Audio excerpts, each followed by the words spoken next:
What's going on, everyone? Another day, another you, another me. Today is Saturday. For those of you who missed out on the Friday Pandoras box action, where were you? It was an absolutely ridiculous series to kick the day off with. The weekend?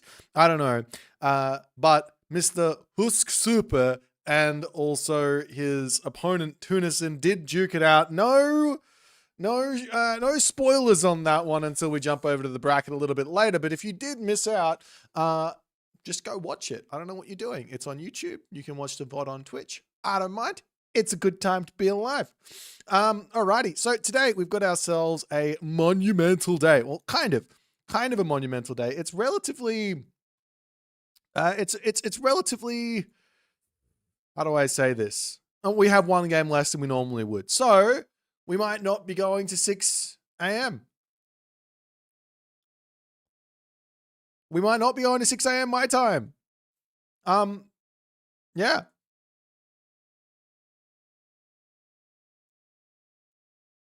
What kind of, look, tells we're focusing on the tournament. Like, I mean, I want to interact with you, but what kind of a comment is that? The images on my merch store are all handmade. Like everything, the text is handmade. The fucking photo, you're gonna call someone out for their artwork being too much like AI. What is that? Go away. You're gonna get warned. This one here is my favorite one right now. You guys have to remember you gotta remember the bloody rules of the chat. Alrighty, let's focus in. We got ourselves a pretty insane matchup to start the day off with.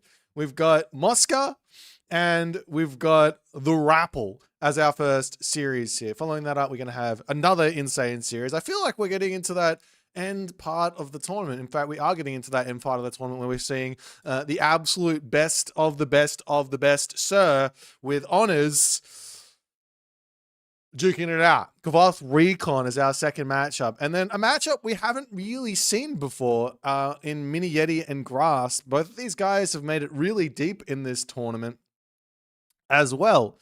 Let's jump over to the L Draft Arena and check out what we're going to be seeing for our first Gimini game.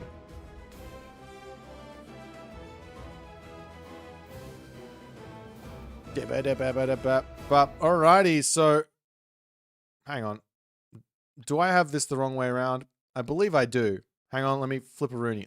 Wait, hold on. Hang on, let me just double check. Yes, this is correct. This is correct. So Mosca is on this side. Wait, Mosca is on this side of the screen and Rapple is on this side of the screen. Okay, fantastic. So let me just have a look if these guys are already in their game or not. They should be. They have started. Fantastic. I love it when a plan comes together. I love it when a plan comes together. So, alrighty. Let's talk through the draft and then we're going to show these guys how they've actually performed against each other in the tournaments. So, we've got ourselves Mosca. He bans Susanoo, he bans Kronos, and he first picks Thor. That's insane. Thor is a great god all around, but the Thor first pick, I think that might be a first here. We have seen a Hades first pick before from Rapple. He's banned out Poseidon and Isis, but the set is equally first picked for him because it's in the same round there. Mosca then picks up Amaterasu and Shenong, and then Rapple says, you know what, let's grab a Zeus and a Ra. And then Mosca says, fantastic, give me the Tsukiyomi and Loki. And Rapple says, you know what, I'm not going to take the best god in the game, Uranus. Instead, I'm going to take Fushi and Gaia. And Mosca snaps up that Uranus as his last pick. Living the dream. Our first matchup is going to be on the map Gorge. But, schmackety schmack schmacks. And we come over to here and we see the thing.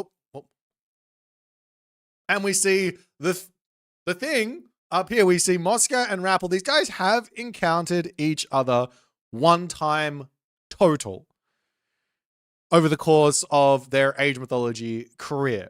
One time total.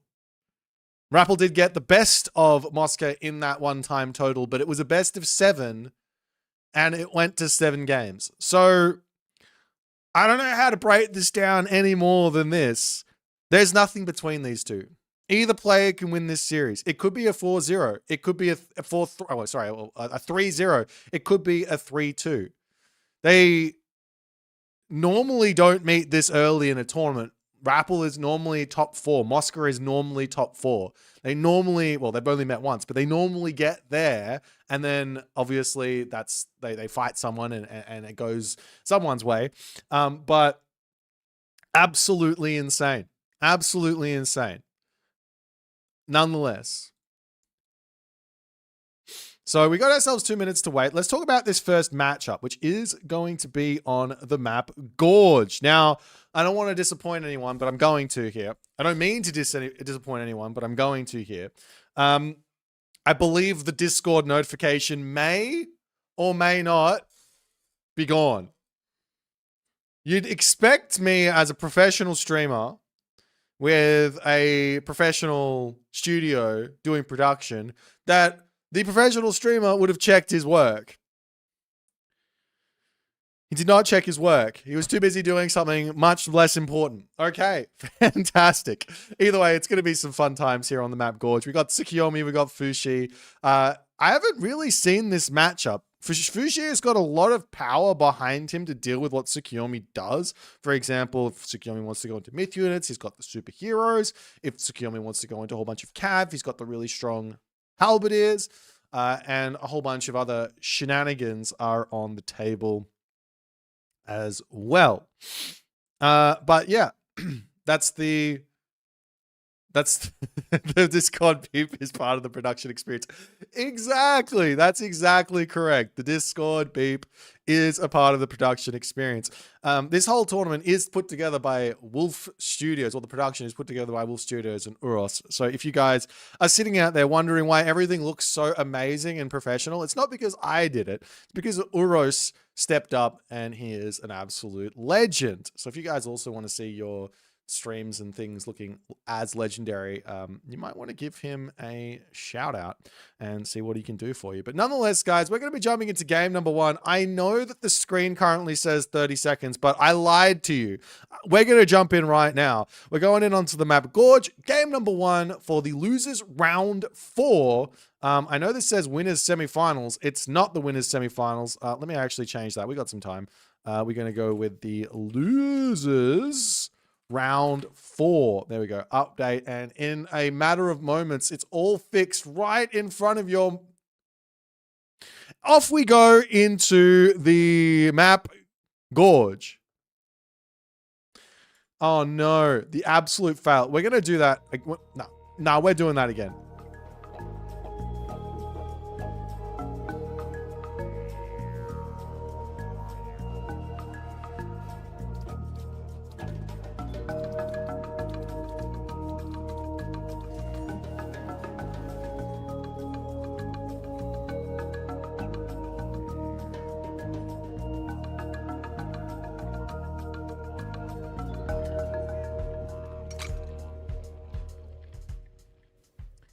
Off we go, ladies and gentlemen, in onto game number 1 here in the top side of the map.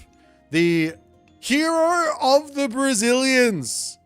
The man who will take them to the promised lands in the blue color with the golden statue to Tsukiyomi. His name is Mosca. His opponent today in the red color. The previous S-tier tournament winner. The winner of Champions League Season 4, toppling the undefeated, previously undefeated, the Mister. He has basically copied the entirety of his name. He stole half of it at the very least. It's the Rappel. And he is playing as Fushi. Greek's bloodline runs through him, but he's deciding to be Chinese on this day. We are on the map Gorge for game number 1. This is the losers round 4. Both of these players, I said this before, both of these players do not belong here. They are both incredibly strong, but at any point in this tournament, you can drop. We saw an incredible series played by one Husk Super. I'm going to just say Soup. From Soup, and he actually managed to take Rappel out in record time. It was a very, very fast series from Soup. Mosca as well had to fight his training partner, and he played one of the most insane series I think I've ever seen in a competitive Age of Mythology. If you don't know what I'm talking about, and you're like, hang on, why is Boit talking about an insane Age of Mythology series? I recommend go back and watch Mosca versus Tunison, because you'll understand after you've seen it. We are on the map Gorge. We are going to be seeing Inari Wakami, and we are going to be seeing Chi Yao here for the Rappel.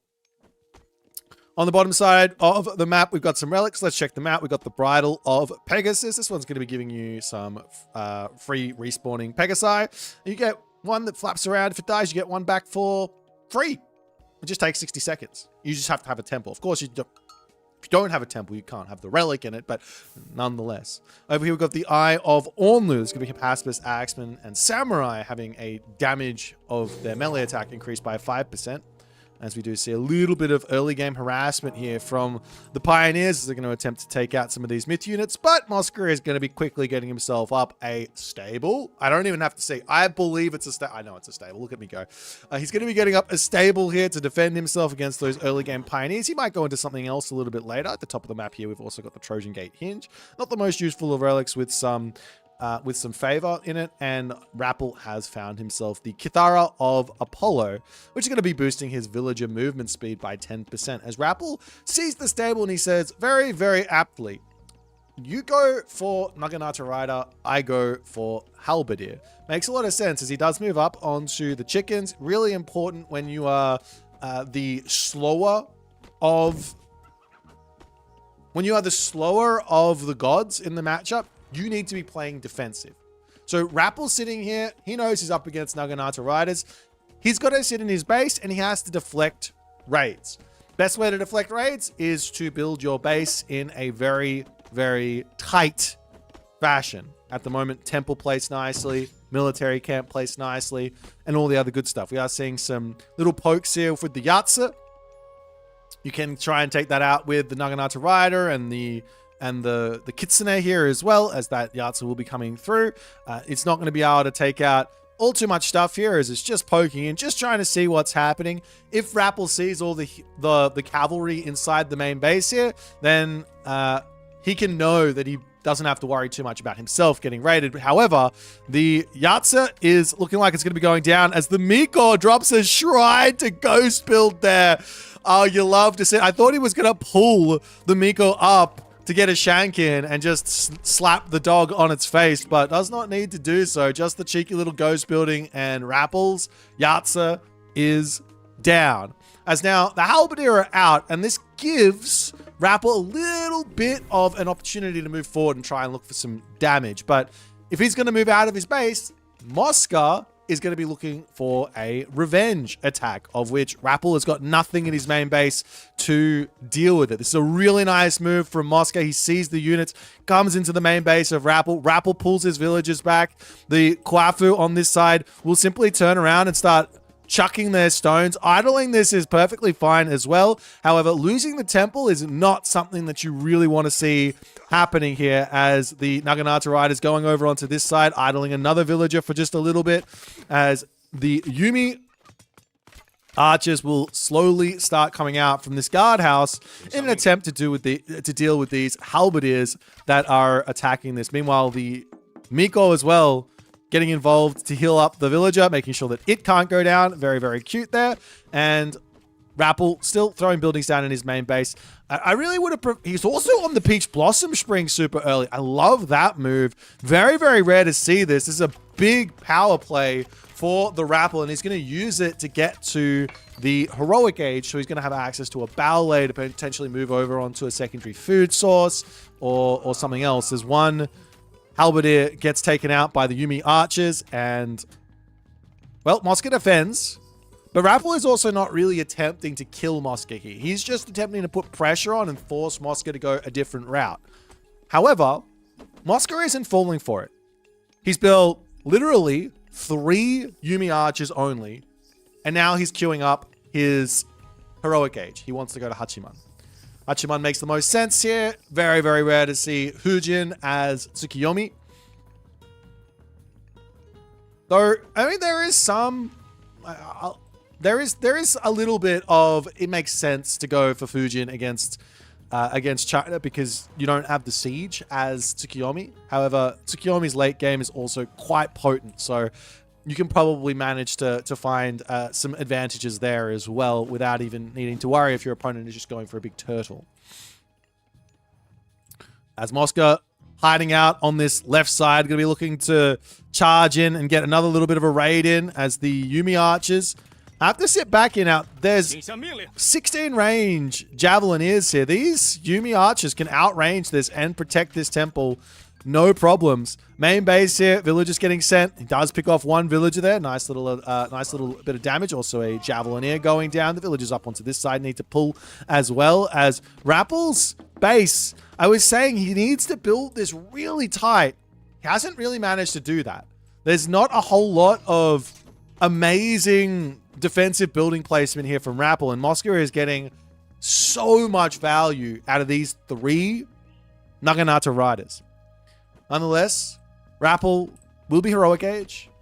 Mosca is heroic age. The Tengu will be out. He can start raiding with that one. He can also look to grab himself the Tengu upgrade to make them a little bit stronger. He doesn't need to mass them or anything. Oftentimes, the Tsukiyomi #1 best strategy is to just spam it your favor on god powers. For example, New Moon, Swampland, more Shogun.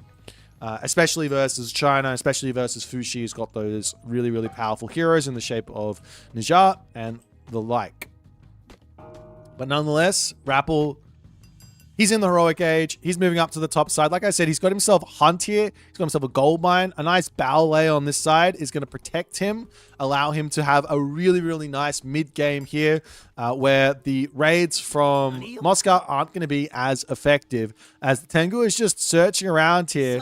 And one thing here with the Tengu that's really important is this jump special really should be off special attack. Otherwise, you can be a little bit confused about things as the army here from Mosca now going to start moving forward.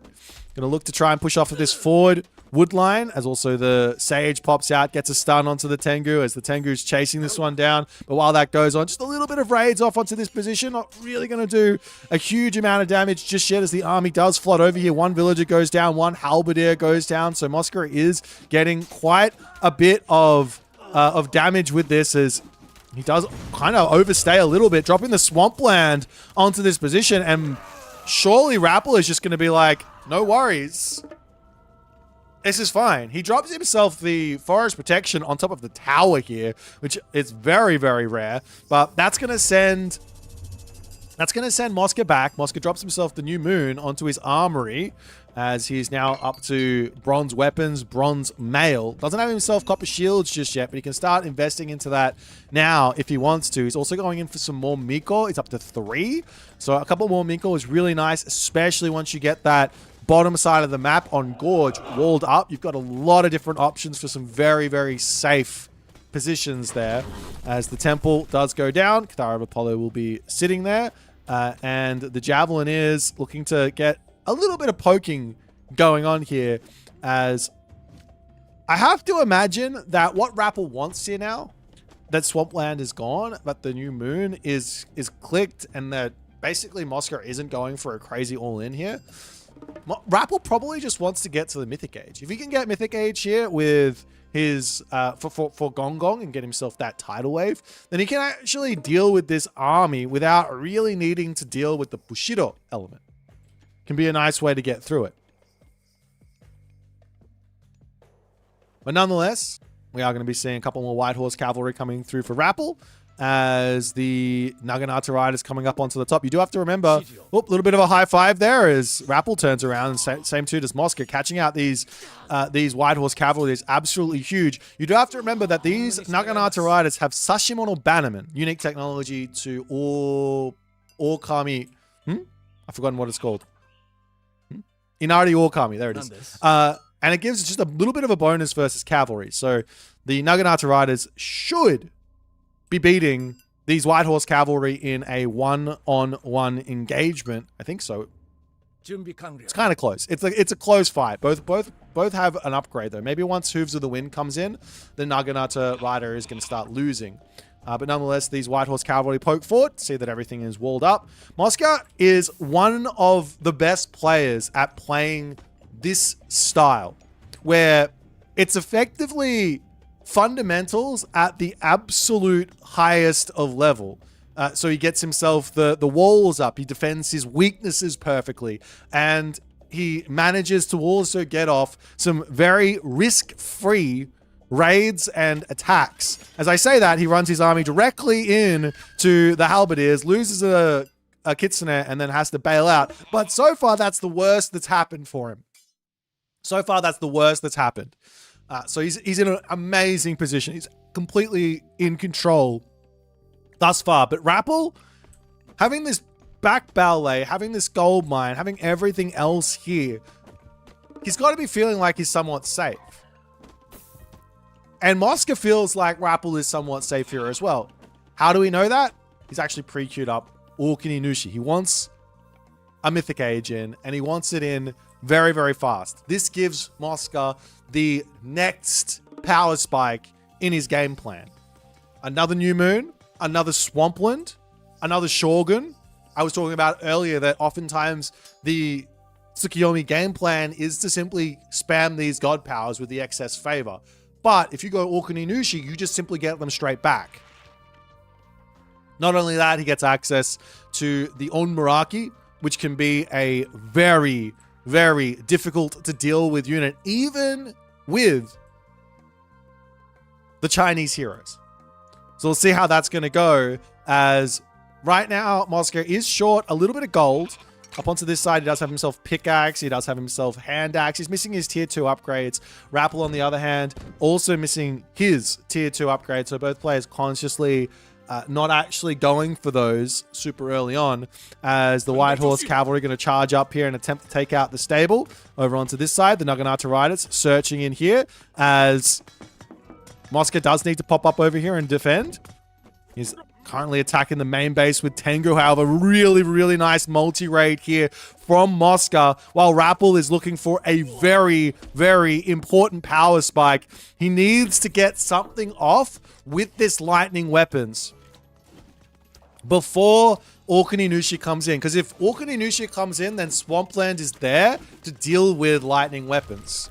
You can use it as a big counter, as the Naginata Riders are going to be making their way back home.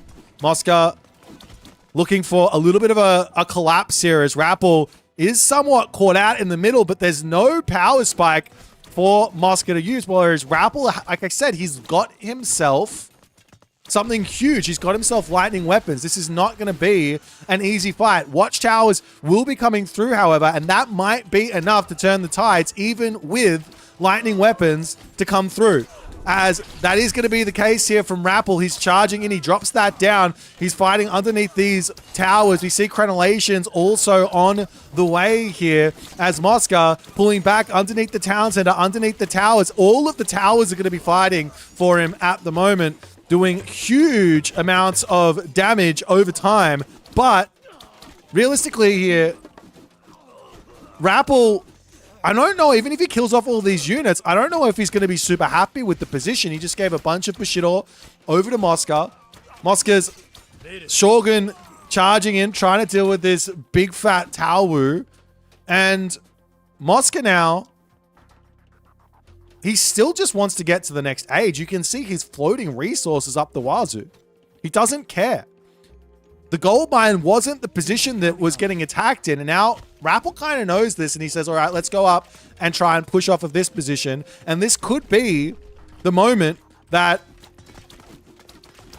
Rappel really finds a big advantage. He needs to push off this gold mine, but there's a big fat castle here, and there's not really any siege. One Taowu is not going to cut it with dealing with a castle, especially not with a Shogun in the army.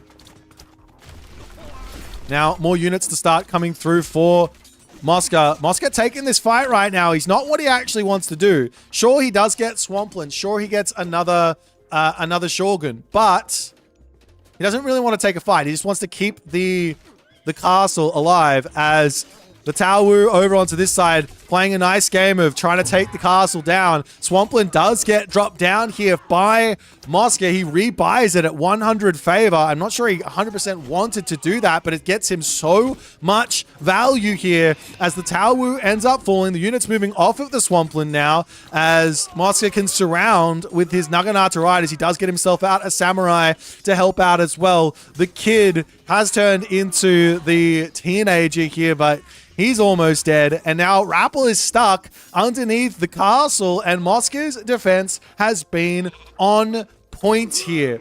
I don't see a temple up, so there's not going to be any myth units coming out right away from Mosca, but I don't think it's really going to matter. He's going to be able to drop himself the Sacred Gate. He's going to have another Swampland if he wants to use it, but most importantly, the Armory is going to be getting hit with the New Moon, and Rappel doesn't even want to take a look at it. He says, let me out of here. This is way too much for me to deal with. Let's go to game 2. I have to say, Mosca looking absolutely terrifying in this game number 1. Every single move that he made in this game was calculated. The one big attack from Rappel into this position, I feel like that was the only slip up that Mosca made, and I don't think it was a slip up from Mosca. I say slip up that he made, but I think it was a slip up in the sense that he probably should have maybe had a couple more defensive sort of walls up or something on this position. He knew that his position was going to get knocked down here. He probably could have done something on this spot to prevent the units from charging in quite so easily. Maybe a nice wall from this stable over to here or something. Anyways, the towers come up, and that attack from Rappel just, it looked really good for him, but in actuality, he didn't get anything from it.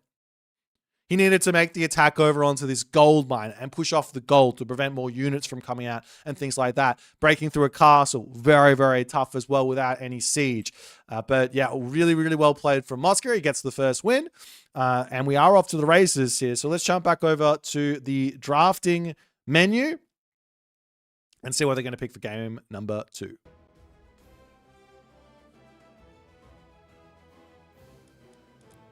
Ba-ba-da-ba-ba-da-ba. But hey, look, it now says round 4. We're in losers round 4, not the semifinals. The semifinals, however, are coming up next. So if you guys are like, wow, we can have the semifinals coming. Yes, that's exactly right. That's what's exactly going to be happening here.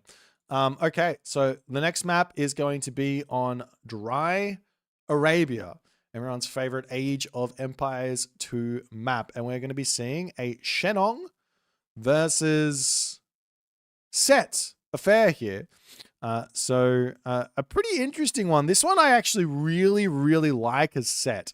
I think this is an incredibly tough matchup for Shenong to play because of the timings. If you can survive the timings, then you're good to go. You're going to have a fantastic game here as Shenong. There are a couple of offbeat strategies for Shenong that I've seen. Things that involve going like a cheeky, quick new bar against a pretty greedy Set can be very, very strong on this map as well because there's a lot of in-base hunt. So that there is somewhat of an option. But yeah, this one's spicy. This one is very, very spicy. I don't believe we might see a slight classical fight from the Rappel on this one, but generally speaking, it's up to the map. If the map spawns with a really nice second town center, it's mostly just about where the gold positioning is. If you're playing a Set, doesn't really matter what's on the town center apart from the gold positioning. If he gets a nice second town center with good gold positioning, I imagine he's going to be able to do things like a fast heroic timing attack. You could go for a fast mythic as well. One of the really scary strats is for both players to go into a boom war in the classical age and allow the Set player to get to the heroic age and be building units like the elephant, like the chariot archer, especially if the Shenong player goes only for military camp units. Like you might think, okay, if my opponent goes war elephant, chariot archer as China, you might go for the Ge halberdier or also the javelineer, and you're going to be able to win that fight because you have the counter units. But fact of the matter is your opponent is countering your units as well. Only difference is the Chariot Archer control versus Javelineer control. Chariot has a little bit of an advantage in the micro war there. So there's a lot of shenanigans that are going to come into this one, I think. So we'll see. But Moscow here, I got to say, that first game was looking incredibly crisp. Rappel, I think it was a bit sloppy. If we walk back onto it and we just talk about it a little more, I think Rappel was the tiniest little bit sloppy in that game, specifically, not necessarily with the army movements, but more so with the building positioning. So his main base, he had his wood villages forward, he had his gold forward, and he didn't really build his base tight. We talked about it a little bit, but what do I mean by building your base tight? Effectively, against a raiding god is China, and against a lot of other gods when you're playing as the defensive side of the matchup, one of the best ways that I've found to play against those raiding gods is actually to build your buildings such that you can connect walls to your town center. So that involves throwing either your temple on a corner of your town center or some houses on a corner of your town center so that you can actually wall away from it and lock your base in so that you can't get raided. There's some very, very nice tricks there that are little known. So we'll see if Rappel is going to be learning from that. He's not playing against a raiding god here. Shenong does have raids with the Yatsa and things like that, but generally speaking, just build priest and you're good to go. Let's jump into game number 2 here on the map. Dry Arabia, Set and Shenong, 1-0 for Moscow. Let's go.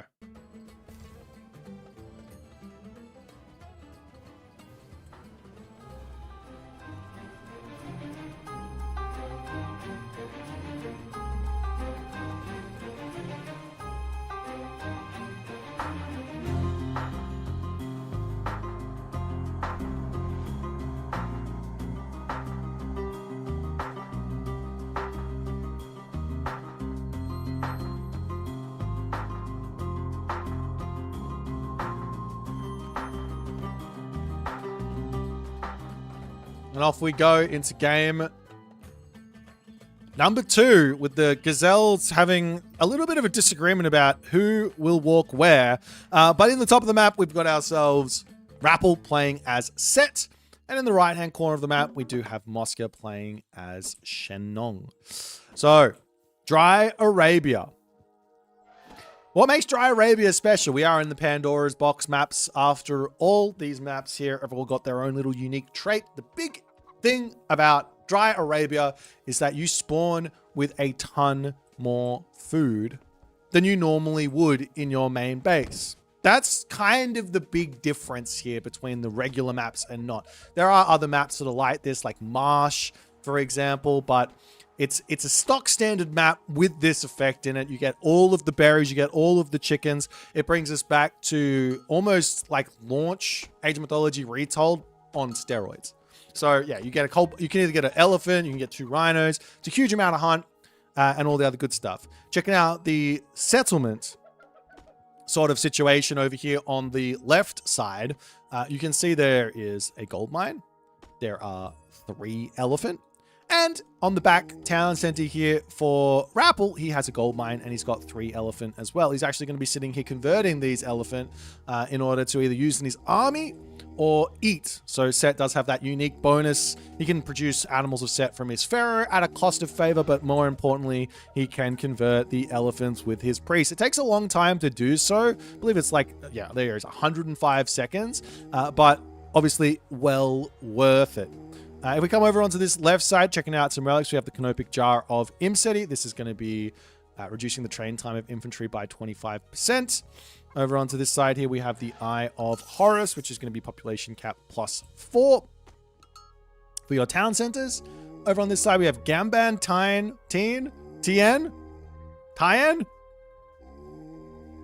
You know, after seeing this word as long as I have, I'm finally deciding maybe I'm saying it in a weird way. But Gambantine, Odin's wand, does make the temple research costs go down by 25%. There's some very, very important technologies here for Set. So this is going to be a must grab for the Rappel as he is going through Dar. We'll talk about that shortly. We've got Archimedes' Ledger as well, which is going to be making the siege population cost -1. as Mosca is deciding to go through Chi Yao. I'm not surprised to see that. I do think it's perfectly valid to play Hal 2 in this matchup for Shenong, but the Chi Yao gives you a little bit of added oomph, which can be very much needed. Up onto the top here, with the Da here from Rappel, the idea, as far as I'm concerned, with this Da is either he's going to be looking to cut this town center from going up, which I love the idea of, while also potentially going for his own town center up here. He's spamming out priests, he's getting relics in, he's converting rhinoceros, and all the other good stuff. So he's either going to be going for that, which is on the menu here. So he's going to have himself the Wadjet, a whole bunch of units. He can even bring the villagers in. We see a monument to the soldiers, a barracks getting dropped down. Rappel's got himself the baboon of set in. He does see the settlement going up at the moment as the yachts are coming over onto this side. Rappel here under some pressure. While he wants to put pressure on, he does have to remember to bring a villager if he is going to be shifting Sansing onto this position, because the farms will come up and then he is going to be able to hide his villagers. Is he going to go for it or not is the big question. A moment of silence. 15 seconds. Units are coming in, and there goes the Shenong's farms as the villagers are going to be shanking this down. Does he not know? He's trying to stop the towns. Are we just... Huh? Huh?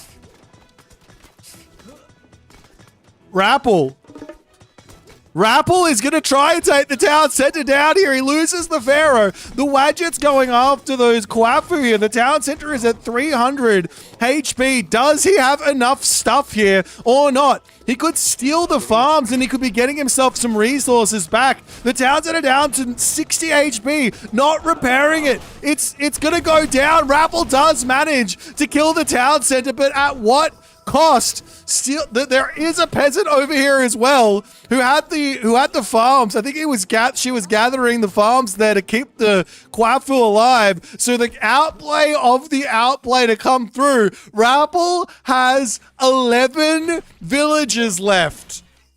11. 1-1-1-2. The mind games. I didn't even see the peasant there. Wait, did it build? I think it pulled out of the town center. He didn't bring one. He just built it. Okay, no. I think Rappel just didn't even know that he could steal the farms. He didn't even know he could steal the farms. Surely he knew he could steal the farms. Military camp attempting to come up here for Mosca.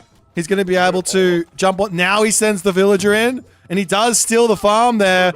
You can delete the farm, and he steals the farm back! You can delete the farm, no problems. Wait, there he goes, deletes one. The Guafu will be pulling back here as well as a Wuzu Javelineer to come through. A Dao Swordsman as well, going to be on the way. This game is... this is peak cinema. So yeah, he did know you could steal the farms. He chose not to. Now my brain is even more in pain because I'm like, hang on. He knew you could steal the farms, kill the Kwafu, and then you win the game on that moment with 2 Kwafu kills 100% of the time, every single time. But nonetheless, the game continues on. There is a 12 villager advantage. 1-2 for Mosca. Mosca will lose the farms. He lost the town center, but that doesn't really matter. Both players lost a ton of idle time and they both lost village. It doesn't matter.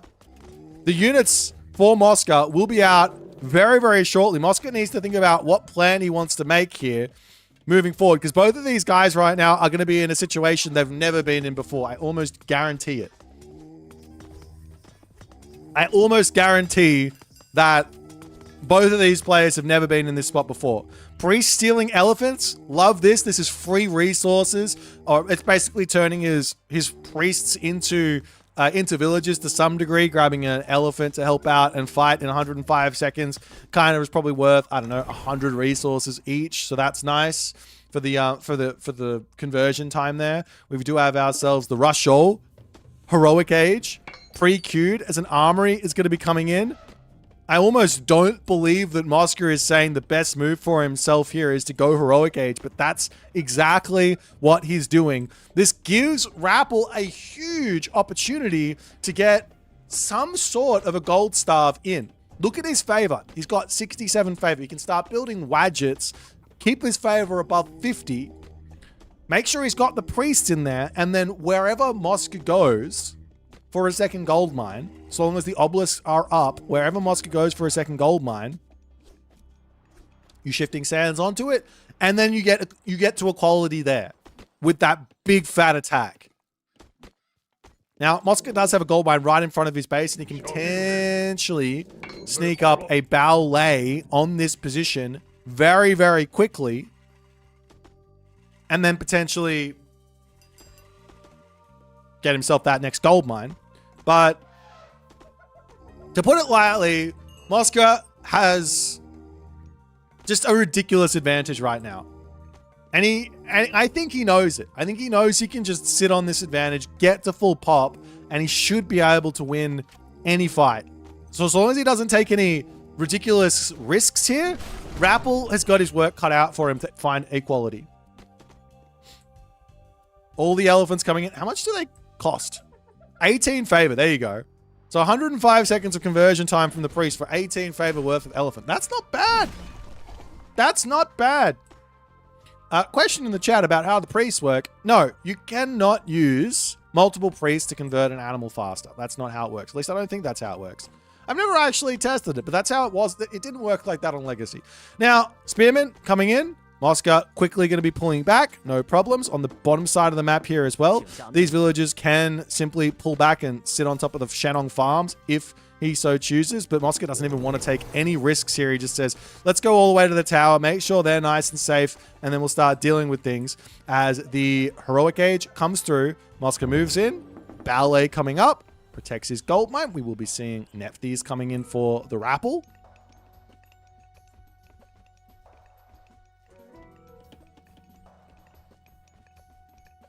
But what's the plan exactly for Mosca? He still doesn't have a military building down. This is wild to me. He doesn't have a military building down. Zero military building. Onto the front here to grab this gold mine. I love that. Leave this gold... Well, I guess you can bring the Quafu back, but leave this gold mine alone. Maybe put some farms down over here. Oh, he doesn't have the room to do this, but maybe a farm over here, and then he can heal up this Quafu as well with the Shanong's farms. Another military camp. Maybe another ballet on this position just to add insult to injury for how defensive he can make his position. But nonetheless, we will be seeing Axeman coming through. We've got the Clairvoyance Tech, Nephthys coming through as well. As Mosca, he says, what's better than just getting Heroic Age? What if we just go straight to Huang Di? What are you going to do, Rappel? What are you going to do? Now, Rappel does have a pretty nice movement here, which is immediately going into a Siege Works. He does drop himself the Migdol Stronghold, but a Siege Works here would be an insane find from Rappel. But it's easy to know what your opponent's doing is set because you can just click this Vision God power and make the decision. He grabbed himself the upgrade. It's free. If he sees zero military, he knows his opponent is basically going Mythic Age. So Siege Tower and go. Siege Works is coming up. Pharaoh could be empowering this. We see a Yatza over onto this position to start saying g'day. The elephants do actually have a bonus versus buildings. Normally, animals have a reduction in bonus damage versus buildings. But the elephant, no. This unit here is actually a siege weapon. The little small factoids when it comes to a game of Age of Mythology that you do need to know. The only issue here I'm seeing for Mosca is, well, it's not the only issue, but the big issue for Mosca here in going for this Mythic Age is there's 9 priests out. The dragon might not be enough. The dragon might not be enough here. Potentially a shifting sands onto the home town center with an extra 2 or 3 siege towers. He doesn't have the favor. It would have been cool. He could have gone for the town center and denied the Mythic Age. But nonetheless, priests poking forward. Military camps going down. Any movement over onto this gold mine perhaps to try and get himself just a little bit more. Does drop himself down those Fey Beasts, but the priests immediately turn. They're going to be getting that damage done. Ancestors coming through here as well, as Rappel says it is absolutely go time here as the Baihu trying to sit on this spot and trying to defend. But the problem here is Mosca needs units. I don't know what he's waiting for. He needs units, and he's not building them. Of course, the dragon is going to be huge. He's going to get himself out a how-to cute boy, the Hundun, which is always going to be nice. As a dragon comes through, going to start zapping down the rest of these minions. Takes those out quickly. The ballet not going to be targeting down these priests just yet. Does get some good damage done. Retreats out of here. The siege tower going to be taking down the ballet, as well as some Dao swordsmen are queued in, but they are expensive, ladies and gentlemen. As the Yinglong flying up to the top here, looking for other things to take out. The units popping out here to try and take out the siege tower. The ballet does end up going down as the Yinglong now getting targeted down by the Pharaoh here. Some very important micro from Mosca needed as he will pull back. Priests all end up falling, and now more priests coming out for Rappel. He needs them. Military camps coming down for Mosca as well, as we do see the Imperial Order technology to come in, which is going to make military camps, the military camp socket, which is your cheaper, faster producing military camp add-on there for the Chinese. They're coming in so he can try and get himself out some more cheap things. Wen Zhong as well to start coming in here for Mosca is a wild spend considering the gold situation. Market situation here for Mosca. He can sell some wood, he can sell some food. He's not going to want to. As the Yinglong trying to find some damage here. But Rappel at the moment, he's protected everything very, very nicely. He's got no straggler villages anywhere. He's just hanging in for the time being, as we do see some more towers to come through. Dao's coming in. Javelineers coming in. Can Mosca stabilize? That is the question. Rappel has got equal military value right now to the Rappel. The big problem is Wen Zhong is in. He has huge damage here to deal with these priests. He can do so much here as the Yinglong diving in, going to be sacrificing itself for a huge amount of damage onto these Camel Riders. But Dao Swordsman beat Camel Rider. Wen Zhong does huge damage as well. The Hundun's going to come through too. They're very tanky, 1380 HP, and they can take down this Migdol stronghold, no problems, as Mosca looks like he's eliminated the set threat. Charging in, taking out more of these human units, and Mosca is going to be able to start working towards taking out the Migdol stronghold of the Rappel here. Meanwhile, the Yinglong swinging around onto the backside. Can he get onto these villages and completely shut? Oh my damage! Those villagers didn't stand a chance, and now the villager differential is 25 to 51. And Rappel says GG as Mosca manages to hang on here after an absolutely devastating early game. Rappel put everything into this attack, and he almost got there. Almost got there. One or two wrong moves from Mosca, and I think Rappel could have somehow, some way managed a gold starve and found a win in this position. The route that Mosca chose to convert on the advantage that he got from this early game was so obscenely risky, but it paid off for him. It paid off. He got out of it. He found the dub, and Rappel is now down 0-2. He's on his tournament life now. He can't lose another game or he will not be participating in the remainder of Pandora's Box 2. A absolute shocking revelation to everyone, I'm sure. Let's jump back over to the draft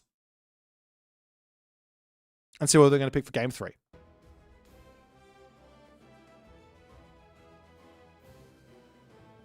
All right, we're going to be seeing an Amaterasu versus Ra matchup for game number 3. Another very spicy matchup with a lot of, I want to say, new theory. I think Amaterasu has really come into her own recently. A lot of players have been moving away from the Ameno Uzume sort of style and going for some very, very different types of angles through Minakata Tomi and the like.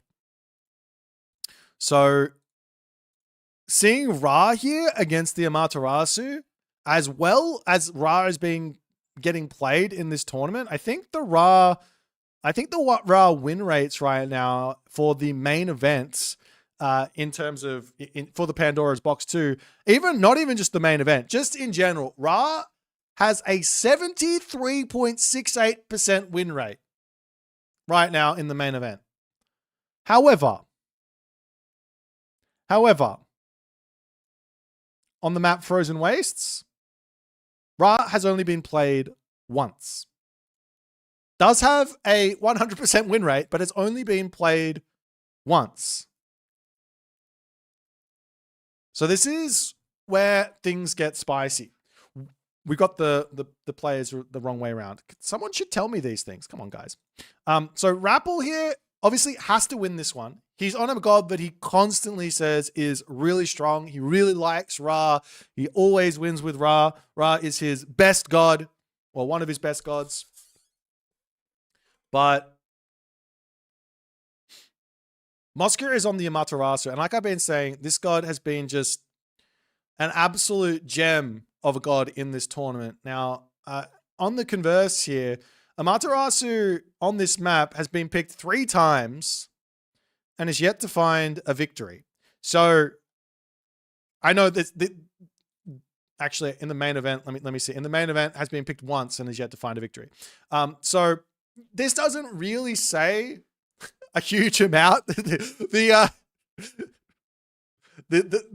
data may or may not be inadequate. We might not have enough data points to say anything conclusive right now in terms of what's going to happen in this game. But yeah, both of these gods don't find their way onto this map very often. So this is pretty exciting to see. Now, I will also say, for those of you sitting back at home enjoying, if you guys are enjoying this tournament and you want to see more Age Mythology tournaments, I recommend you guys get out there and be incredibly vocal in the Age Mythology spaces, in the Age of Empires spaces. You know, that's very, very important. So I appreciate you guys for hanging in here, and I appreciate you guys for watching. You guys should be telling everyone you know, your mum, your nan, your bro, your bros, your girlfriend, your girlfriend's mates. If they're watching anything other than Age Mythology on the weekend, what are they doing? Because this is the place to be. This is the place to be. Alrighty. Mosca, Rappel. Mosca needs one more win here, and he is into, well, the next round. The next round is brutal. The next round starts tomorrow. I'll talk about that a little bit after, but I'll just remind you guys, there's still quite a ways to go in this tournament. We're up to the winners semifinals, which means if you win, you only have to get through the winners finals and the grand finals. So you only have to win like 2 more games if you get to the finals. But if you're in the losers, you got to get through this one and then this one and then this. You just got to keep winning. It's very, very tough. Very, very tough indeed. Amaterasu, Ra, on the map, Frozen Wastes, the throwback to Legacy and everyone's favorite chaotic map. Let's check it out.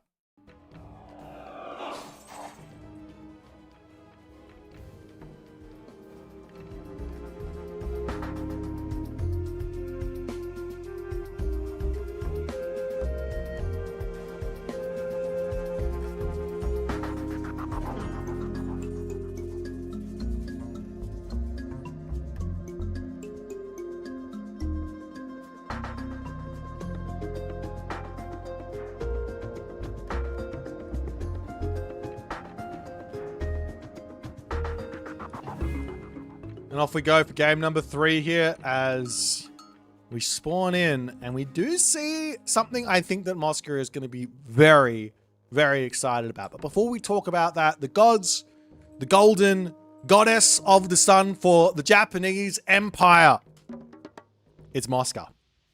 And it's a Materasu. All right, in the top side, we have the sun god for the Egyptian Empire. The two sun gods facing off against each other. Wait, is that true?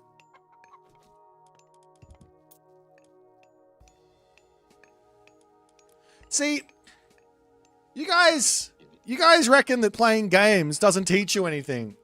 It's not true. I know all about the mythology. I can tell you all about the mythological gods that appear in Age mythology. I can't tell you anything about any of the other ones, but about the gods that appear in Age mythology, I got the knowledge. That's right. Nonetheless, let's talk about what Mosca is going to be happy about seeing. This. Forward gold mine, not necessarily for him, but for Rappel.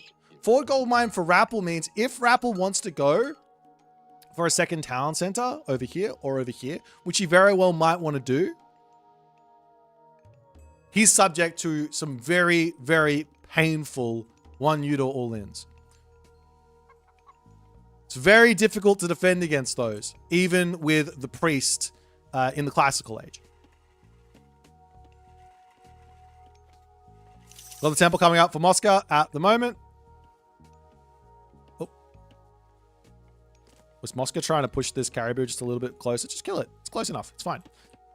Oh, never mind. Caribou has decided to position himself absolutely perfectly here. Now, anyone ever wondered what it's like to be a caribou inside a game of Age mythology retold? Now you know. Now you know. Happy days. Oh. Perfect. Alrighty. Some relics on the map as the advanced time's coming through. I'm not surprised to see Minakata Tomi here from Mosca. We have ourselves the Ogre Bitten Helm. Hero's hit points plus 10%, an absolutely huge relic here. On the top of the map here, we've got the Kopesh of Horus, which is going to be a bonus against myth units of plus 1x for the heroes. Over in the temple of someone, am I missing all the relics somewhere, or am I going crazy? I feel like I'm going crazy. Oh, they're in the middle of the map. That's why. Over here, we see the Tower of Cestus, the myth units plus 1x.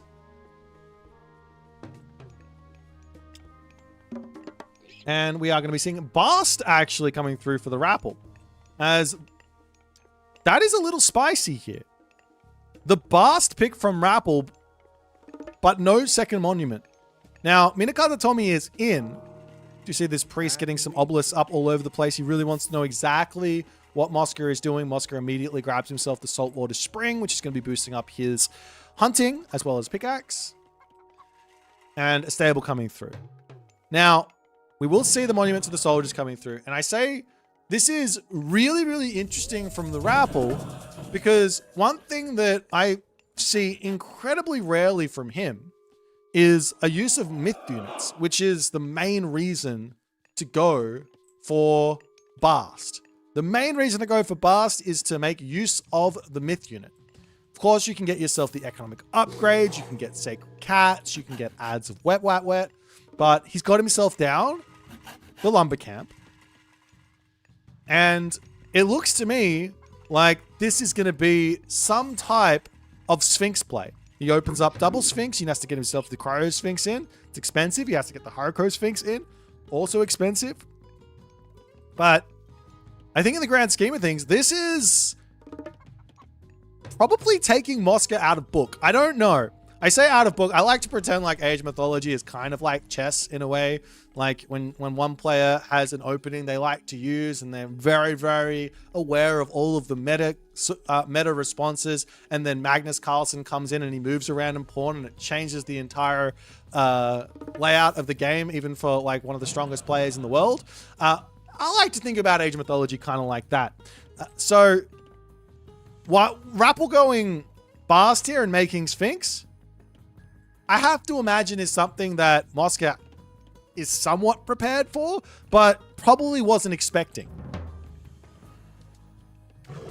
As the Sphinx diving in and the Miko doing some shenanigans as that special attack damage coming through. The wolves do come to the rescue of those villagers as the Miko can come over and just heal them back up. So no real damage there. But Naginata Riders into the main base here. Another barracks going to be coming up, and Rappel will quickly pull back. He's getting himself out his spearman now as the Cryo Sphinx will come through. Now, I will remind you that the most important part about playing Sphinx and playing Bast is getting both of these upgrades in. Hyrule Sphinx and the extra Sphinxy boys in. For the moment, Rappel has gone up to 3 monuments. He's got 3 monuments, and he's got himself a very, very scary army that's potentially going to be coming through here. The problem for Rappel is, how is he going to deal with Onimusha? That's the problem. As the Sphinx come through, can Rappel deny this villager from getting to the tower? Yes, he can. Villager down. Good raids here as he picks off one villager. Doesn't get the second one. We'll have to pull back out of here. There is a bushy in. You can deal with the bushy with Slinger. You can deal with the Onimusha with Axeman. Should you just be building Axeman Slinger then and letting the Sphinx be the answer to Naginata Riders? Nonetheless, another guardhouse going to be coming down. More Axeman going to be coming through for the Rappel.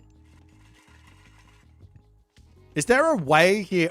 Is there a world here where Mosca is going to be able to get off a heroic age before he goes to the next age? Remember, it's Amaterasu, so she gets this shrine, which is going to be able to boost up this gold mine quite a bit. One idea here actually for Mosca here is once he gets to 500 gold in the bank, he can actually pull his villagers off of the gold mine, allow the shrine to keep on building up more and more gold for later, and then get himself all of the food and wood in that he needs before popping back over to the gold mine to maximize the amount of resources inside of his base and play around all of that extra stuff. Then he's going to be able to get to the heroic age, get himself a Shogun, and have a amazing answer to these Sphinx of the Rappel. Meanwhile, behind this, Hunter's Strength coming through. More on the Musha, more Bushy. Makes perfect sense to be going for these, but the problem, to some degree, for Mosca is wherever his heroes are, Rappel does not need his Sphinx to be there. That's the way to play this. Now, Rappel is facing up against an incredibly well-built base. If you guys want to figure out how to build a... Ooh, Onimusha going down here is a really big loss. Can he get that one to safety? I don't think he can. Yes, he can. Okay, he does have to drop the Solar Shield. Losing it on the Musha here is not going to be something that Mosca can allow. So dropping that one down makes perfect sense. But to let me finish singing my praises of Mosca. If you guys want to see how to build a perfect base, this here is a perfect base. Protects the wood line. His gold mine is protected. His food is protected. Everything is looking beautiful. As the Bushy hero is going to come over and try and deal with some of those units attacking over here. And the Sphinx coming down onto the bottom of the Onimusha are already over here, and Rappel will have to pull back. Good control from Rappel with the slingers trying to take out those Bushy on the back. I'd love to see an extra Miko coming in. He has the extra Miko to heal up these units so that both players, well, basically this is big advantage for Mosca in terms of the healing because he's going to be able to work towards his Bushido as he does decide to come out of his base here and take a little bit of a fight. The Sphinx coming through, and we do see an Eclipse coming in, but there's a wooden gate here, and Mosca just says, bye-bye. Bye-bye. I'm behind my wooden gate. The Bushy are going to be able to take out these Sphinx from far behind. As we do see now, for some reason, Mosca says, no, I can actually take this fight. He charges forward. His Bushy are on top of those Sphinx. They're dying so quickly. I mentioned it before, but wherever the heroes are, send the Sphinx elsewhere. And Mosca absolutely dominates the fight. It wasn't even close. He's up 1,000 resources, up to his second tier of Bushido. And Rappel is in so much trouble. Mosca doesn't need to go to the heroic age. He can stay in the classical age. He can get to heavy by just continuing to fight. Rapple needs to be thinking, how do I get a second gold mine now? I have to take a fight here, and I don't want to. The Sphinx coming, running to his death there. He does take one big charge attack from the Onimusha, but pulls that one back, keeps it alive, can heal it back up. No problems. As Rapple's units continuing to move out into the middle of the map, he's got to refix all of his stuff here. It looks like he is spamming out units. He's not going to the next age, but so too is Mosca. Mosca wants 175 population. He wants himself all of his armory upgrades. He wants to push off the gold mine over here. Rapple over onto this side. I like this move, but potentially moving over onto a gold mine like this is going to be really, really nice as well. Meanwhile, walls coming up nice and early from Mosca onto this gold mine. Got to set up. The one weakness here for Mosca is going to be these Sphinx raids hitting gold mines. Now, how do you defend this gold mine? You can wall.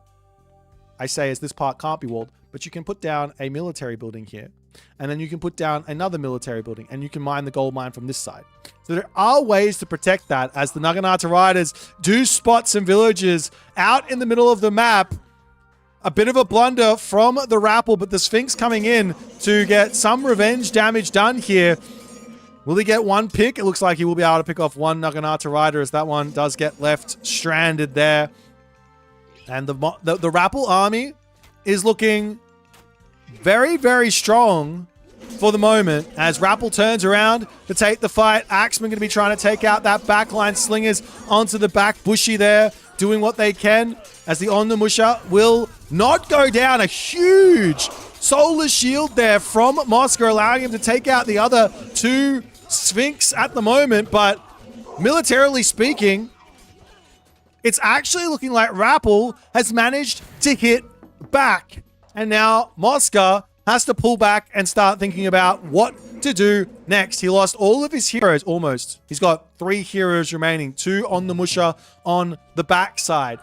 But Rapple's got to be careful with how he fights here because look at the Bushido ticking in.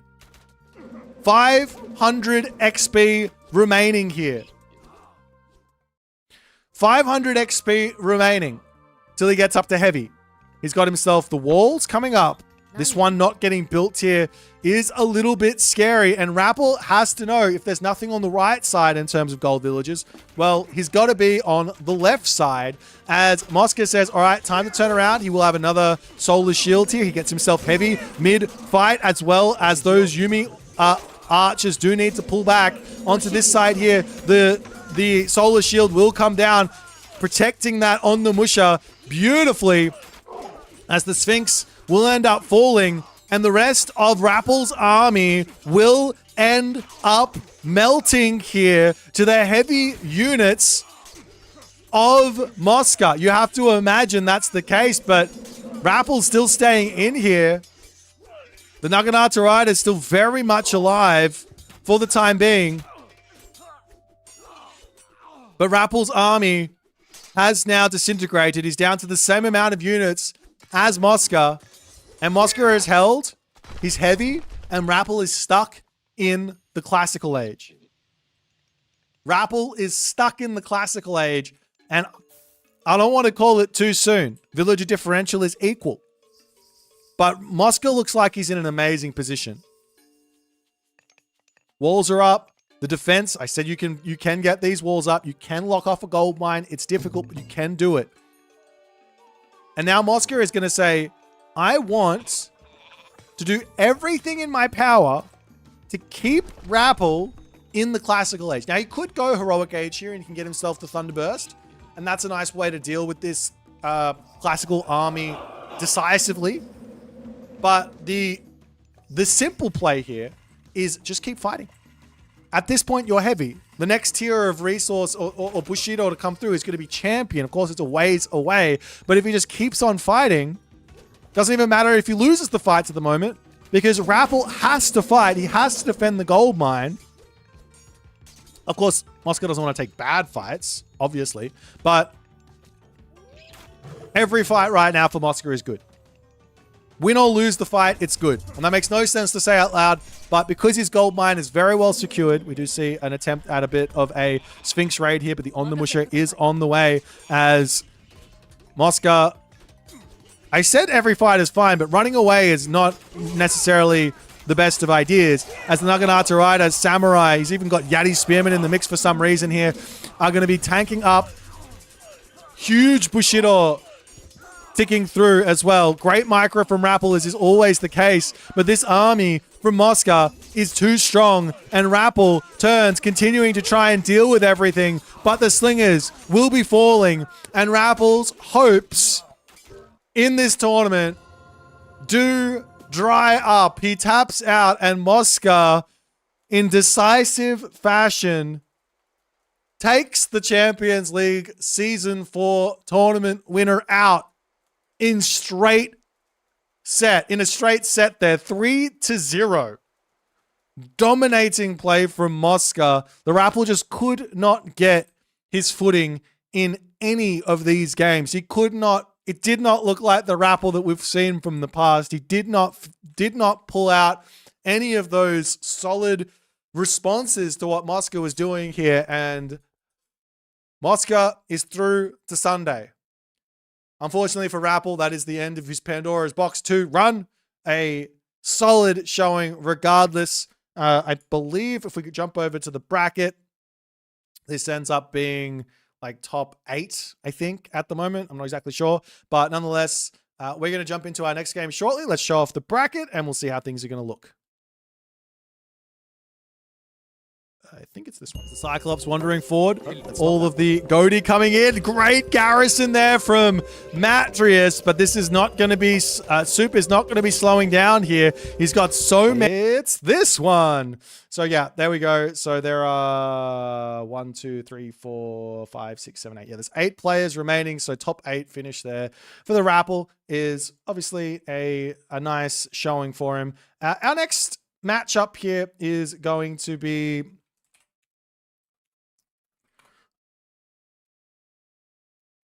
is going to be Recon versus Kavoth. This is going to be the semi-final here for our next one. Winners semi-final. So that's that. And we also have the Soup Tunison series there that was played yesterday. If you guys are just pulling in now and like, why have they already played? You said that all the games are going to be on the weekend. Well, it was Soup's fault. So blame him. We did it yesterday. If you do want to go back and check that one out, I recommend to do so. It was an amazing series. As you can see, it went to 5 games. So that's the shenanigans there. But nonetheless, that's what we're dealing with. Okay, so our next matchup here is Kavoth versus Recon. I've told them to get going. We're going to try and be as... Oops. Hold on. I need to do this first, don't I? Give me 1 second, guys, before I do this. I almost forgot, but I remembered at the end. Living the dream. We can talk a little bit about that later, Mr. Keto, Severo Jones, Bones Malone. All right, so yeah. Recon, let's do Recon. Off. And we've got ourselves boom. Boom. JTFN.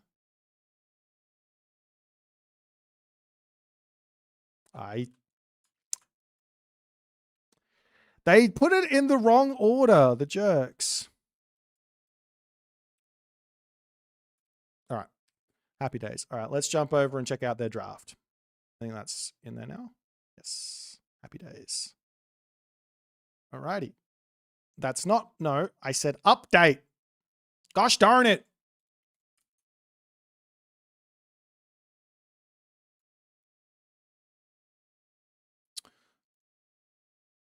Oh, Recon hasn't even picked his god yet. We're waiting on Recon now. It's Recon's fault. Everyone blame him. He's probably fallen asleep. He loves a good nap before his games and things like that, but that's okay. I need to change a whole bunch of other stuff here as well. Let's do this, and now we can go over here, and we have a winners Semi-final. So the winner's semi-final right now basically means these guys have still got that extra chance, right? So, yeah, basically, if Recon loses or if Kavoth loses, they've still got an extra chance here in this tournament. They get to try some things out and all the other good stuff. So that's it.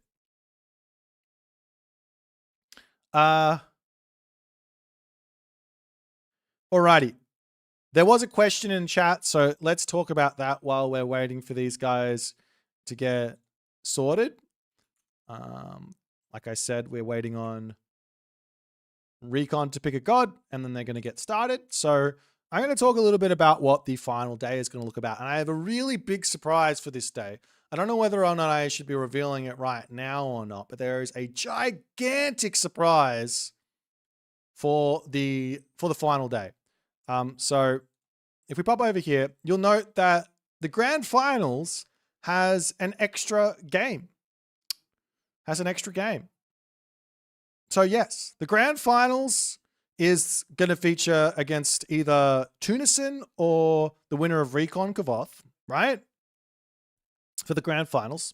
So either of those are going to get there on the winner's spot. And then of the rest of the players here, out of Mosca, Soup, Grass Mini Yeti, Kavoth Recon, they will get to the grand finals. And for those players who have lost and get to the grand finals, they actually have to beat the player who got to the grand finals twice to win. The grand finals is a best of 9. So the main grand final before the bracket reset is a best of 9. And then the bracket reset, so to speak, is a best of 5. So for a loser to win, they actually have to win 5 plus 3. They have to win 8 games versus the player who has not lost just yet. So it's a incredibly tough, grueling process, but we love it. Do we do the reveal now? No, we're not going to do the reveal now. No reveal now for you guys. Not today. We have a Kronos versus Poseidon. Just know that there's going to be something special on that day. Alrighty. So while we're waiting here as well, we can talk about the absolutely dominating performance that Recon has had over Kavoth throughout tournament history.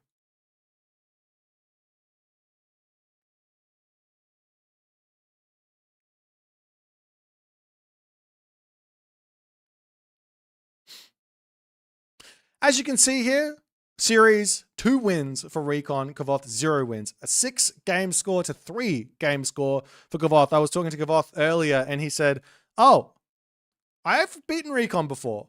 I'm feeling pretty good. And then I said, you've never beat him in tournament before. And then he said, I beat him in all the show matches I played versus him. To which we all say, show matches mean nothing. The tournaments mean everything. Recon is well equipped with the meta and everything else that comes with it. So there, that's the way it's going to go.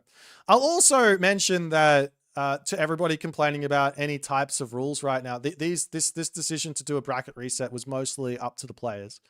So some of them chose a +1 for the finals.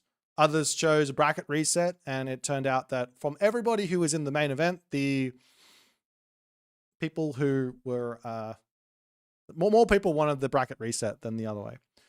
So complain all you like.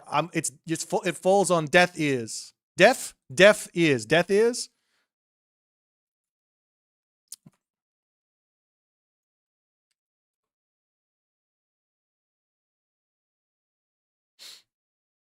So yeah, this is the storyline right now. This is the storyline. Recon is probably the most successful tournament player outside of the Mister in Age Mythology Retold. I think that's a fair comment, but he's yet to get himself a crown. He has yet to find the trophy, the Age Mythology Retold trophy. This is probably his first opportunity to win an S tier tournament because he doesn't have to go through any of his practice partners. I think all of his practice partners are now out of the tournament. Mister didn't participate. Rappel, not there. I don't know who else he's playing against, but this is going to be some spice. I need to change the thing here, don't I? Let's change this too. We've got winners, semi-finals. We have Recon versus Kavoth.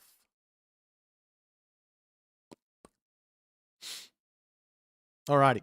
So the players are off to the races. Our first map is on Gorge, and we do have somewhat of an interesting matchup here in the Kronos versus Poseidon matchup, as Kavoth picking Poseidon on this map is somewhat interesting. That was his last pick. Let's go through the actual draft here, because this is incredibly interesting, right?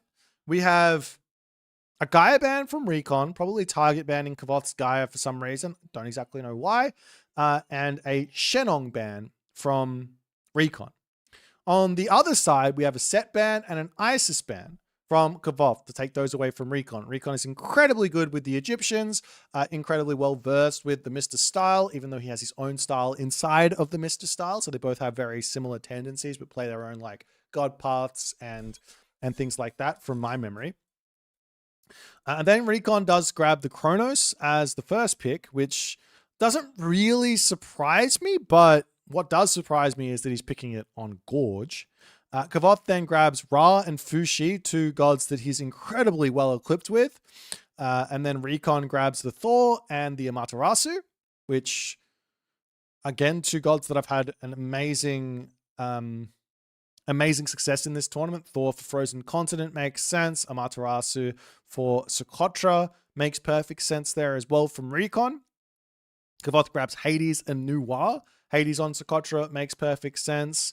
Nuwa potentially on, I would have expected a Gorge or something, or maybe a Dry Arabia there. Then Recon grabs the Uranus, which is going to be amazing on Gorge or Dry Arabia, I guess. He grabs the Loki as well, potentially for Budapest. He's already picked that Loki on Budapest once. Also grabs the Tsukuyomi as his final pick. And Kavoth grabs Susanoo Poseidon as his last two picks, which is very, very interesting. Very, very interesting indeed. If Kavoth loses this match, does not guarantee we get a new S tier tournament winner, because Kavoth can come through the losers bracket and bring it home. So this is the semifinals, but it's the winners semifinals. So whoever loses this one goes into the losers bracket. So they do still have another chance.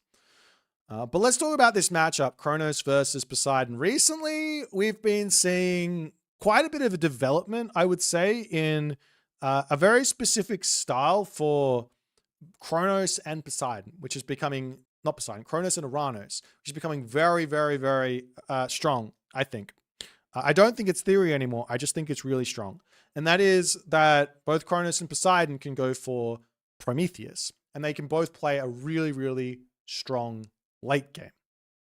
Very, very strong late game. And that's where they go for basically Prometheus, Hyperion, Helios. And what this does is it gives them access to an army that basically doesn't die and an economy that is on par with the Greek economy, if not stronger than the Greek economy, because there's no walking time for their economy. And basically you grab yourself the technology Theft of Fire through Prometheus, and you heroize all your citizens. Now, I don't know if Recon's going to be going for that type of thing there. There's another option that I think a lot of players are saying is incredibly powerful, especially versus a player like Kavoth, who's going to really like building Hippias as Poseidon. Going for Leto as Kronos does make some sense. Those spider lairs now get 4 potential kills. And if you manage to kill off 4, 8 Hippias, it could be very, very terrifying. On top of that, a automaton spam versus Poseidon here is terrifying. There is an answer to it, but whether or not you can get to that answer, that's difficult. So let's jump into the game one. Recon Kavoth, the matchup you've all been waiting for today. Onto the map Gorge. Let's check it out. I did it again. Oh, well.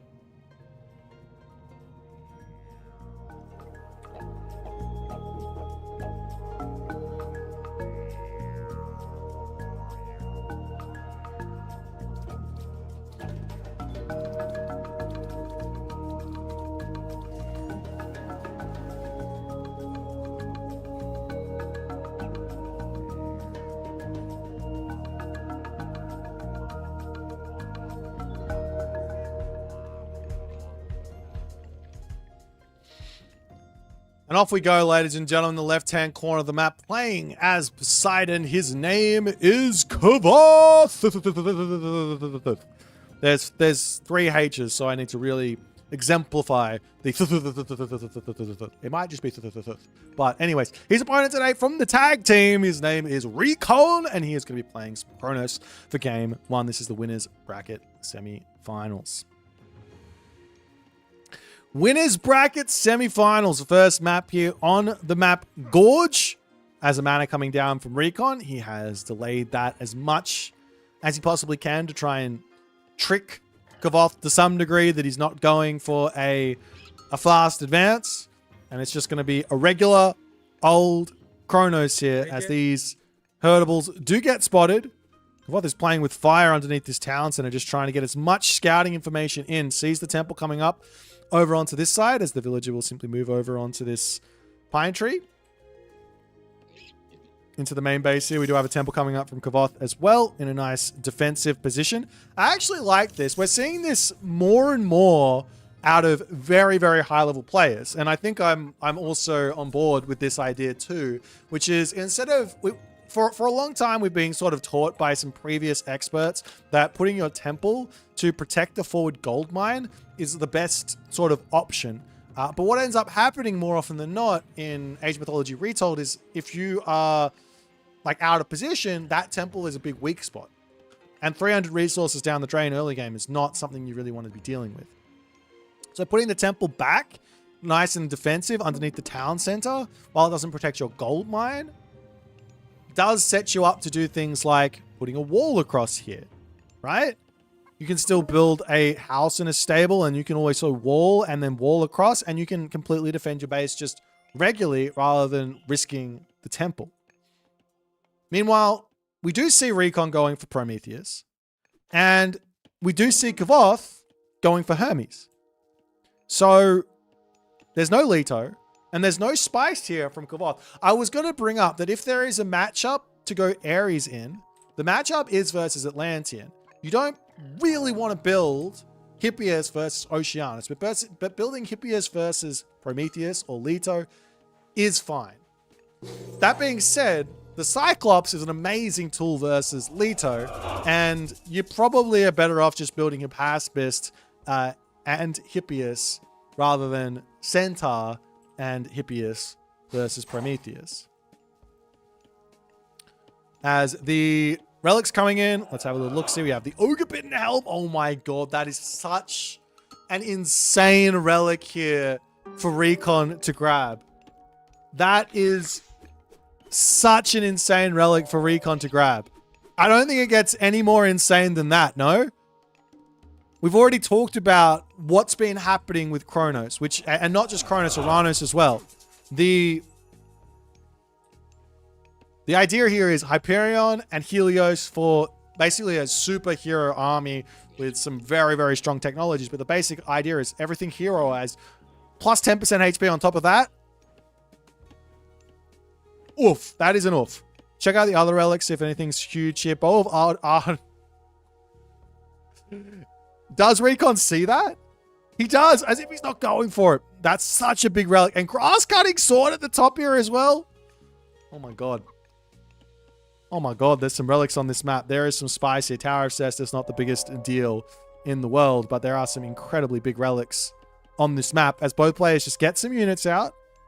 And it looks to me like Kavoth is just going to be dropping a town center. Both players are just going to be dropping a town center here. They get their defenses in. Both players are very much able to deflect any raid here. It is very, very risky to be sending Hippias into this base right now. So that's not going to really be a huge option. However, the Atalanta and Centaur coming in here can basically get in and out without too much risk, as Kavoth will spot this all, garrisons everything, and his hero catapultes will be over to defend for the time being. Meanwhile, Town Center coming up for Kavoth. Now, the question here is going to be, will Recon spot this? Recon doesn't have the resources for a town center just yet. It's very easy to flip your economy and jump onto some trees and things like that, and then drop your own town center. Or is Recon going to do something very, very spicy, which would be to build himself out a bunch of oracles now and go into a mass Promethean all-in? Now, I don't expect Recon to be doing that. He's not that type of player. I expect him to be thinking town center here through and through. But the fact of the matter is he has not spotted this town center. So he doesn't know what Kavoth is doing, and he doesn't want to take any risks, but he is working towards that second town center very, very soon. Meanwhile, Kavoth here says it's time for some hoplites. Some walls coming up. Town center does get spotted. And Recon now can think, this town center? This town center? Either or. I don't particularly like this one just because the normal plan here for a Poseidon, if it does end up being a town center sort of war, 2 town center war, is Poseidon gets to the heroic age nice and quick, generally through Aphrodite, but you can go Dionysus, and blocking the wall, blocking the wall, blocking the wall. Huge move there from Kavoth, from Recon, as Kavoth not able to block this off. We do see one catapulty waiting over here to attempt to block off the remainder of this wall, such that Recon can get out of here.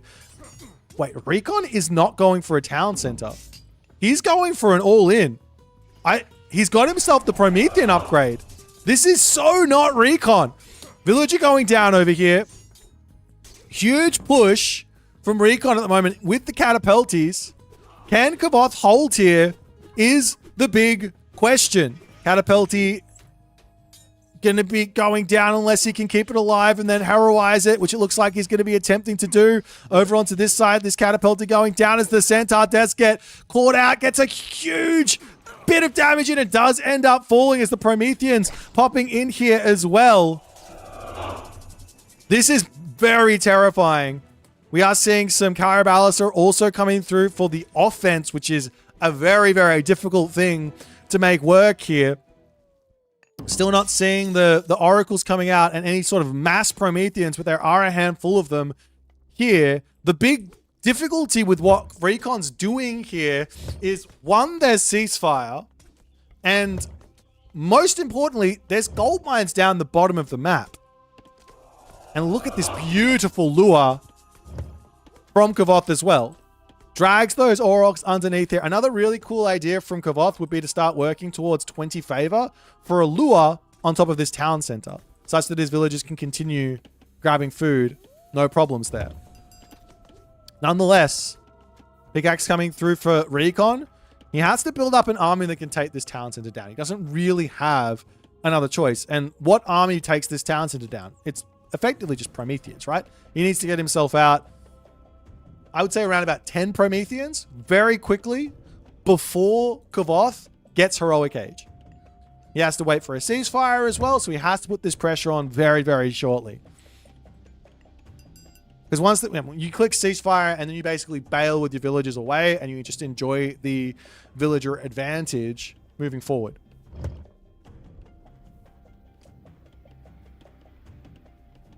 More hoplites for Kavoth. And an incredibly tense moment here. Also, a deconstruction onto this military camp would not go astray as the army to charge forward here. That Hippias does see the Caraballister. There's 7 favor in the bank for a very simple valor there, as well as a little bit of pressure over onto the villagers there. Not going to be all too concerned where that's concerned. All too concerned where that's concerned. As the wall goes down over here, and Kavoth will be simply pulling back yet again. Farms on this town center is such a wild decision from Kavoth. This is Of course he wants food income, but just pull these villagers off of wood, build farms in your main base, put these villagers onto wood because you don't want to be sacrificing too much over here. You really don't want to be sacrificing too much. More Prometheans slowly coming through.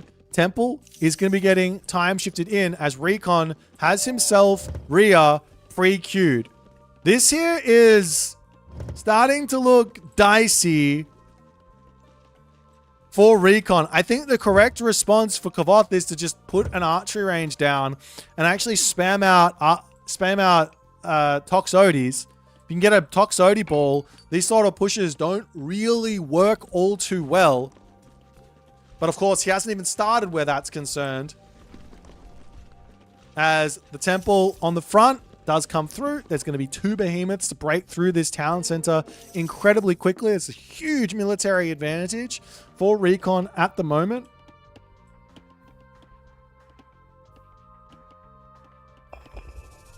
Full of archery ranges, and he is looking for some Toxotes. So Kavoth is listening in. Just kidding, he's not. They are 5 minutes in the future.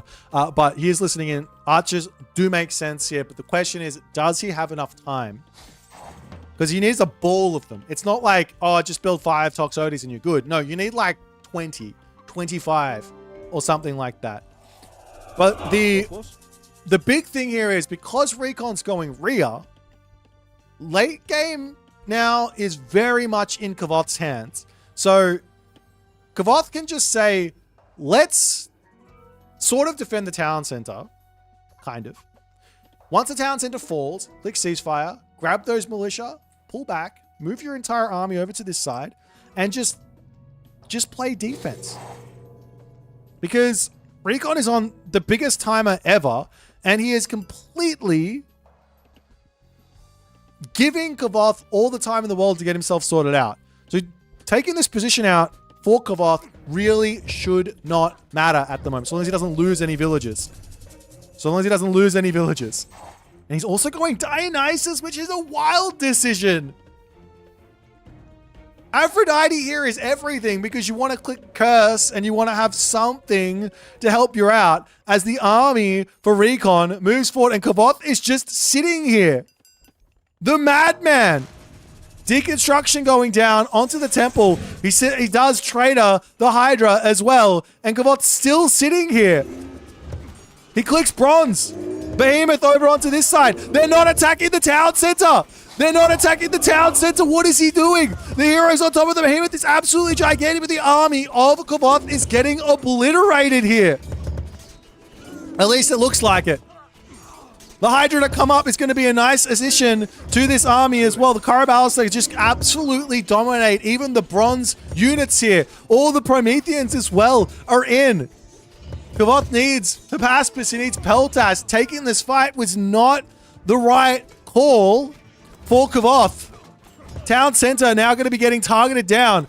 Over onto this side. Peltas in to take out the Caraballista. There's no Behemoth remaining, though. We are seeing one coming through. Also, Rhea's gift going to be coming in for a pretty large amount of resources. Hippolyta comes through. More units are starting to drip in onto this position, but there's still 4k military resource advantage to 1.3k as the Behemoth will slowly waddle in here to attempt to take out this town center. Taking a look at the hero situation, Atalanta is in, Theseus is in, the Prometheans to take out the town center is perfectly well and good.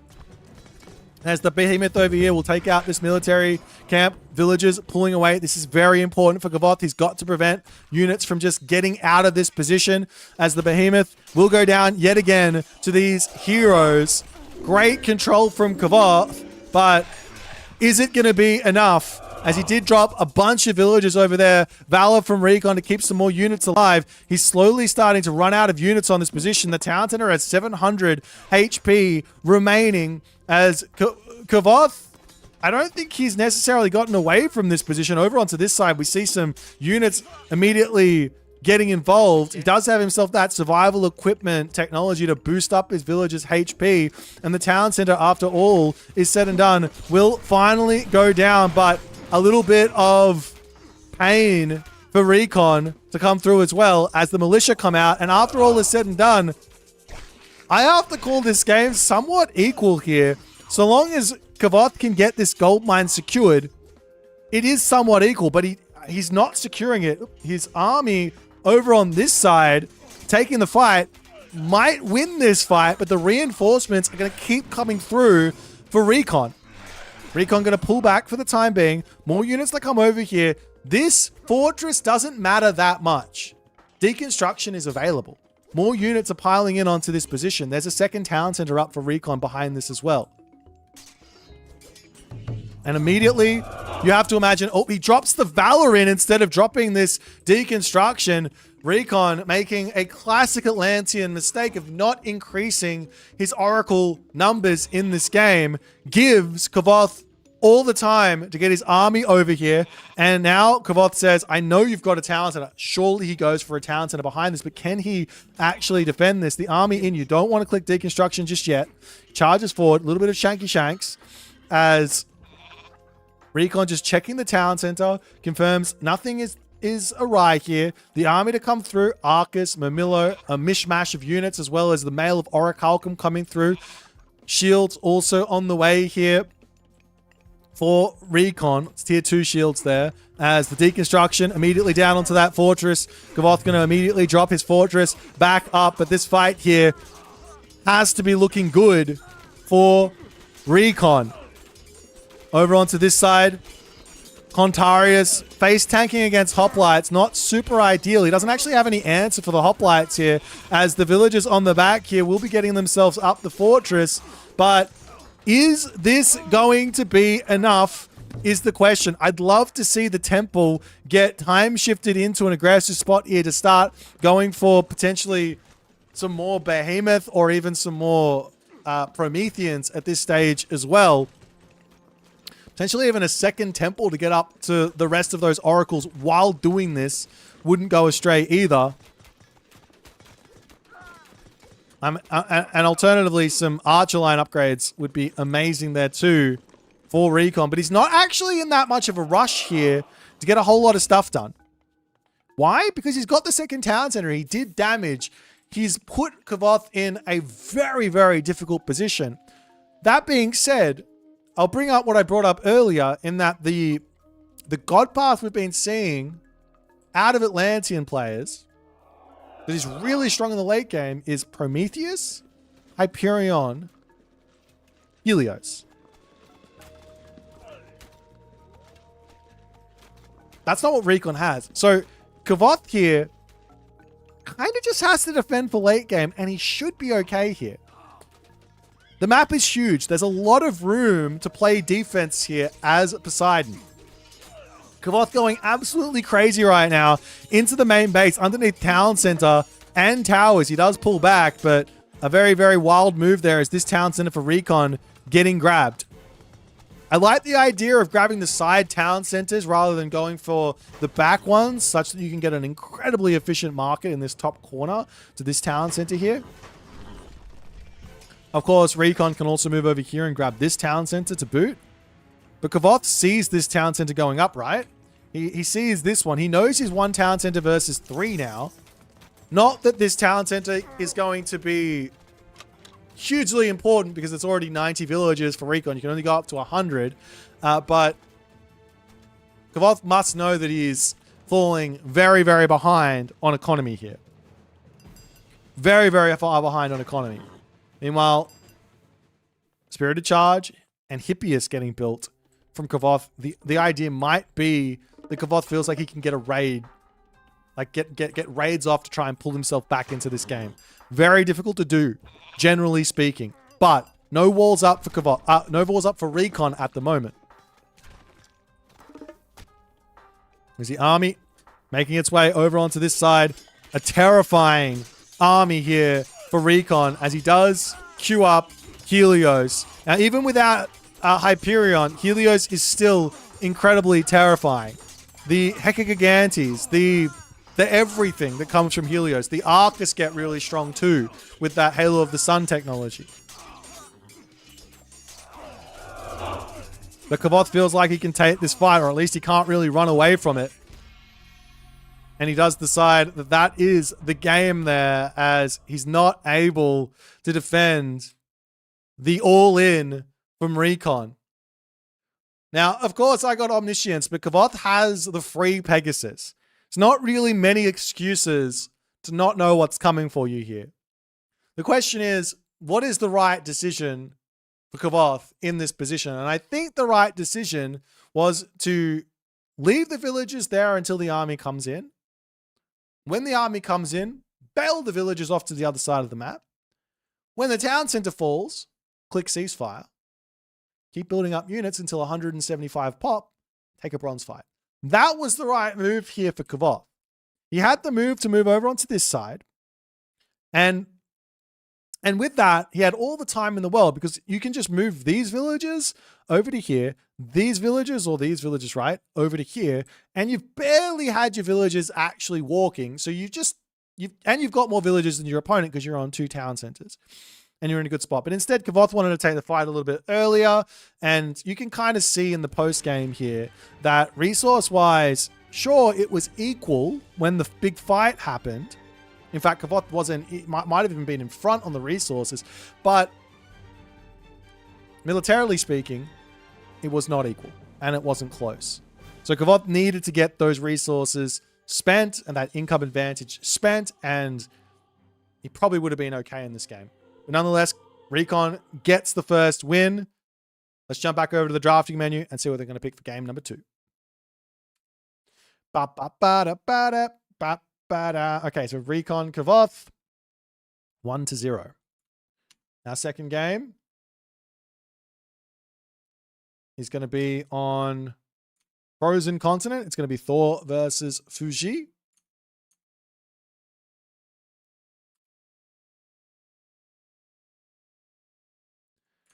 And off we go.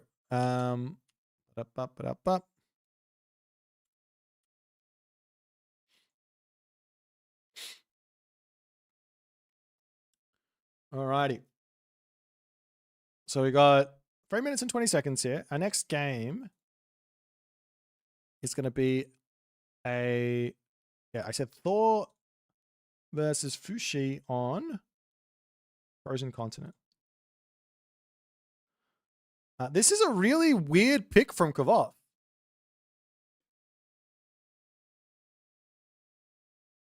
Do I have a new chair? I don't know. Do I?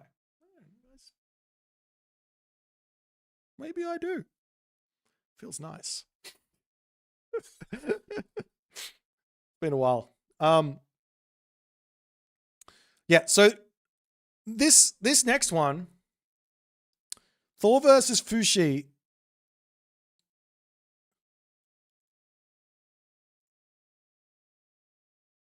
I'm looking at it and I'm trying to figure out what Fushi gets here. Why pick Fushi on this Frozen Continent map? Susanoo makes sense. Hades makes sense. Ra makes sense. Fushi? Docks are expensive. You have to deal with the Thor early game, which is also going to be a problem.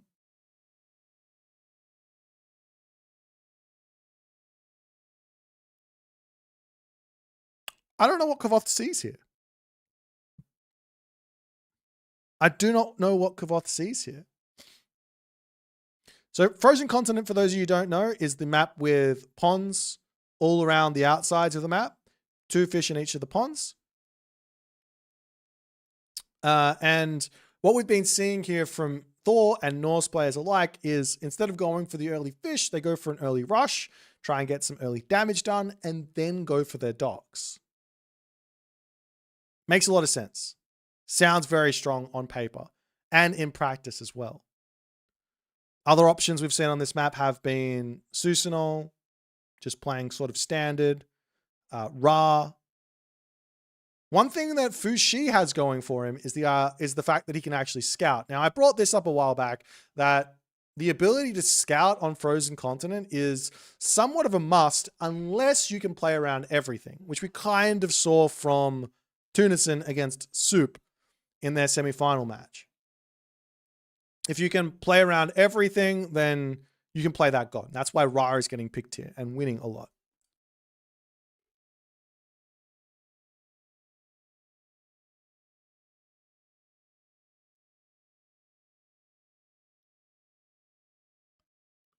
But nonetheless, we're going to be jumping into game number 2. Recon is looking incredibly terrifying, but he did play a style that I haven't seen from him very often in that first game. We'll see if he's going to continue that trend. One thing that Recon has always been adamant is that he just picks the strategy that he thinks is the best. He doesn't have a style. That's his take on the whole situation. So I imagine if that's the case, he is going to be doing some Thor rush here. I have to imagine that, but we'll see as we jump in onto Frozen Continent and see what's going to happen.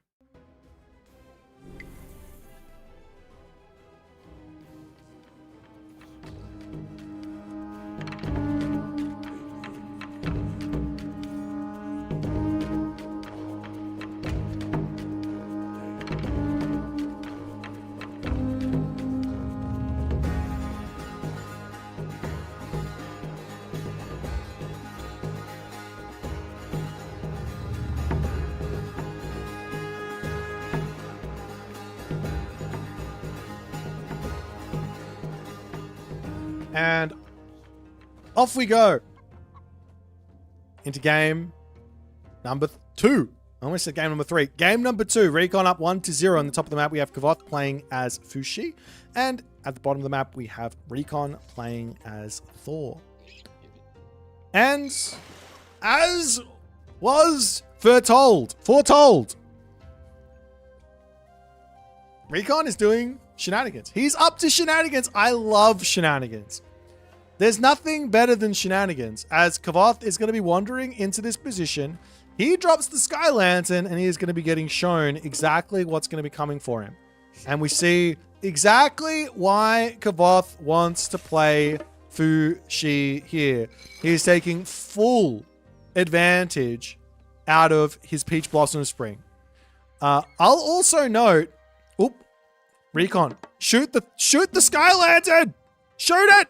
Right click on it! So for those of you who don't know, this is killable. It just doesn't shoot automatically because otherwise the game has some serious issues with dealing with it.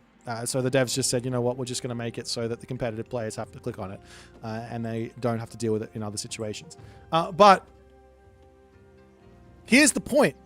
I now realize the Kavoth plan. The Kavoth plan here should be scout, figure out what Recon's doing. He sees the Fast Temple, and then he can grab the Peach Blossom Spring to speed up his early game. Get to the next age incredibly quickly. That's got to be the plan here. I actually played a similar matchup in the early days, and this is how I got out of the situation with Fushi. We got onto the Peach Blossom Spring really early, allowed us to advance, allowed us to defend the early game while also getting all these docks up. However, Kavoth, he's not doing this. Kavoth, I think he's going to have some trouble here. He's got the Peach Blossom Spring to grab gold later on, but it's not like it's safe or anything. But even so, it's still going to be only a small amount of gold. So we'll see how it's going to go. But surely Kavoth has played against this strat. Surely he knows it's coming. Everyone has seen Thor doing this. This is basically a staple on this map at this point. And the reason it's a staple is because it's incredibly solid. You go on attack, you get early game damage. If your opponent does go for some sort of a fish boom, no worries. Oh, Recon steals the Peach Blossom Spring as well.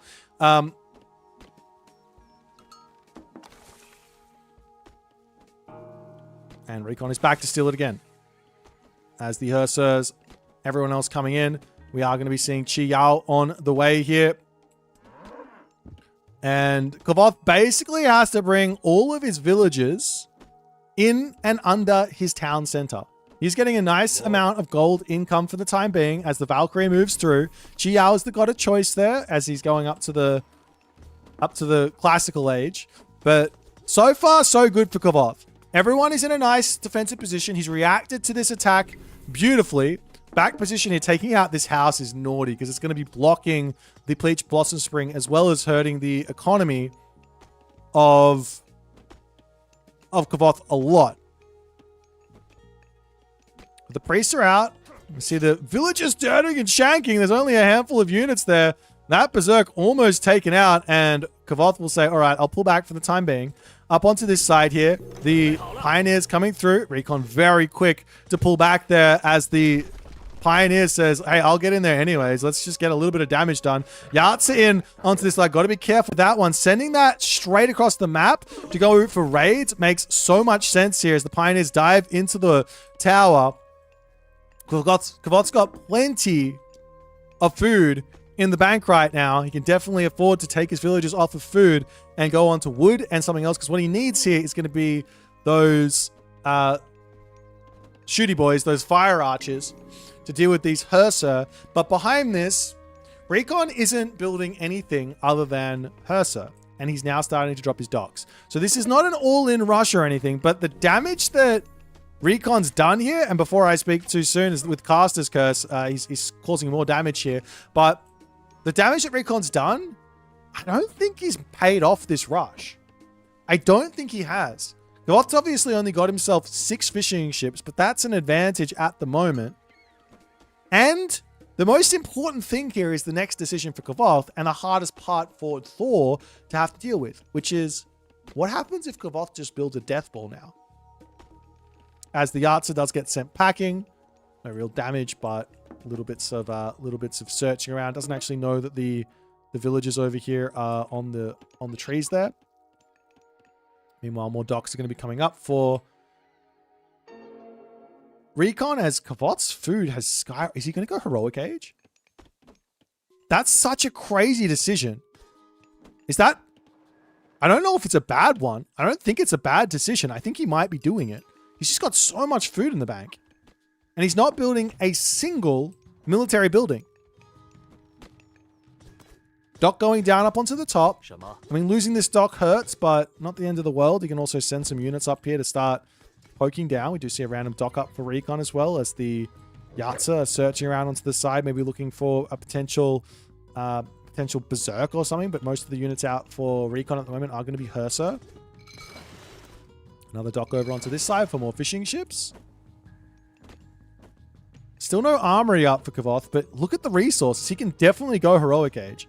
One scary thing here for Kavoth has to be going for New Bar here and looking for an all-in onto the main town center of Recon. Because Recon has to pay off all of these fishing ships coming through. They're expensive. Kavoth doesn't have himself his purse seen just yet, but I don't think he really cares. And more docks are going to be coming through at the moment. 5 docks to 5. So it's equal on the fishing ship availability. But that's only equal for now. And okay, so we are going to see Gormang. Now this is very Kavoth. He loves Gormang. And I imagine it's going to be for a huge amount of White Horse Cavalry to just start looking for all of his raids. He's a big fan of the cavalry unit. He'll build it whenever he possibly can. But the big difference is that Kavoth is going to be playing against a Thor with a huge food income, which should mean that Herdmen are a possibility and availability. Very strong. And Recon's also got access to Thundering Hooves Cavalry. While they don't beat the White Horse Cavalry, they're going to be able to outmass the White Horse Cavalry, and they're going to be able to chase them because of all that good stuff. But nonetheless, this is very spicy. This game, I think it's incredibly equal, and Kavoth doing something that's very, very wild as well puts this into a very strange position that I don't think either of these players will be ready for. Walls coming up over here for Recon. Relics getting dropped off into the temple, as there is going to be text of Imhotep for building faster. Staff of Dionysus to keep his villages alive. Svadilfari Sledge to make fortresses cost 0 is awesome.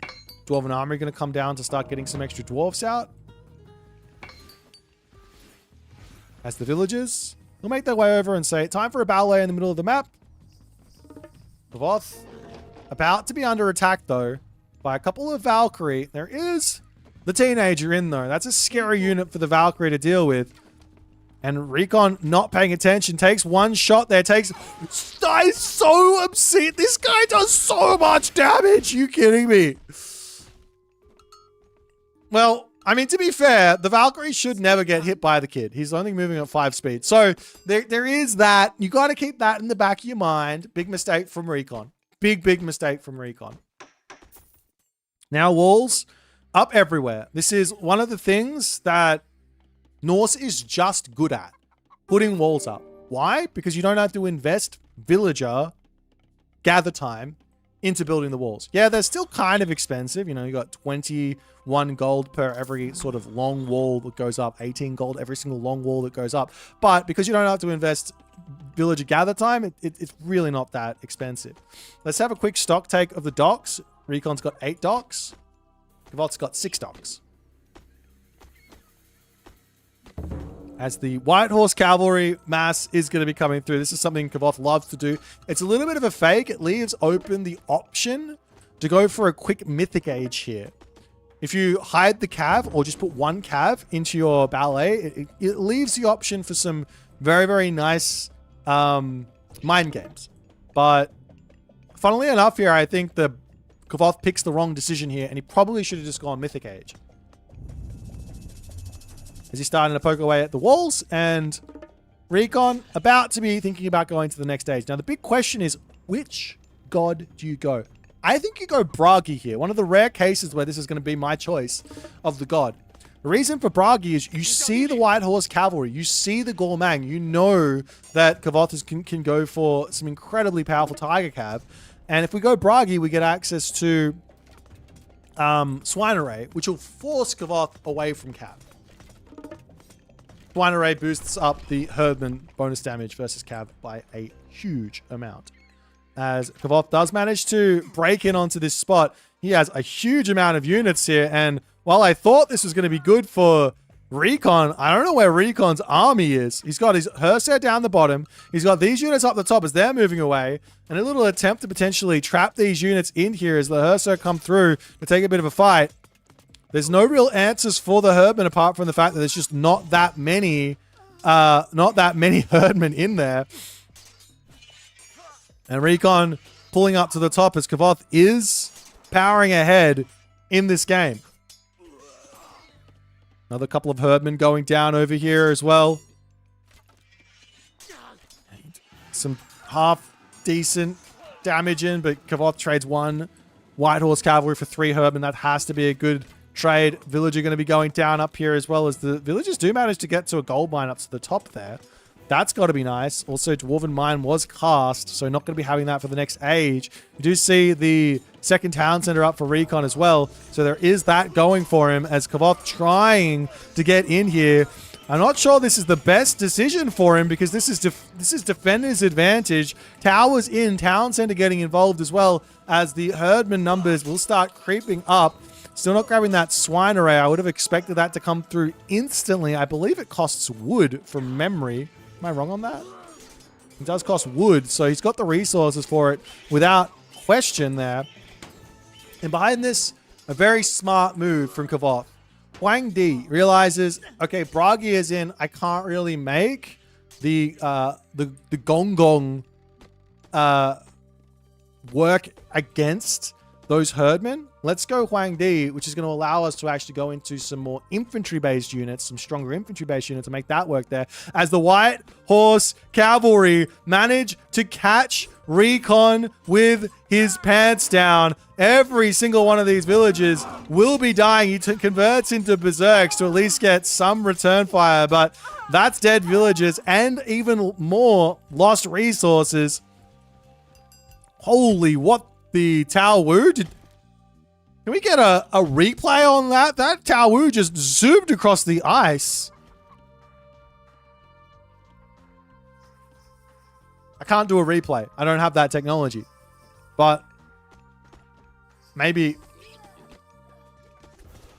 Anyways, a little bit of a raid here from Recon as he's trying to put some pressure back on to Kavoth, but Kavoth has got his resources nice and safe. He can go for town centers now as well, as he's going to the heroic mythic age. There's really no problems for him. He is falling behind on villagers, but he's got the tech advantage. We see a third town center up for Recon as well, as Kavoth is going to be charging up to this top position, and Recon yet again caught out. The cavalry raids from Kavoth have been absolutely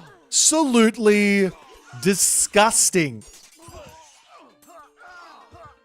But Recon still has a villager advantage to some degree here, as Huang Di comes through, and the big question is going to be, where do you use the dragon? The Gorge are out, but Gorge aren't really going to be much of a help because the dragon comes in, kills off the Herban, and the White Horse Cavalry come through and kill off the Gorge instantly, basically.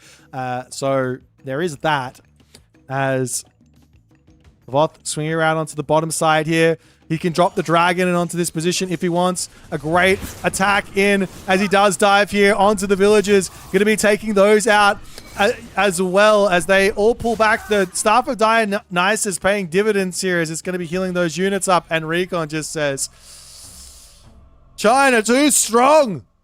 No, an incredibly well-played game from Kavoth. Incredibly well-played game. He dealt with the early attack beautifully. He picked an incredibly smart strategy here to play around the fact that Recon was going for a classical age boom and going for a very quick heroic age. And then, simply put, the raids were just tough to deal with. They shouldn't have been. I feel like Recon could have got his walls up. I feel like this town center might have been the mistake here from Recon, getting himself to the heroic age faster, getting himself his upgrades quicker, getting a hill fort down onto this gold mine to secure that. Probably wouldn't have lost any villages, probably wouldn't have lost any army, probably would have been in a better position, but he went for the town center boom to try and mitigate the raids to some degree and hold on, but just cannot keep up with the teching Fu Shi here. So it all does start to make sense. I was questioning the pick, but it all does start to make sense here as Kavoth strikes back. And we're at 1-1. Let's jump back to the draft and see what they're going to pick for game number 2.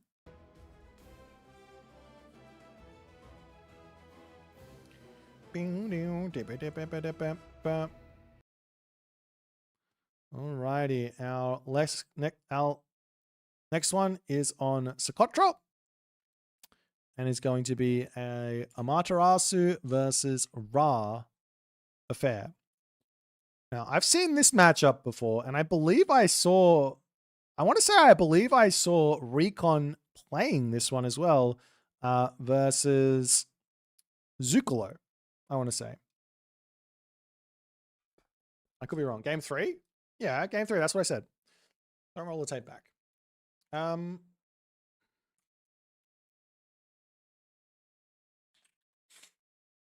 Alrighty. These guys are not in game just yet. Who knows why?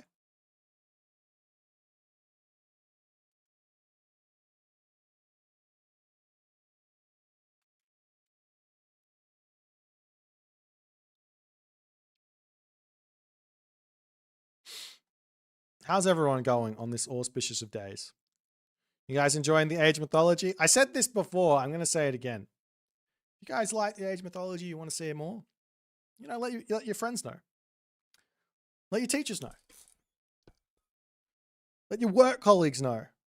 Spread the word that this game is better than any other game and that everyone should be spending their Saturday and Sunday evening watching Age mythology. There's nothing better to do. Just nothing. There's fireworks. There's massive god powers. There's myth units. How can this not be the game you want to watch on a Saturday and Sunday evening?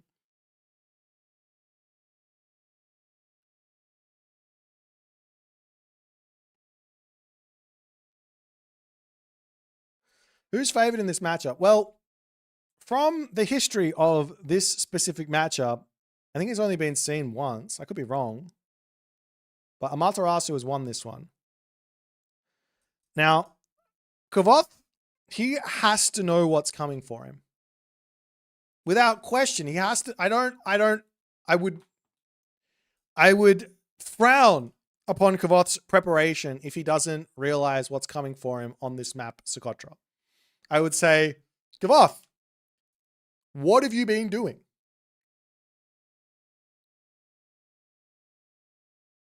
So that means he has to have some sort of a plan here. He's picked Ra. Now, what have the Amaterasu players been doing on this map? Not just this map, but also on any of the smaller maps. Haywire,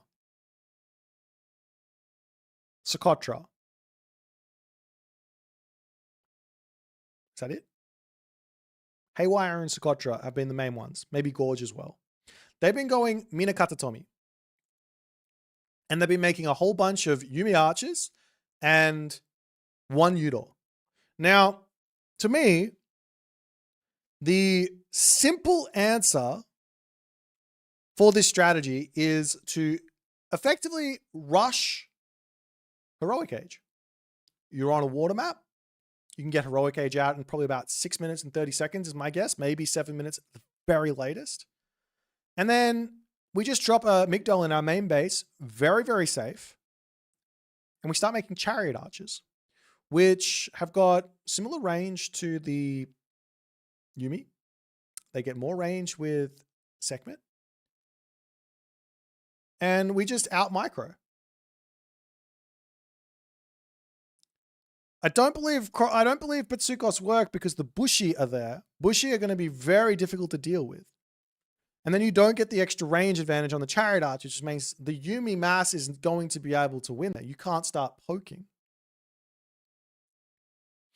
So that's my thought process here. I don't know if it works. I'm not the one training and practicing all these strategies and trying to work their way through these ideas. Smushy Cows told his dad about the tournament. Now tell your dad to tell his mates about the tournament. Tell him, stop watching the football. Stop watching the basketball. I mean, you can watch a little bit, but have this on the main screen and the other ones on the other screens. I think that's the right way to go. Elephant make another. That does make sense too. That makes a lot of sense. Elephant makes a lot of sense, but you do need to get to your death ball, which is tough. But I mean, you need to get to your like critical mass of elephant before you push out, and you're not going to have the resources.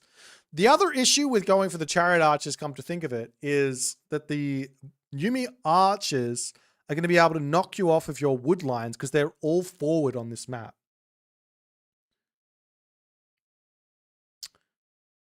Imagine a sports bar showing this. I can't imagine a sports bar not showing this. I imagine that I already know every single sports bar around the world is showing these games at the moment. That's what I see. That's what I see. Yep. I'm going to tell that to myself. That's what's happening. Alrighty. I don't have a timer up. Why don't I have a timer up? Guys, we're in this game in about 1 minute and 5 seconds.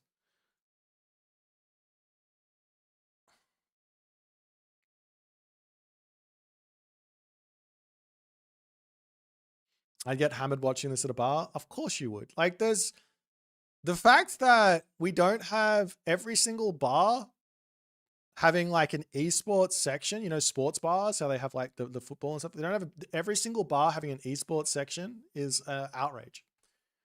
Absolutely an outrage. Alrighty, but nonetheless, I mean, both of these players, nothing separating them at the moment. Recon on Amaterasu, Kavoth on Ra. A matchup that I think is going to be very tough here for Kavoth to get through, but we'll see if he's come up with a solution. And the reason we're seeing this strategy from the Amaterasu players is mostly because the players can't figure out a counter to this strategy. That's the main reason, I think. Nonetheless, let's jump into game number 3, Recon versus Kavoth, and see if Kavoth can make it happen. Let's go.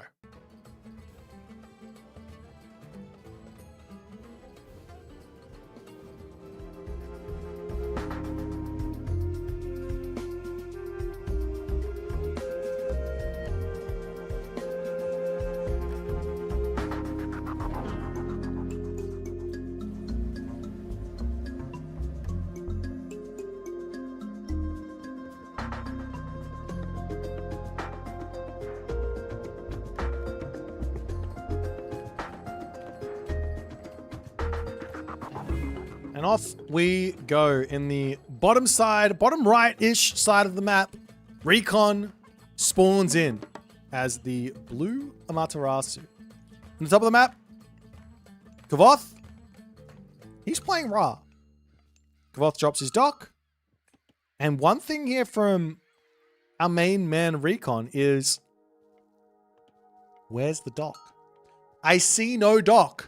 There is no dock here from Recon. Recon doesn't believe in fish. This is my favorite thing about these tournament maps, that this is an option. This has been what, I'm not even gonna lie. I know some of the devs, and I know that they've been like, I wish that we could find a way to make opening non-dock a viable strategy. And they even went so far as to suggest the idea of making docks classical age only. Guess what? You didn't need that. You just need to change how the water works, how the water maps work. This is how we get these wild games. Create some wild maps and you can see some wild things happening. Monument up to Kavoth. This is going to be hitting the dock, the mining camp, the granary, and the lumber camp. He hits it all. That's effectively 1, 2, 3, 4 priests. 5 priests. Well, this is a pharaoh. 4 priests and a pharaoh. Empowering for the moment here. Temple coming up for Recon on this side, as well as the Kitsune wandering through.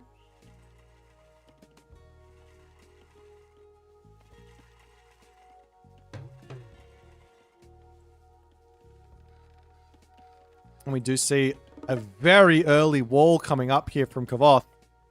It's Minakata Tomino. I think he's scared of Ameno Uzume, but Recon, he doesn't even care about that. Now, this is the big problem. This is why this strategy is so good. It's because the wood lines are incredibly difficult to get onto. You can see that Recon's got his backwood here. He's got his wood line over here. Kavoth, wood line here, wood line here, wood line here.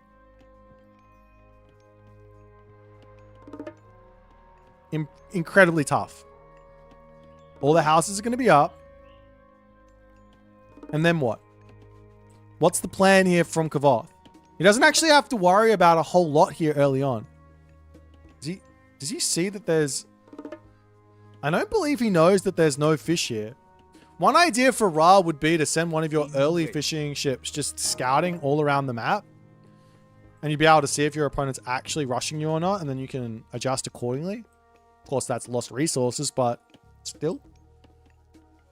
Nonetheless, the temple coming up for Kavoth, and immediately one Udor is going to be coming in, as that will wander straight across the map and start applying some pressure here to take down the Sentry Tower. Look at this bad boy go. It's a little bit too close to the shenanigans there, as the tower will end up falling. That's a pretty brutal start here. One tower down. It's going to limit the ability to be on this wood line. What's Kavoth's plan here is the question behind all of this. The shrine. It's the aggressive shrine of the hut. He's going to put the shrine of the hut down. It's here. You guys thought it was a meme. It's real. I thought it was a meme. It is kind of memey. This is pretty memey. The villagers will move up to the top wood line. No problems for the time being. But immediately, Recon is going to relocate his army over onto this right side. Has to be the idea. He doesn't need to hit this gold mine. Not really. Pretty slowly going to deal with the wolf. They do have the bonus damage there. You can also heal up his Deuterinos here as well. No problems. As the walls will go down. And a Wadjet will come out. He can throw down a barracks and be ready immediately here to start defending, as the Yumi getting involved. We also see the upgrade coming in for Recon here, Sacred Custodians, as these wolves are going to get slowly taken down. 2 Wadjets are in. And now this is the hard part. You have to somehow make these Wadjets work versus the 18 range Bushi here. Now, of course, slingers are going to be huge for the moment. Villagers getting pushed off of this position as well. Moving over onto the gold mine on the other side there is also very, very nice too. Of course, the villagers could pop onto this gold and go passive stance, and then you could try and heal them up as the slingers come through. Trying to take out the bushy here as well as the priests to come in. Trying to take out those one Udor, but there will be the big fat solar shield onto those one Udor there as well. As Kavoth trying to break through all of this and survive. This attack is absolutely brutal as one Udor will end up falling. One bushy ends up going down as the Wadgets do have to pull back here underneath this position. He does have some healing in on these guys as the priests are doing what they can. Lots of resources in the bank for the time being as the Kitsune stays alive, picks off a villager. And Kavoth desperately trying to get out of this position. He's trying to kill off that other bushy. If he picks that one off, he should be okay to make use of these Wadgets. Charges forward to try and make this work. The Miko in the middle here. Two Miko coming through. Another bushy coming through. As these bushy from Kavoth, not from Recon, are just doing so much damage. The Wadget does finally go down. And Kavoth onto this side, charging in to try and take out the Yumi Archer that's just going to be running back. We do see the mining camp get deleted, rebuilt over here. But Kavoth's just not really building anything. He's got some slingers coming through. He's got so many resources in the bank. Just pull off of the wood line, come up onto this, or off the gold mine, come up onto the wood line, and actually start getting yourself some resources you can use. A market to trade is not a terrible idea here either. As Kavoth makes his move up to the top. Priests coming, or Pharaoh coming in. Priests need to be built as well. The slingers slowly coming through over here. Bushy and Yumi waiting quietly for the time being as another barracks is going to get shot up. Slingers going to make their move over onto the right side here. And Recon now says, it's time to start my own fishing ships. The water is there. Let's take it.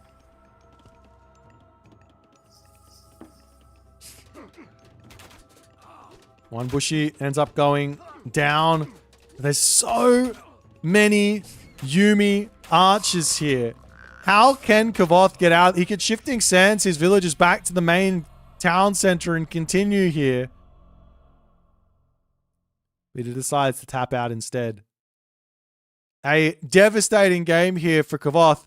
I feel like he should have just left this gold mine a while ago and been up onto the top, put a marker down, put three barracks down, and actually got some units going. But for whatever reason, he just was wanting to stay on the home gold mine forever, even though there wasn't a tower or anything to protect him. I should also mention that Socotra only has 2 sentry towers to start with, so losing this one was losing quite a bit.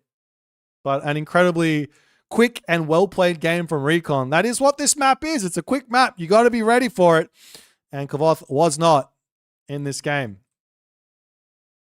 Let's move on to the next one and see if Recon is going to be able to be the player to move on to face Tunison in the finals, or if Kavoth can strike back and keep his chances alive to stay in the winner's bracket.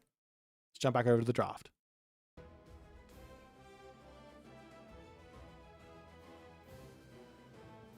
All right, our next one is Dry Arabia, and I think we're going to see a new Wa here, is my guess, from Kavoth. He's very, very good at that new Wa on this map. But Recon says, Dry Arabia, it is Oranos time. It is Oranos time. So the Amaterasu got the win. And our next map is on Dry Arabia. And it will be a Oranos versus Nuwa Fair.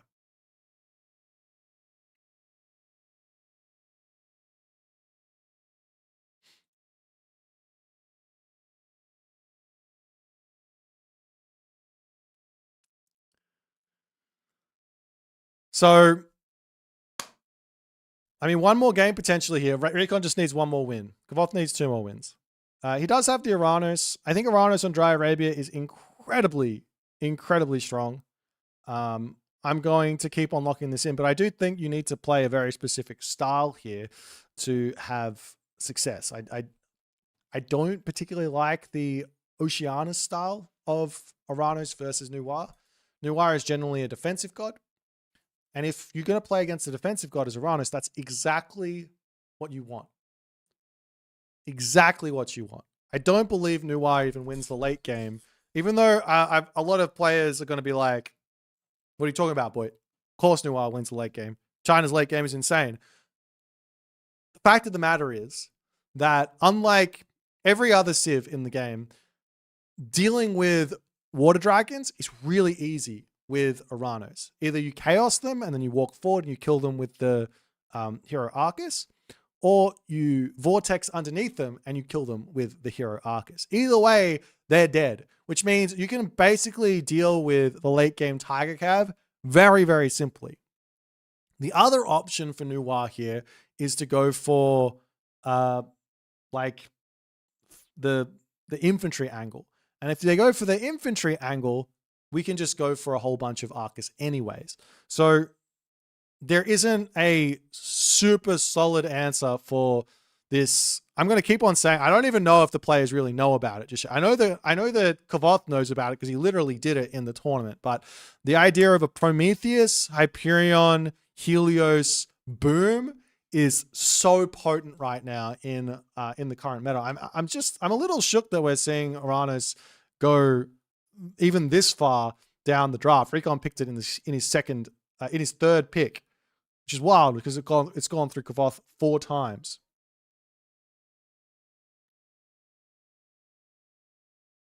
But we'll see. Maybe I'm wrong. I've been wrong before on this stuff, so I don't think I am on this one though. I don't think I am, but then again, it's somewhat of a new idea. I don't know. We'll see. But okay.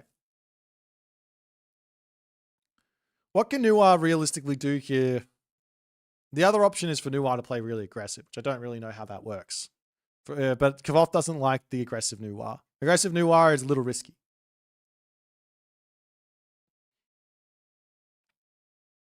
Yeah, the one weakness to the Prometheus strat, which is basically spamming Valors on your citizens, is the fact that you don't have favor and you don't have map control.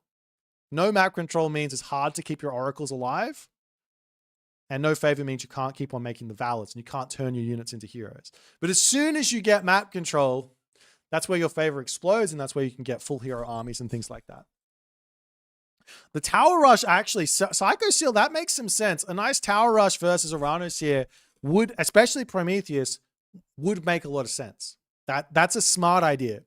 That is a smart idea. I like that shout. Maybe that's what Kavoth has got planned here.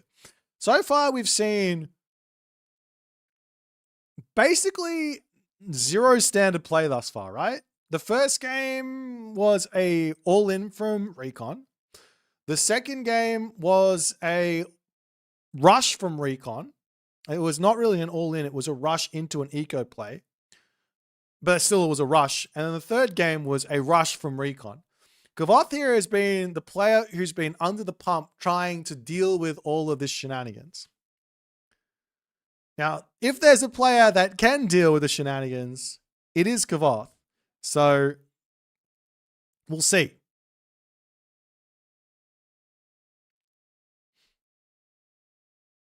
Nonetheless, no more time to wait. Into Dry Arabia for game number, what are we up to? Game number 4. Let's go.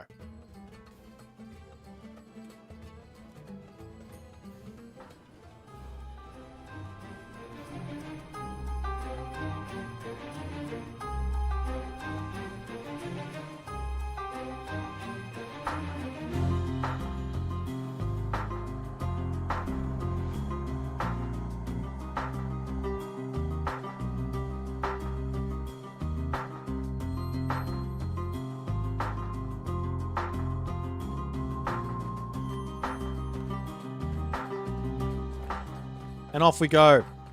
Game number 4, Recon. 2 wins. playing Oranos to push himself into the winners finals. Kavoth trying to prevent himself the terrifying road in front of him, which is the loser's bracket. You don't want to go to the loser's bracket. You want to stay in the winner's bracket. The winner's bracket where it's nice and cozy. They have muffins there, apparently. That's what they tell me. I don't know. But he is playing Noir here to try and keep his tournament winner's bracket chances alive. Don't worry if he loses. He does have the loser's bracket, but there's some terror over there. There's Moscow. There's Grass. There's Mini Yeti. Not an easy road in front. Potentially also another Recon or another Tunison to have to deal with. Let's check out the relics. On the left side, Wu Hao Bow of Huang Di. Movement speed of targets hit with a ranged attack set to 85% for 2 seconds. That one there is...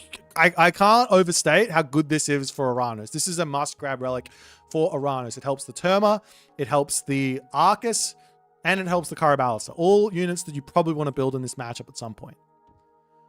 Over here, we've got the Ankh of Ra, plus 0.06 favor per second. Onto the top right-hand corner of the map, we have the Nine-Tailed Fox Charm.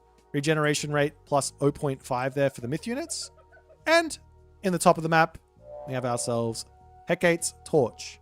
God power cooldown time minus 10%. Also, God power's cost less. So another relic that's amazing for the Uranos because of the God power spammage he most likely wants to do at some point in this game. Nonetheless, no super spice here, it looks like, from Kavoth. We do see a pretty fast advance from Recon. He's going through Prometheus. So I'm not surprised to see this. I think this is the right call. However, Kavoth did spot the home gold mine, and he does still have himself available this Power Rush. But given his advance time, I'm not really sure it's a great idea. There's going to be a Promethean or two potentially out. And there's probably also going to already be a counter barracks coming down. Not sure it's going to be all advantage, so to speak, for our main man, Kavoth. So we might have to play a different style. At the moment, he's got himself his Kwafu hero on the gold mine. He's going to be going for a wall here. He's terrified of something. A wall here, the actual town center situation, not looking the best for either player. Second town centers don't look amazing here for either player. Now, if I am Recon, I don't really care about my second town center. I've got myself sky passages, so I can be anywhere I'd like. But for Kavoth, grab this town center, drop Earth Wall. Potentially can have giraffes and gold mine. We'll see how things are going to go, as Recon has already dropped himself the sky passage. He's getting himself extra oracles out very, very early on. Love to see that. That's exactly what you want. Up onto this top side. Recon grabbing the zebra and all the other good stuff. Over here, we've got ourselves the construction of a counter barracks for Recon as well. And Theft of Fire very quickly in for Recon 2. Now, this technology is absolutely amazing. I did a little test on it the other day. When you get this tech, your hero citizen ends up being as strong as 2 Greek villages. Which is wild because there's no walking time. In fact, it's stronger than 2 Greek villages, 2.04. So 0.04 food faster than 2 Greek villages on hunt. So yeah, it's very, very, very, very good. Meanwhile, Recon making his move over onto this position to grab this town center. We are seeing more Terma coming out for Recon, as he's going to have to manually heroize a Terma. No problems. Up onto this position, we do see a Promethean coming through. Going to start wailing away at some of these peasants as the hero Kwafu will turn. But he really doesn't do that much damage to the Promethean. Picks one off there. Maybe I lied, and he does do quite a bit of damage. As the house will come up over onto this side, the low HP clay peasant going to be coming back in as Recon, trying to go for that one as the Earth Wall comes down. The Terma popping their head in here as well. And I have to imagine behind this, will we see... Oh, almost takes the Earth Wall down, not able to do so. Will we see another all-in from Recon? I mean, it sort of makes sense. The Chong-Chi coming in. Valor? No Valor. Nice snipe from Kavoth. It looks to me like it is going to be another all-in from Recon. Incredibly spicy. Incredibly spicy. He's already out over onto this position. The fact of the matter is that Oranos played well inside of the all-in basically means all I got to do is push you off one position and then I'm going to be able to gold starve you, because you should have Sky Passage on the right side of the map, Sky Passage on the left side of the map, Sky Passage in the middle of the map, Oracles on all of them for full line of sight, and then you're good to go. That being said, this is very defendable, I think, for Kavoth on this position. He will lose his Earth Wall on this spot, but he's going to get himself his military camp. He's going to get another military camp potentially over here as well. He's already mining this gold mine, which means he's got the gold in his main base going as well as out here, which gives him even more time to play with as the Prometheans do get their upgrade in. I'm genuinely shook that Recon is playing this way. This is not the Recon that I know. This is not the Recon I know at all.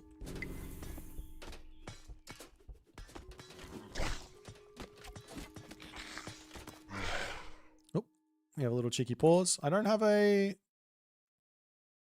message from Recon though. So I don't know what's going on.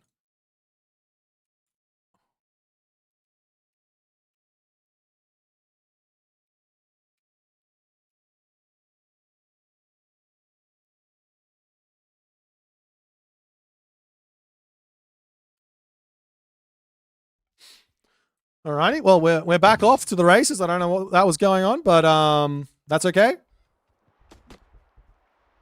And Kavoth going to be making his way into the main base right now to look for potentially some damage here, as Kavoth is just going straight to the heroic age. Look at his economy. It's almost perfectly set up to get this heroic age in. Do we need to pause a little bit? Let's just do this. Having some weird shenanigans happening here.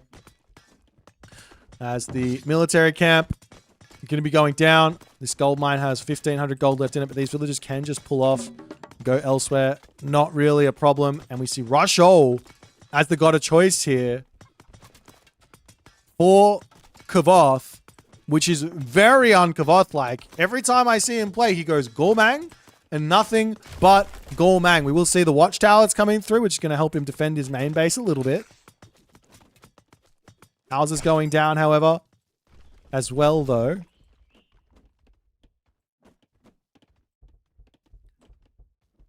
Meanwhile, we've also got the medium range soldiers still pumping Terma in. This is really risky because I think the reason here for Kavoth to go for Rushol is he sees Terma and he knows that he can click Fey Beast and just kill off all these Terma with one click. Now, the counter here would be for Recon to see this coming, which is very easy to see coming because he'll see it written on his screen and be out of line of sight and then just heroize all of his Terma. And that way he's going to continue to get value out of them. Up onto the top side of the map, however, Recon and his spidey senses tingling, we'll see quite a few villagers up here. But Recon, he doesn't have him. Whoop, we just then. There's that Fey Beast we were talking about. This is exactly what... This is beautiful. This is Chef's Kiss from Kavoth. He sees what Recon is doing, and he could not have perfectly countered this any better than he did. All of the Terma effectively falling here. As we're also going to see some walls coming up over onto this side, and a ballet coming down as well. And now it's a tiny advantage for Recon in terms of military, but Kavoth is in the heroic age.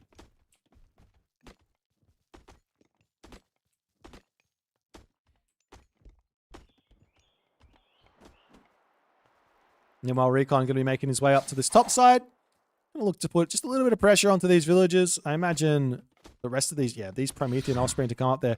He does have this relic, which is nice, the Nine-Tailed Fox Charm, which is going to heal up all of these Promethean offspring as the Promethean offspring to come through. And Kavoth here might end up actually taking some significant damage as all of those Promethean offspring to come through. Will he be able to get onto the villagers? The villagers ignoring the tower. I'm surprised he didn't just dive into the tower. He gets 2 villagers back from that position. Huge damage from Recon. He needed that. He absolutely needed that damage there. But he does manage to get it off. This villager will also end up falling.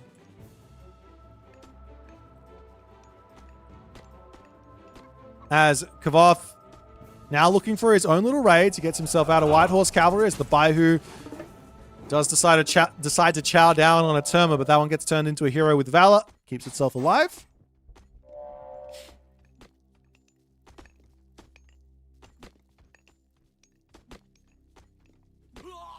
And the rest of these White Horse Cavalry are going to be pulling back for the time being. Is their Jiangxia out at the moment? Answer is no. It's a unit that is a must build for China to help them deal with any amount of myth units, as the Earth Wall in the 12th minute finally ends up going down, as Recon has been trying to break through it for quite some time here.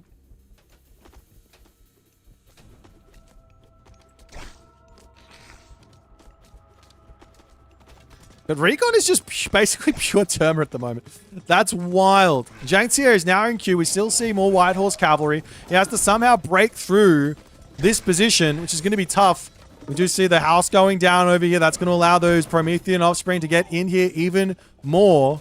Of course, Kavoth doesn't even really need to care that much about this position because he's got gold in his main base. He's got gold at the top of the map. His top of the map is walled off, so he can make a move there. The ballet on the back going to be going up as well for even more defense here. Remember, Kavoth is 2 Townsend as well. He did lose some units. He's still pulling in front here as the Micro garrisoning from one side to the other, trying to keep himself going here. But Recon is continuing to push forward. Crenellations to come in. This will give a little bit of bonus damage for the ballet against those Terma. They are considered a horse unit, a cavalry unit. And we also see advanced defenses to come through as well, which is going to boost up the ballet's damage as well. As a talent center now coming down for Recon. The thing that I'm really not liking from Recon, the only thing, is that inside of this all-in, this Sky Passage here should just be here. And there's no real need for it to be anywhere else. Really aggressive, able to hit this gold mine, in a heartbeat. As the White Horse Cavalry coming in, they do turn around, get that bow shot off. As he's now charging in to try and take out these citizens. He sees the Oracle, picks that one off nicely. Comes around, going to be looking for a potential citizen. Not going to be risking all too much there as the White Horse Cav to come onto this side. Any units inside of the Sky Passage? Answer, no. And Recon will have to dive into his Sky Passage here. He loses 1 citizen as they're going to start moving elsewhere. But this is the thing. Even if Kavoth gets 0 kills here, 0, doesn't matter. Recon is distracted. He's distracted by these White Horse Cavalry. There's no need to chase them. You know he's coming this way. Just dive into the Sky Passage and then be here to greet him. You know he's coming. Well, there's no Sky Passage over here anymore. Is that deleted or just killed? I don't know. As the White Horse Cavalry searching for oracles, they're going to be making moves into some sort of defensive position. Decides to not check that bottom corner, and he will have to pull back out. But now, Kavoth has gotten away with his boom. He's paid it off. He's got a villager advantage. It is 2 town centers apiece. But Recon has got a very, very steep road ahead of him to catch up in this game. And I don't believe he's going to be able to get through what's coming for him, which is Gong Gong. Up to the top side, these White Horse Cavalry are making their way there to hit these villages.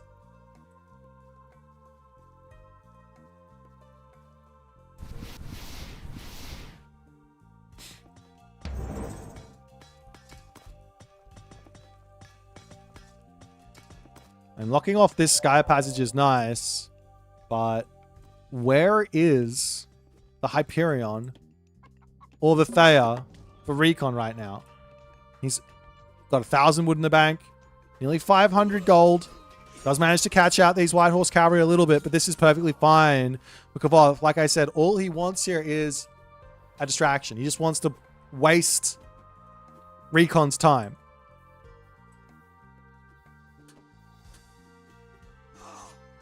White Horse Cavalry going to try and break through this spot as Kavoth, with just a handful of White Horse Cavalry, has completely distracted the army of Recon. Picking off 4 White Horse Cavalry is, yeah, well done, but it doesn't matter. Like I said, it just doesn't matter. Everything here is distraction action, and sooner or later, there's going to be a tidal wave coming, and all of these units are going to be falling. There's nothing that Recon can do about it apart from splitting his army up. A ballet queued up over here for Kavoth is sort of wild, but nonetheless. Beyond this as well, with the Mythic Age for Kavoth comes 2 very important units. Now, I talked about them already, but Tiger Cav and Qinglong. Now, Qinglong, if you don't have access to Chaos, you don't have access to Vortex, you don't have access to Hero Arcus, is very, very strong.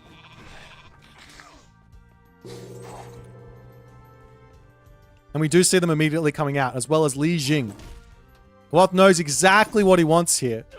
But the question is, can he solidify an advantage in this game or not? Recon's got such a long way to go to pull himself back in this game.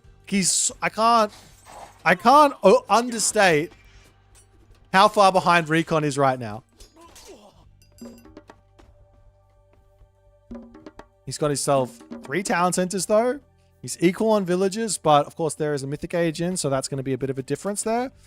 As the cavalry for Kavoth pulling back. For some reason, he's not defending his settlement, so Recon gets to deny that one for the time being. But while that's going on, we will see the White Horse Cavalry taking out Recon's 3rd town center as the Qinglong coming in. Huge damage onto this spot, but there's not any follow-up. There's no units here to deal with this. And we actually aren't seeing a single fire archer in for the moment for Kavoth. As the Li Jing coming in, that's going to try and deal with this Satyr over here. As again, the special ability to come through, trying to take out that front line. This is the scary part about the Qinglong, is the fact that they take out your counter units. The infantry units. They're really good at that. Kavoth is being incredibly disciplined at the moment by not clicking his god power. He doesn't want to click it. He doesn't need it. Another special ability coming through as everything for Recon will end up dying. And all it takes is 3 Qinglongs and a tiny advantage here for Kavoth. And he does manage to level this series 2-2. I got to be honest, I don't understand what Recon was trying to do in this game. If he wanted to go for the gold staff, the 1 town center attack, and not go for the other more premium strategy, go for a completely different play, this Sky Passage here should have been up at like 9 minutes, 10 minutes into the game. There's no way that this gold mine should have been getting mined. After he made the push in over here, he should have been able to pop back through a Sky Passage that was this aggressively placed. And then he can be here, and he can be here, and he can be here, and he can be here. And there's no gold mines for Kavoth to grab if that's done correctly. Of course, Kavoth, credit where credit's due, perfect response to this with that fast Fey Beast. Absolutely decimated the Terma numbers. You see this in the military resource tab here as Kavoth goes from Recon goes from 3,200 down to 2,150. A huge amount of damage. And of course, the units will catch up for Kavoth as he slowly builds to an amazing position. Also, the fact that he didn't have to use his Great Flood is testament to how far in front Kavoth was in this game. Nonetheless, let's jump back over to the drafting menu. We got one more game between these 2 Titans. I told you it was going to be a series, and it has delivered in more ways than one here. let's jump into the drafting menu and see what they're going to pick for game number 5.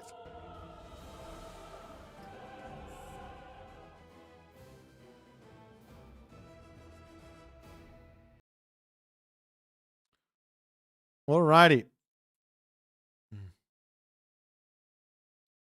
And we are in on Budapest, and it's going to be a Loki versus Hades matchup.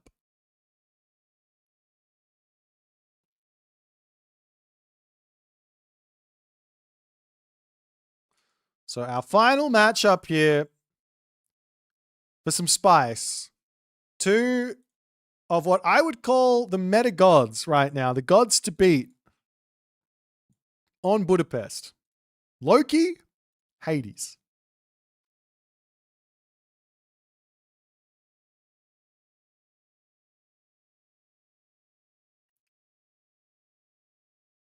It is 2-2.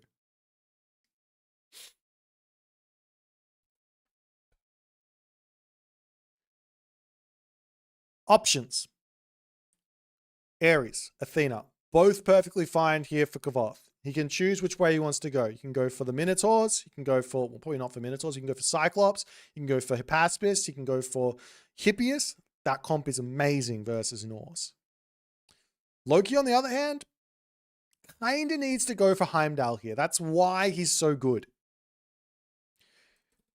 Yeah, we should probably have that as a cheeky little question for the chat. Actually, let's do, can we do one on no. There's no predictions on YouTube stream. Matrius, thanks for the prime, man. Okay. What was I going to say? Are we going to see the forward dock? I want to see Kavoth walk forward, and I want to see Kavoth drop 2 docks on both sides of the map with his first 2 villages.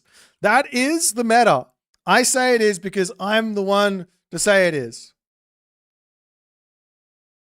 That's what I say. Am I wrong or am I right? I don't know. I like to say things of the meta without actually knowing. Half the time I'm right, other half I'm wrong.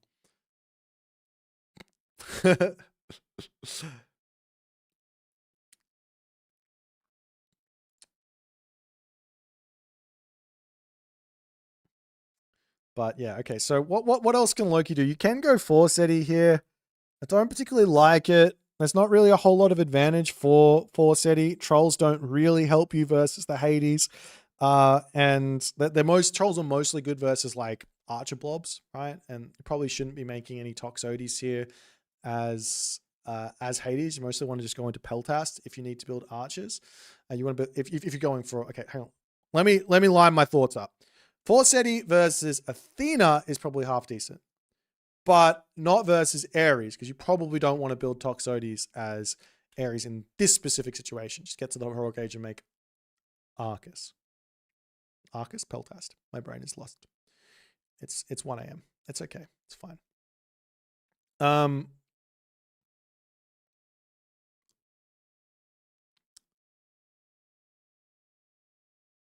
I don't know, man. I think these guys, you just have to play well. I think this is a very, very close matchup. There's a lot of things that can go wrong. We've seen Recon play a ridiculous game of Loki versus Hades before on this matchup. In this matchup, on this map. In fact, we've actually seen quite a few different gods on this map, so it's been nice to see the meta sort of develop. I don't know if it's going to set here in stone, or if players are going to choose something a little bit out of the box for the finals. But at the moment, yeah, Loki, Hades. We've seen Zeus here.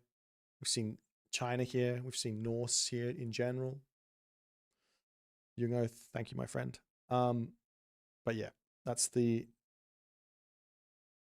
YouTube not working. We talk about pre-drag. Don't write that type of stuff. If YouTube isn't working, it better not be working.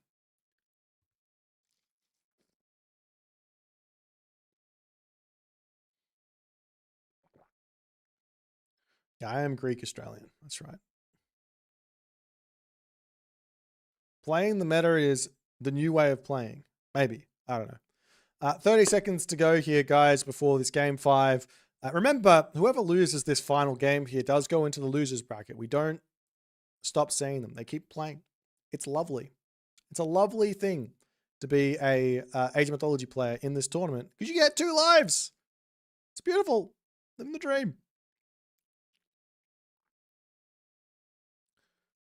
But nonetheless, let's go. Game number 5. Recon versus Kavoth. Loki versus Hades. 1 game, 1 victor, 1 map. Off we go.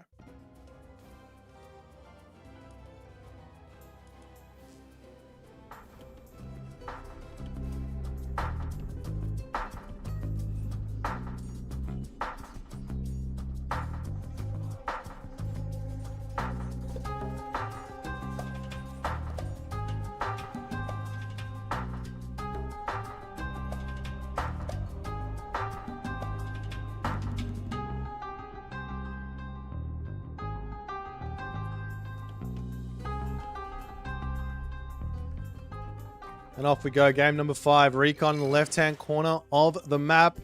Kavoth in the right-hand corner of the map. Both players have fought hard to get to game 5 here. Could have gone either way in any of these games. Relics on the map. On the top of the map, we've got ourselves Ring of Nibelung. And yet again, highlighting General Aegis. He's just hanging out here. He's just enjoying his life. As he has conquered the beaches of Budapest. Don't ask me how, don't ask me why, but that is just how it is. Over here we've got the Scales of Echidna. Huge relic for Kavoth here.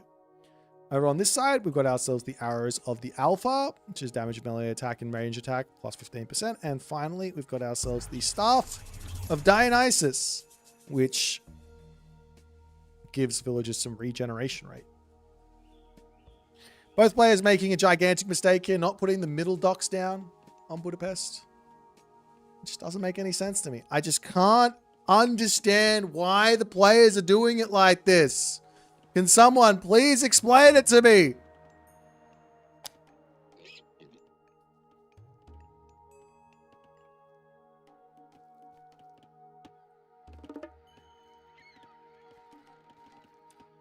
Alrighty. The sooner you make boats, the more resources you get. See, that there would make sense. It would. However, I want to raise you the factoid that the more boats you make, the more resources you get. So even if one player has 5 or 6 boats out first, the other player will inevitably get more fishing positions, which means more resources.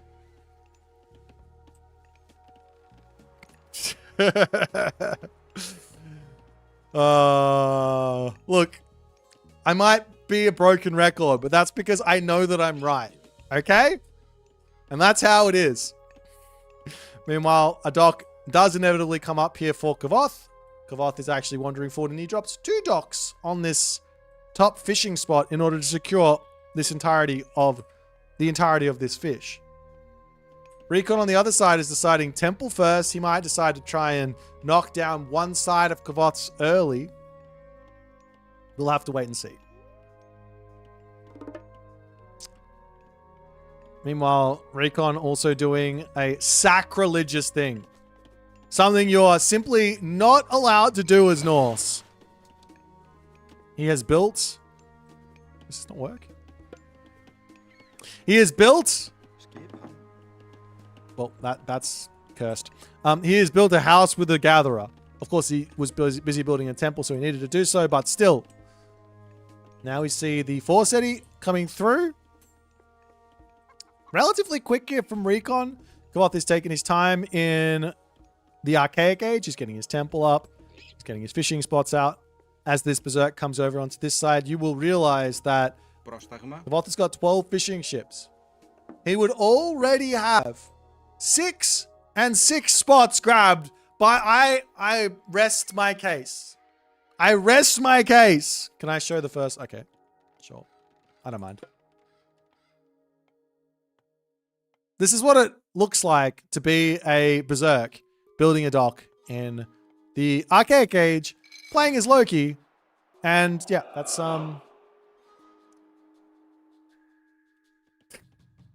it's the small things in life. This is what you pay for.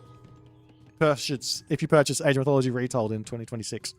you too can see the real life of a troll and see what it feels like. Throwing your rocks at... Oh, jeepers creepers. This is tough. All right. And we bail out of that one because that was also cursed.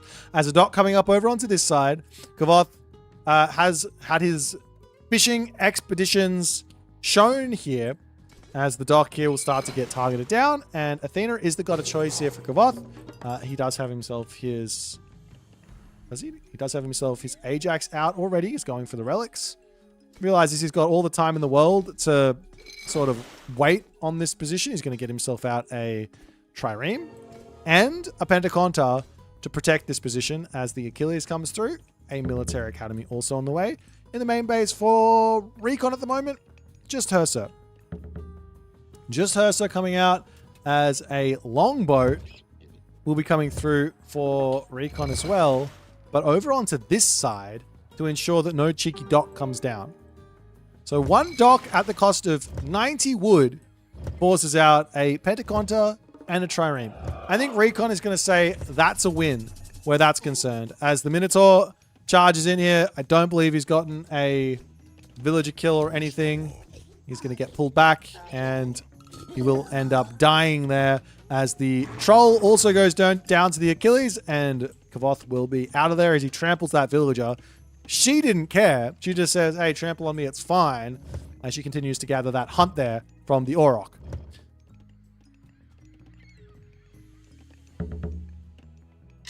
Archery range coming through for Kavoth, and also Vaults of Erebus now on the way. Meanwhile, Longhouse is up for Recon. He knows he has to get himself some throwing axemen in. Lots and lots of villagers on the wood for the time being as this Katoskopos is just scouting things out over here. After the dust settles here, it's 12 fishing ships out for Recon to 16 fishing ships for Kavoth. And the stock will inevitably be going down sooner or later as the Pegasus is just searching for information on the map. Now, the scary thing here for Recon, generally, has to be the Deathball Hades army. That's the scary thing that you have to deal with. Now, you guys are going to love this. The scary thing for Hades is dealing with the flaming weapons, basically. I don't think you should go flaming weapons, but if Recon decides he wants to go Bragi, makes sense. But just build a transport ship and you can just run away from the flaming weapons, no problems. Just saying. Anyways, I hope you guys have Boit bingo up or something. All right. Armory up. Hersa charging in. Villagers are going to make a break for it. Out of the wall here. They go straight through this side. But Recon says, hang on. Let me just come over onto the other side to deal with this. And the village will try. Oh, that is cute there. Throws up a beautiful wall. He's stuck here for the moment. But the hoplites will come back over. They can run back in onto this side. Get back to safety. No problems. Great play by Kavoth as he does manage to get himself his Aphrodite in. Now, as Recon is gone for City here, he doesn't have Undermine. So this idea of a middle fortress coming up for Kavoth, which is very, very stock standard on this map. Very, very powerful. Fortress plus Sentinels, incredibly tough to deal with. Unless you have an Undermine to deny it, or you have Walking Woods plus Mountain Giants. Or deal with it, I should say, not deny it. Deal with it. But yeah, that makes sense here for Kavoth. He's going to have Curse. He has the resources to drop it immediately with his 300 wood, 300 gold plus 23 favor in the bank. Let's charge over here to start bashing on this wooden gate as a town center for Recon going up. There is no, I don't like that town center in the slightest. There is no respect there from Recon to what is potentially coming his way. Villagers going down as he tries to lock these guys off. These villagers can make a break. I love this defensive resource from Kavoth. Villager up onto the top building this house will end up going down as the army pulls back and the villagers will simply walk forward, and there's going to be a fortress here there's going to be Petropolis here, and there's going to be some problems for Recon.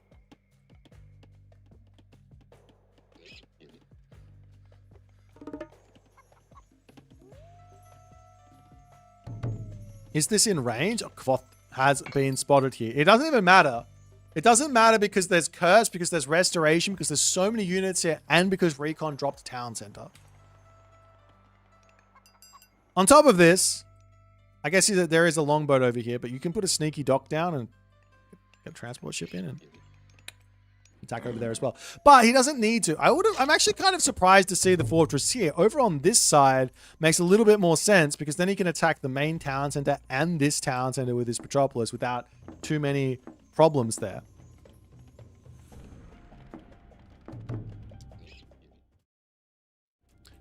As the fortress is now up, a Petropolis likely incoming as the villagers will move over onto this storehouse. Zom comes through as well as the army for Kvoth will slowly start to attack. We see Bragi. Bragi! If there was a god to pick in a situation, it's not Bragi. We go Njord here. Njord is always the better choice if you've got the food source, of which Recon does have. He's breaking down these walls over here. There's going to be the Nemean Lion sitting back here, playing defense. Villagers on the wood line over here as well as watchtowers is going to be coming through. But the Petropolis going to take out the town center very, very quickly here. Over onto this side, this Skylar getting involved as the Hersa are going to be able to take this one out. But at least one nice kill there is, for some reason, Kvoth wants to keep this one alive. Taking the dock out and potentially dropping your own dock here would be kind of neat with a Kraken as well. But the main town center of Recon is going to be dealt with. Hoplites moving over onto this side. Berserks in queue. Battleboard's going to be coming through as well. No resources in the bank right now for Recon. Kvoth has got so many resources and a crazy queue as well. Delete those archers. Build buildings. There's one fundamental rule, and I don't care at what point in an Age of Mythology S-tier tournament series you're in, there's one fundamental rule to macro, and that is whenever you have numbers in your unit queue, build more buildings.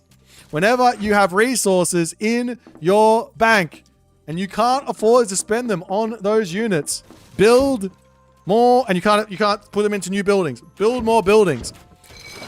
Healing Spring gets stolen as well. More buildings falling here as Kvoth is just continuing this damage up onto this side. Of Military Academy is going to get knocked out. Kvoth has got still only 5 military buildings total here. As the harassment for Recon going nicely. There is the spied villager, so Recon knows exactly when to push in and pull out here. As the army of Kvoth getting just a little bit out of position. We'll pull back onto this spot. He's got this Healing Spring. I think the Sentinel will keep this one for himself here as the wall does get broken down. So I don't think I don't think the Healing Spring can get taken back without first killing the Sentinel. As Recon is now going to start looking to attack the main base here. No crenellations in just yet for Kvoth as the units here about to get charged in onto these villages, pulling around onto this side. They can't make it past this one lone tree as the Nemean Lion will come back, get a nice stun off, roar off as the town center and tower will start getting some good damage done. But Kvoth here kind of can just start moving forward. He's got so much favor in the bank. I wouldn't even mind seeing exactly Sentinels getting dropped down a second time here to defend. I'll say it again, transport ship, and then you can play defense with that rather than using this wall. Just keep on throwing random things up. Town center for Recon up onto this side is incredibly sneaky. Love this play. Love this play. Going to be out of sight, out of mind for Kvoth to have to deal with. That's the Great Hall over here going down. And I mean, Kvoth is wanting to take a fight here. Even if there's flaming weapons, you have to realize that Curse and Restoration is somewhat more difficult to deal with as the Battle Ball raiding cavalry coming in. Villagers are going to pull off the gold mine. No problems there. Lots of damage getting dealt onto this Recon army. But Recon is playing a fantastic game of stay away from me. The Petropolis also out in the middle here. They can get taken out in an instant as the Great Jarls making their way forward. They move so fast. You could try and do some sort of speed walk here as Hephaestus is queued up. Up onto the top side. Battle Boar's getting split up. Raiding Cavalry pulling away.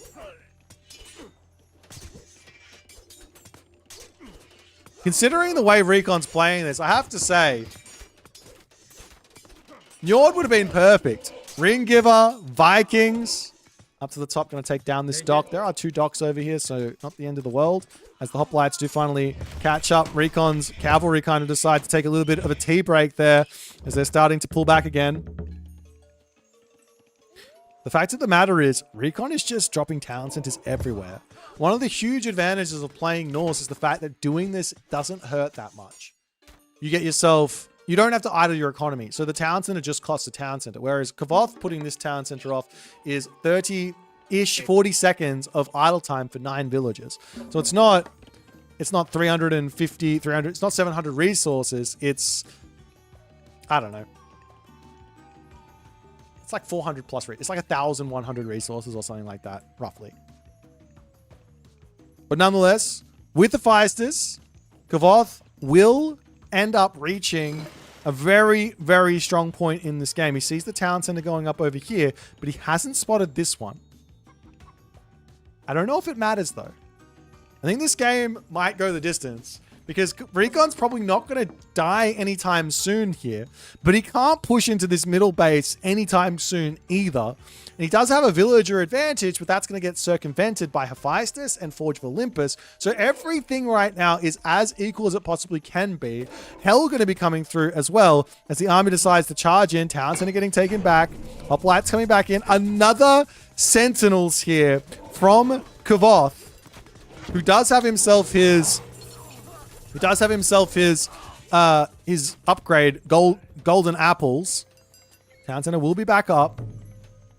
But also, Forge of Olympus is in. 3 armories are down. Those armory upgrades are going to come back very fast. Fortified Town Center is through for Recon. And the question here is going to be, can Nidhogg, Flaming Weapons, beat a full iron army with Restoration Curse plus more to come later? That's the big question. And Recon is just going to continue roaming around the map, trying to get damage up. I want to see more walls up for Kavoth. I want to see stone walls. I want to see fortified walls. We've got to stop these movements from Recon coming through. He doesn't care about the towers at this point. He doesn't care about the town center damage. He's got all the resources in the world to just rebuild this army here. Towers going down. Kavoth charging forward, says, okay, I'll take this one. But this means he's potentially going to lose his main town center here. As Kavoth, very, very nice amount of revenge damage. The town center will eventually die here, as well as the Perseus comes over.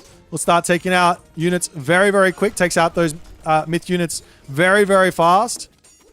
Goes for the garrison move here. Pops in up onto the top side. Going to take out the battle boars in just a handful of hits. Over onto this side now.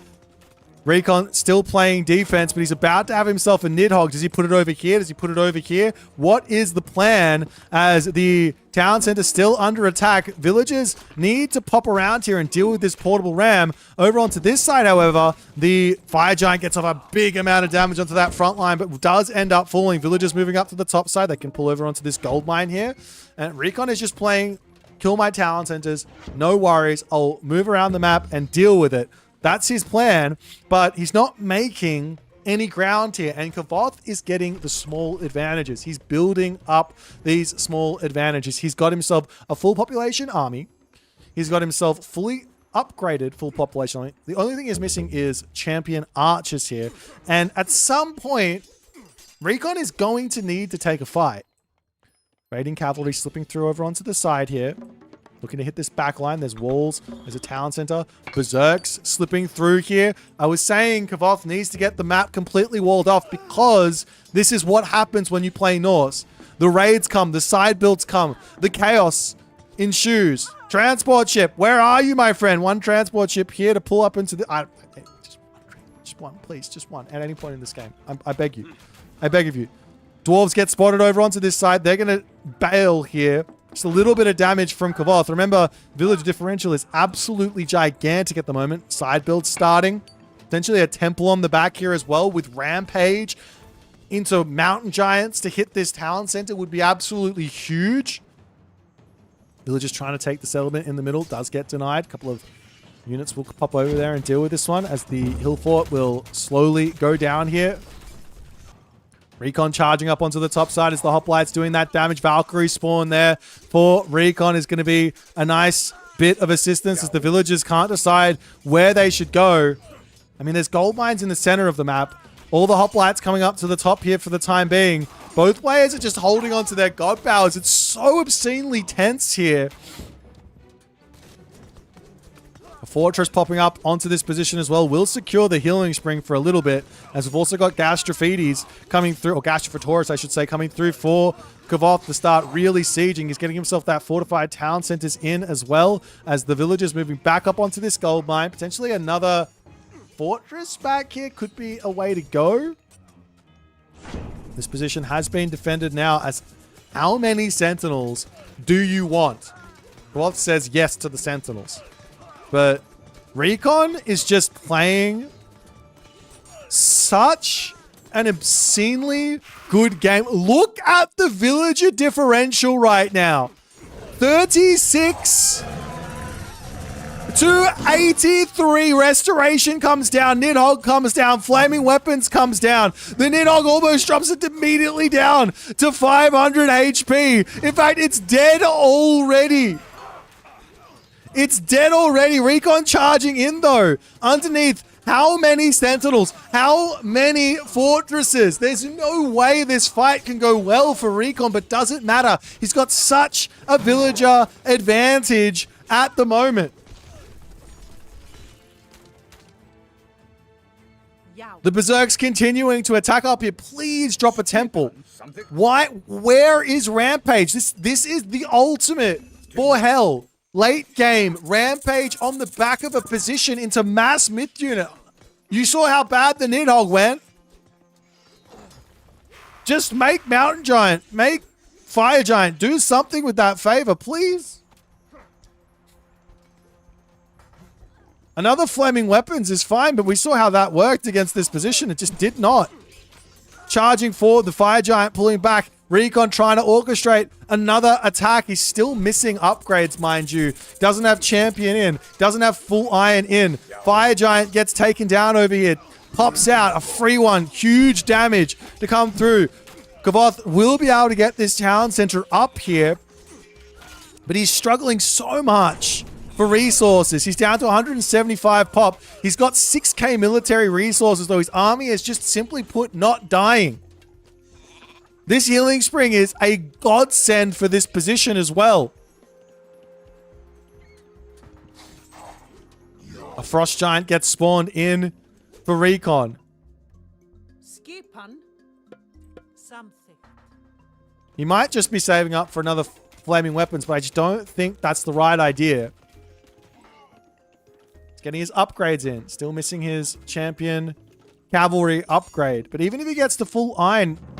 Actually, if he gets the full iron, he just has to slowly start chipping away at this army in a efficient manner. Because he's got such an economic advantage with 100 villagers to 50. The problem here for Recon has to be, how much gold does he have? 2,300. 0. This gold mine with a hill fort coming up, fantastic. This gold mine, very healthy. This one, just a little bit. Kavoth, on the other hand, tiny bit of gold. Lots of gold. Lots of gold, but not secured. All of this could have been prevented with a literal wall over here and a literal wall over here. Hoplites pulling back up. There is this gold mine on this side as well. The Gastrophotorus slowly going to be taking down the fortified town. They're doing so much damage. 23x there as the Carcanos. Delete the Carcanos! Delete it! It'll kill all the... Ah. Oh.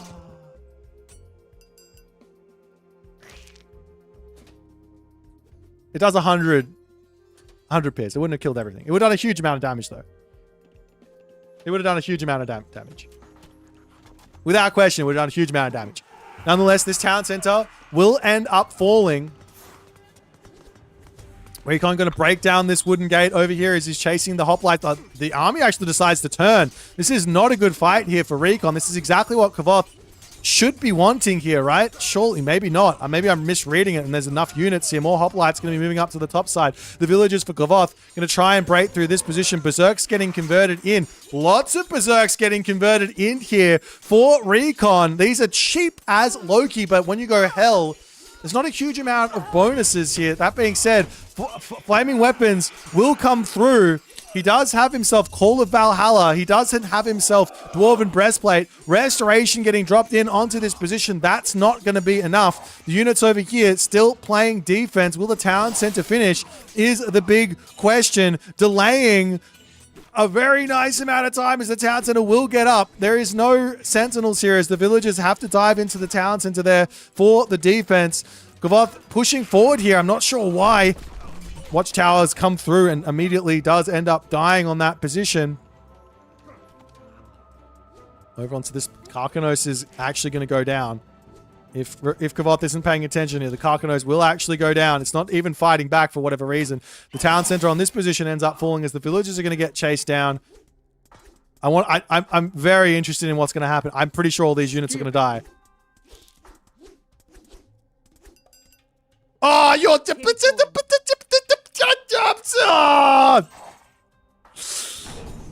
That's some very, very high IQ casting there. That's some very high IQ casting.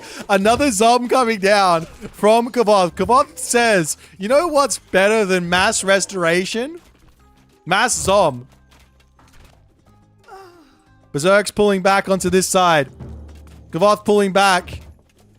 He's at full population. He's up to 70 villagers. He's caught back up here. He is absolutely... Remember, he's got plenty Vault and he's got Vaults of Erebus. So you've got to add 12 to his villager differential. He is caught back up without question. His gold mine here expires, though. This is the dangerous part. He needs this gold mine. Villagers over here getting taken out. Peltast moving forward. Great snipes onto those throwing axemen. It's got to be a good fight here for Kavoth. He's got 22 villagers on favor with golden apples as the Gashfatour is targeting down the watchtowers quickly. Going to be dealing with everything. A huge Fafnir here, not for Recon, but for Kavoth, because he very much needs gold in this game. 250 gold into his bank. Villagers moving up to the top. Hoplites trying to deal with these Berserks, trying to deal with everything going on here. Kavoth needs this top position. Send a siege weapon up here or something. Deal with everything. Send some Gashfatoris. I don't care. He needs that top spot. Shades coming in. A fortress for Kavoth. Very good. Exactly what he needs. Trading at the moment is still there for just a little bit. So you can go for that. Meanwhile, the ballast are coming in. And this is where Norse gets into its scary death balls. Look at the... They've hardly been out here. They've already done 2,000 damage. If you can keep them alive, they are a nightmare for Hades to deal with. The Gashfatoris do not do any bonuses versus them either. They've got the 24 range, but no crush damage. So no serious advantage versus these 90% pierce armor ballista. As Kavoth trying to deal with all of this up to the top side. The hoplites going to deal with the Berserks. Ajax can go onto the Draugr and deal with that too. Gashfatoris see what's happening over here. And Kavoth, the actual answer here for Kavoth is Colossus. He needs to build Colossus here. I don't know if he knows this. This is a pretty niche knowledge. Colossus are the answer for a Hephaestus Hades versus Ballista. He needs them. And he needs them yesterday. Restoration coming through means he isn't aware of this. He's charging forward. It doesn't matter. They're just... The position is perfectly safe here for Recon. Underneath the hill fort. He's got all of his units in queue pumping out. There's no problems here. Yes, its villagers basically equal. Berserks on the top here will finally go down. Longhouse here with 124 HP. will eventually get taken out. But Recon, he's in a good spot. Kavoth here needs to start splitting this army up. This army gets weak with actually the flip of this, where normally the Norse is playing all around the map. The Hades has to start attacking all around the map. Colossus attacking over here potentially. Those types of ideas. Rock Giant comes in, immediately gets turned to stone. And Kavoth yet again attempting to win the unwinnable, which is going to be Fire Giant Baluster at some point. He knows the Colossus are coming for Kavoth. The Colossus are coming for Kavoth. He needs them. Keeping the town center alive is incredibly important. He doesn't have architects in. He can't afford it either. The food is not there. If he loses the town center, it might be too little too late. Get yourself 2 or 3 Colossus and actually kill off this position potentially. Could be the way to go. We see Gastrofetti going after the side town center though. Kavoth is managing to make this side attack work, but Recon says it's time to go. Sentinels comes back down for Kavoth on this position. He dives through. There's how many Sentinels? There's 17 Sentinels on this map. Are you kidding me? The town center is about to fall, but the Baluster have stopped fighting here. Kill the town center. What are you doing? Does he have it? He has himself birdie pitch. He could have killed it off with the throw and axe, but decides to pull back instead. The Berserk's up onto this side. Gonna take out a couple of villagers. A couple of Gastrofetti will be able to deal with this. But will all the villagers die is the question. Kavoth is back in the score lead. What an insane game. The fastest spawn though.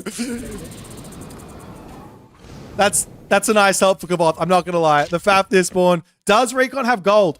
Recon's out of gold. He doesn't have a trade route. He's out of gold. He's got 6 ox caravans remaining. This game has completely flipped on its head.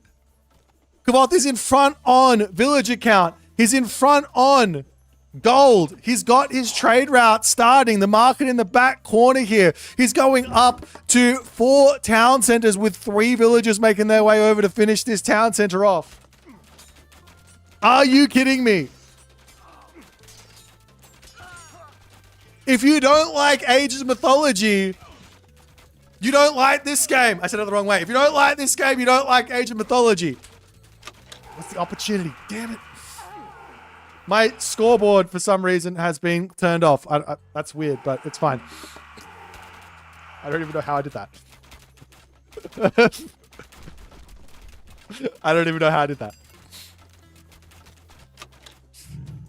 Doc's coming up over onto this side. The Kraken and Yorman Elva need to be dealt with. You can send your heroes over there and take those out. The Gastrofetti is slowly taking down buildings left, right, and center. More Colossus going to be coming through. I want to see this upgrade to come through for Kavoth as well. Mass Arcus. Not Arcus. Mass Toxotes. How do you deal with that if you're Recon? Well, the answer is you don't deal with it easily because you don't have enough gold. 250 of 260 population. Kavoth takes down the town center. Kavoth takes down the tower. Kavoth walks in to claim his victory here. As he grabs the town center, he takes the villagers out.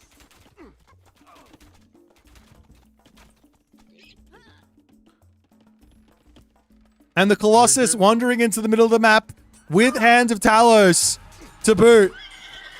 Trade route going down means no gold income for Recon any longer. One last ditch effort for Recon. He's at full population, but his population is 185 total to 260 total. And Recon taps out as Kavoth somehow, some way, manages to hold it together. And he will be moving on to your winners bracket finals to face the one, the only Tunison in what can only be called an absolute blockbuster matchup. Recon pushed Kavoth to the limits in this series, but Kavoth, resilient as always, refuses to give up. 16 Sentinels remaining in this game. He's cast it I don't know how many times. Unable to get broken through. Recon. Not able to do it. Ladies and gentlemen, what a series. It's not over for Recon, though. We get to see him tomorrow. He has to back up tomorrow. He didn't want to lose this game because tomorrow is a very busy day. We'll talk about it after the next series. We're going to take a short 5-minute break while we set up for the next series. Don't you guys go nowhere. It's an absolute stellar series. We've got 2 practice partners going against each other. We've got Mini Yeti, we've got Grass. These guys have been playing an amazing tournament thus far, and they've created a lot of the strategies you've actually seen in this series to boot. They're some of the brain power behind all of the chaos. Let's jump back. We're gonna be back in 5 minutes. Don't go nowhere. The Cyclops wandering forward. All of the Goaty coming in. Great garrison there from Matrius, but this is not going to be... Soup is not going to be slowing down here. He's got so many Toxotes that can do so much damage. With the Goaty going to be able to take out these Cyclops very, very quickly. One goes down. That's the raiding cavalry trying to get onto that backside here. Can Matrius hold here? Another Cyclops going to be coming. Another one in queue, as well as the raiding cavalry here going down quickly. This next Cyclops to come through. All the raiding cavalry are down. Can Soup now deal with the final couple of Goaty and actually finish off this town center? The Cyclops picks up the Dwarf, but quick reaction there from Matrius. As he garrisons back in. The attack has not managed to clean up the town center. Damage is being done. As the Centimatis come in, they send the units flying, allowing those Arcus even more damage. Atalanta does go down. Another Centimatis going to be coming in onto this position here to send the units flying yet again, allowing the Arcus more value here. Those Centimatis are going to be cleaning everything on this position. The Theseus coming in, the Hippolyta coming in, the Atalanta getting queued up. But militarily speaking, the Arcus do seem to be doing enough here as Kavoth manages to hold on. As the Cyclops going to go after this position, but there's so many units in. We do have the Pestilence getting dropped down. Curse onto the backside. You have to ignore the hill fort to some degree, as Tunison will have to pull all the way back into the main base. The Goaty turning around can take out that Nemean line very, very quickly. Toxotes coming through. Hill fort down. We've got Hell coming through. This is the one thing that Tunison has, which is very, very tough for Mini Yeti to deal with. Another flaming weapons to come through, but God Powers aren't the way to play Age of Mythology. You want to go myth units. All the buildings dying. Toxotes getting taken down onto the backside here. We see a battle ball spawn for Tunis, and that's got to be nice to help out. Goaty swinging around onto the side to try and get onto those Cyclops here, but the Toxotes are in position to deal with that. Good pullback there as Tunison also running. He accidentally clicks onto the ball there, but nonetheless, more units falling. Pushing forward, one Udor charging in here to get that damage done. There goes the Thunderburst. Hits once, will hit a second time here. Is he going to get that third time or not? Let's look at the health on the Slingers. Does get hit again. Just a little bit further to get out, and he does manage to keep them all alive. He's going to have to heal them all back up. Where are the priests? Walking Woods coming in onto the back line here.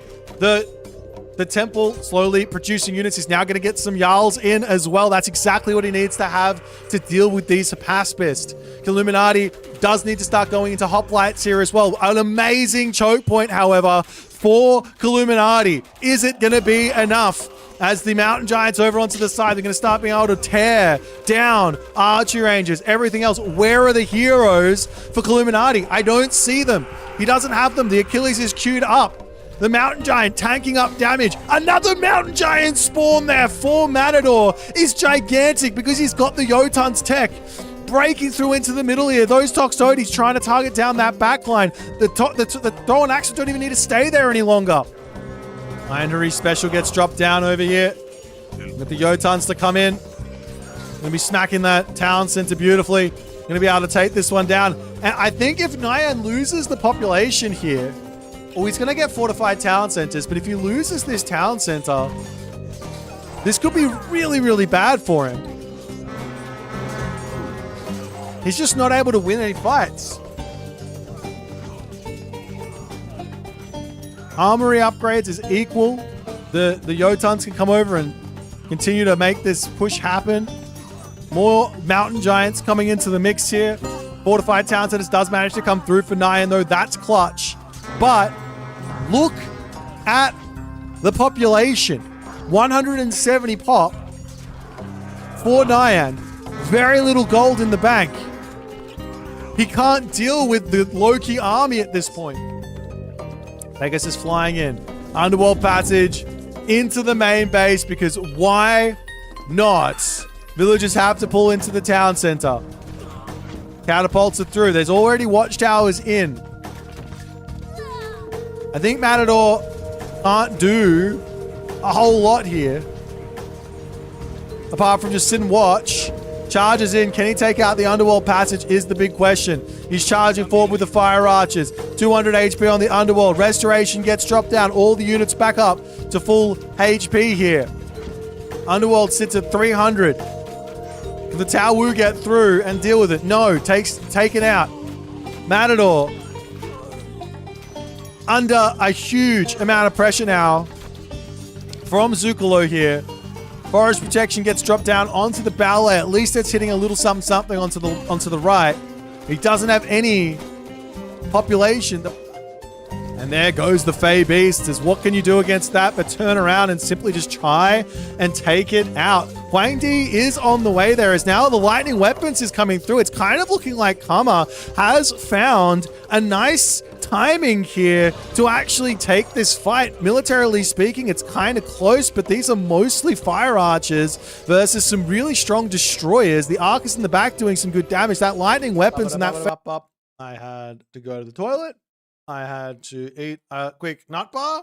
And we are back ready with our next series here, which is going to be the losers bracket.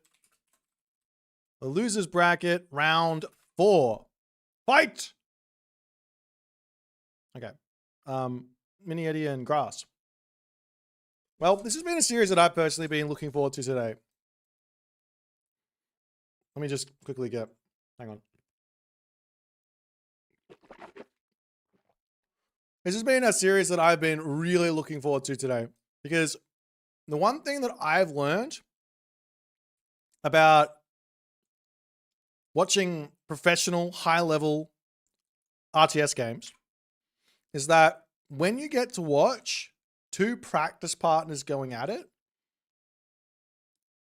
that's where the magic is.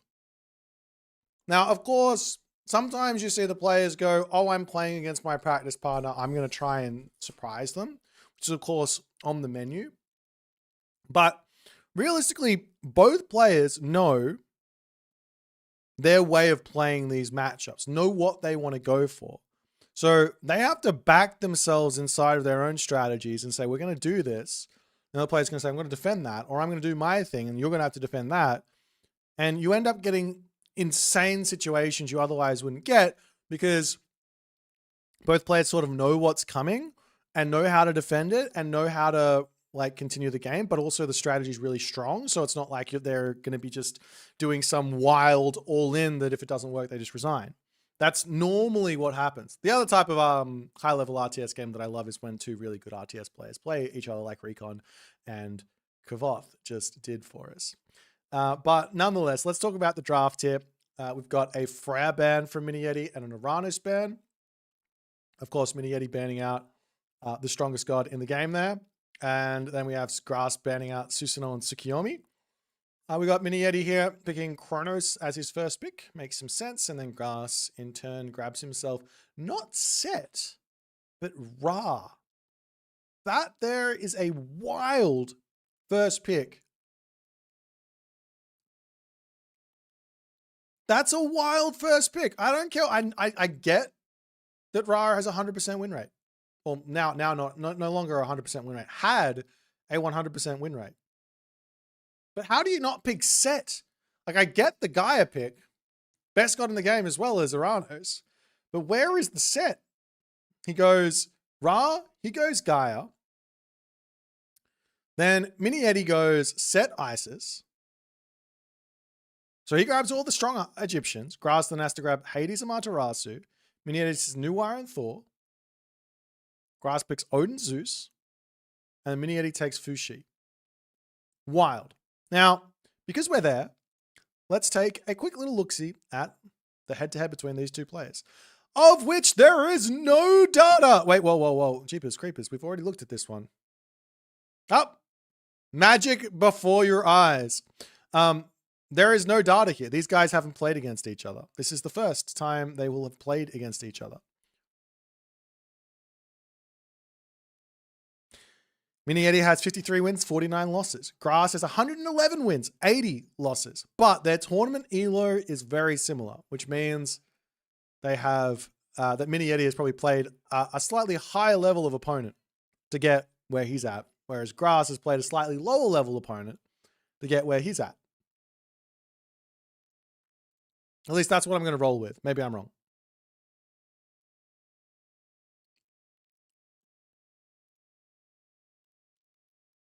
In the JJJ, Minieti beat Grass 2-1. Okay, so not an S-tier tournament, so it doesn't count, but some data there. Some data.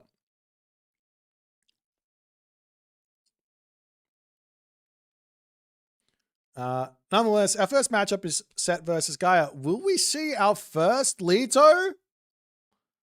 Will we see our first Leto of the tournament? This is a matchup. This is a map. This is a matchup that I would love to pick Leto on. In fact, I think it's just better. Even before the buff. Even before the buff to Leto, this is just a better... Like, Leto is just better than Oceanus here. I don't include JJJ in the S-tier tournaments. It's not me. Don't blame me. It's not Gerbot's fault. Blame Liquipedia. Their fault. They have this weird rule, like you need to have X amount of money and X amount of player participation to get an S-tier tournament. Don't ask me. I don't understand.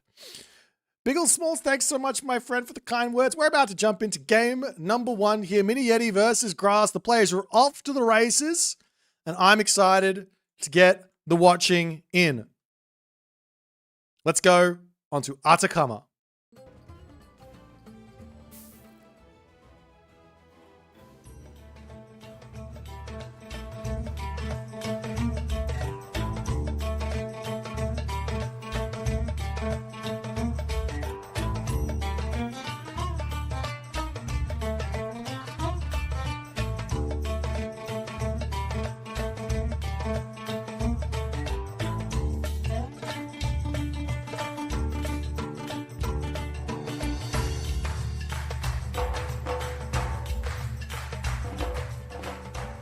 And off to the races we go on the left-hand corner of the map. Player 1. Finally, we see a Grass and Groom matchup where the player 1 is the blue color and the player 2 is the red color, not to screw with my brain. In the top of the map, playing as the blue Set, it is Minieti. His opponent today in the red color playing as Gaia is indeed Grass and Groom. I must say, the golden wooden aesthetic of this guy is giving me the heebie-jeebies, but that's fine. We've got the Economic Guild down early for Grass. He's out grabbing himself all of the goats and all the other good stuff. And some early houses coming down from Minieti as well around his starting gold mine to just protect that one. In fact, he's got himself up a monument over on this side, preparing to potentially drop some barracks over here. And yeah, that's the idea. I really, I gotta be honest. If we don't see Leto here from Grass,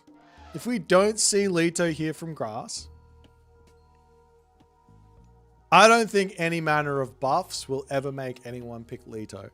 I'm going to throw it out. If we don't, I don't like the build order from Grass for Leto. You can go for no economic upgrades, early oracles, get your economic upgrades as you're advancing. It's a little bit more clean, get you a little bit of a better Leto experience.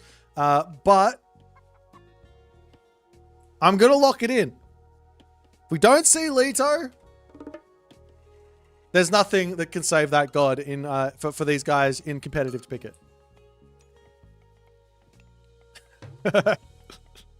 Temple coming up for Mini-Yeti on the back. He is just going to be playing a very stock standard early game. The question is, does he go for a town center early on, or is he going to go for a classical fight? Either or, perfectly valid, perfectly viable ways to play this. The resources are coming in. The temple is coming up.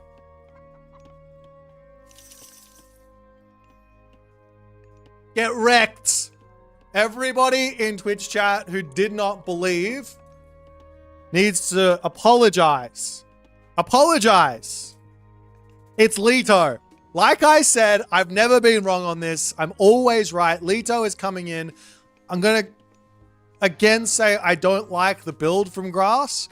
You can get yourself a really, really clean 5, if not 6 Oracle advance with hand axe and pickaxe in at this time. Of course, the upgrades come in later, but still, it's really, really powerful. Now, the real question is what type of Leto? Realistically here, Grass doesn't need to play Automaton. He should, but he doesn't need to play Automaton. He can play for something else. Why are Automaton so good here? It's because it's a 1 town center type map. If your opponent goes 2 town centers here, this is so good for you as the Automaton user. But Grass is going for a 2nd town center, which is wild to me. Mini-Yeti does have the obelisk in an amazing position on this side. We'll spot this. We see, we've got a military barracks, but we see the, is there going to be a shifting sand? 3 barracks coming down? Surely you shifting sands on this, no? Without Oceanus, it's kind of difficult. The villagers bringing themselves over. There will be a shifting sands here. He's got himself 45 seconds remaining. The Automaton coming over to try and scout. The military barracks is up. This has not been scouted by Mini-Yeti though, so he doesn't realize that stuff is coming in. 28 seconds remaining here. The vision coming down. He can pull out on this. He's deciding not to. The priest coming through. The Skya Forest coming in. Hero Mamilo getting converted. Automatons coming through. Villagers pulling back here. There is no spider lair to drop onto this position. A mining camp going to be coming through. And all of a sudden, Grass is in very deep doo-doo. Town Center will get shanked down to deny that. It's going to be a couple of resources lost. A forward barracks coming down. We do see the extra spider layer coming down, which does bring me to the next part of this game. At the moment, I was going to bring this up, but there is currently a in-house rules in effect in and around the spider eggs for this tournament. At the moment, spider eggs are bugged. You cannot attack their first instance before they hatch. The in-house rule is you're not allowed to drop spider lair on top of an enemy army. That's the in-house rule. That happens, I'll probably ask for something random to happen, like delete 4 units or something. I don't know. But anyways, onwards and upwards. Military barracks getting taken out here as Grass now has to play from behind to some degree. Now, my opinion here is that a very solid Automaton-based army against this 1 town center barracks all-in type deal from Mini-Yeti would normally dominate here. Would normally dominate. But Grass has lost an lost a Oracle. He lost a whole bunch of resources to this town center. And Mini-Yeti is like, I mean, he lost some villager time. I guess both players lost villager time with this because he had to shank this down, and these villagers are out in the open. And there's these spider lairs up onto this spot as one spearman does end up dying. 3 more, 4 units dead. Spider lair value. Spider lair value.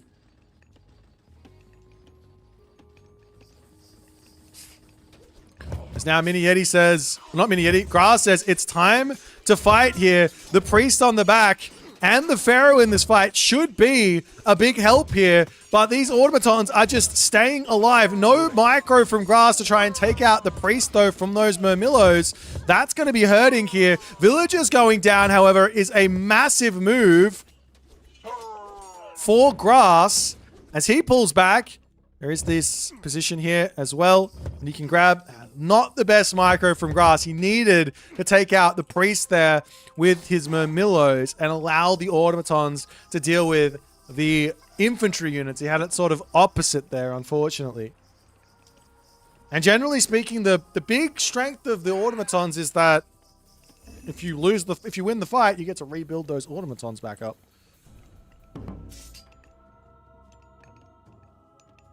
More Caraballas are coming through as Mini Yeti. Mini Yeti wait.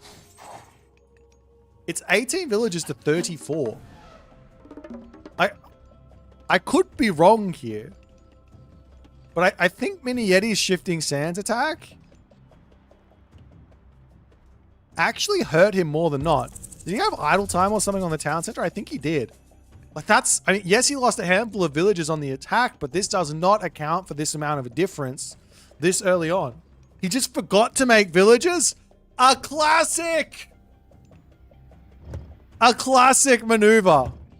Automatons onto the rebuild. Rebuild quickly. Get onto it. You just have to tap each one before the bodies. Does nobody understand that automatons are insane and you just have to take advantage of them from time to time? Nonetheless, they die. The resources die with them. It's not like they're super cheap. I mean, they are 90 gold, 6 favor, but imagine I said to you, if I said to you guys, if you could just take your army and go and just click on the body of, let's say, a dead Murmillo, you would, and get it back for free, just with the idle time of, I don't know, let's just say 30 seconds for your army. Would you take that? I would take that. I would take it. Meanwhile, Mini Yeti says, time for a town center on the back here. I like this move because he's actually dealt with some of these automatons. There's more automatons starting to come through, though.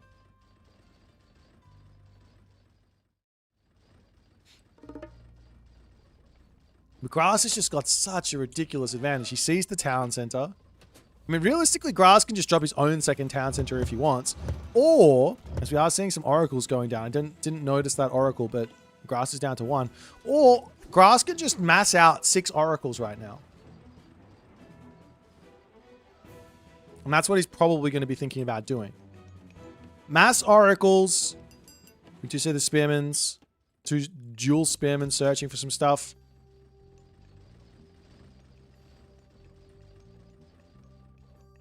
Keeping your oracles alive is... Oh, both the spearmen do end up dying. Keeping your oracle alive within Leto versus Set actually isn't that hard. The main idea is you should be looking to drop a spider lair around any of your poorly positioned oracles. Right? If you have an oracle over here, we just drop spider lair on top of it. And then there's not really any great way to kill those off. Of course, it costs favor to do so, but the oracle is going to pay that off by never dying or dealing with whatever units come over to try and kill it. It's always worth it. Now we see the Hephaestus Revenge, and quite clearly Grass's plan here is a big fat all-in. The simplest idea for him is to go full pop 175, go full upgrades in the classical age, and then just attack move. And I don't believe Mini Yeti's going to be able to defend this. However, what Mini Yeti can do is just leave the position. And he will have somewhat caught up on villagers, but he's got a very, very long road ahead of him. As this stray Murmillo coming through, searching for some stuff. Mark it up for Grass. He might be thinking about going next stage. He decides now is the time to attack. Caraballas are pushing forward here as the Slingers attempting to do what they can do. But all of that front line does melt, and I think we are going to be going to a very quick game number 2 here, ladies and gentlemen, as no amount of cheeky Garrison micro is going to be saving you here. This grass does manage to get away with it. I think incredibly lucky here. I think the plan from Mini Yeti made perfect sense. A shifting sands attack, not training villages, is not part of the plan. Does not work all too well. He picked off the oracles as well. He did everything right, but sometimes not training villages is going to be game ending. Nonetheless, well played here from Grass for game number 1.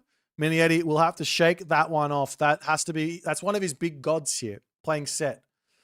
That's one of his big gods. He does drop it to one of Grass's big gods inside of Gaia. But we'll see how it's going to go. Very, very spicy shenanigans here. Let's jump back over to the draft and see what's going to happen.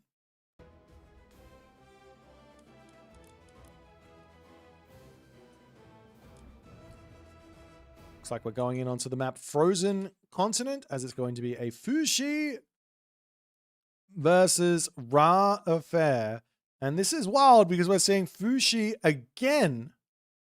The second time we're seeing this on this map, which is, it's very strange. We are seeing the Thor pick as well from Mini Yeti is there, but maybe Mini Yeti saw something from that Kavoth versus Recon series and said, you know what? Let's do something that our opponent, that my training partner hasn't seen before. One thing here about Grass is you can see from his god pool, he really doesn't like the DLC gods all too much. He does have Amaterasu in his pool, but that could be a, how do I put it? It could be a simple ban, an extra ban here, which Grass isn't going to play. It could be the case that that's what's going to happen. I don't know.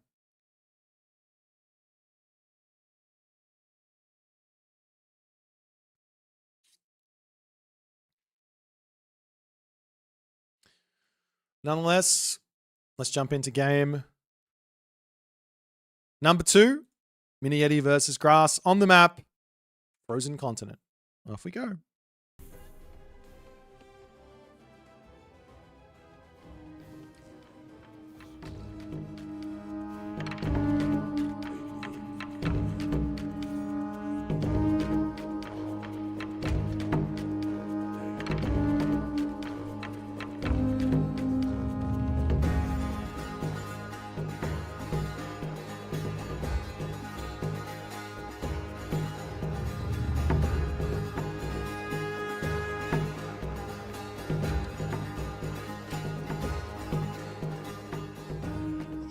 And off to the races we go in the top right of the map, playing as the blue Fushi. We have Mini Yeti, and he does decide to drop a dock. And same too for Grass over here. He does go for a dock as he is the Ra. Now, let's talk about this map and why we see these specific gods here. So, first and foremost, the Ra. The big reason for Ra is that we get to very much enjoy our Pharaoh empowering in our main base, and our priest and villagers walking around to empower up the docks so they take less time. So the docks normally cost 50 gold plus a pretty hefty, what is it? A pretty hefty build time. It's 30 seconds. And the villager builds, I think, at 0.75. So it's something like 40-ish seconds to build that dock up. So quite a lot of time. But with the priest, it drops down to 25-ish. So very, very nice. On the top side here as well for Mini Yeti, he does drop the Peach Blossom Spring, but unlike Kavoth, he doesn't drop it up to the top and try and link it up to his dock. So he's missing out on just a little bit of extra favor, but it's not the biggest of deals. So, but why pick Fushi here? I'm still a little on the fence about the Fushi pick, apart from the fact that it's a great answer to potentially playing against Norse here. Potentially, that's the idea. But this isn't Norse, it's Ra. And maybe it's a nice idea against Ra as well. But nonetheless, 2 docks up. It's going to be a 3rd dock. The question is, how many docks do you actually end up wanting to go for? As the Sky Lantern coming through. Obviously, more is more. But we'll have to wait and see.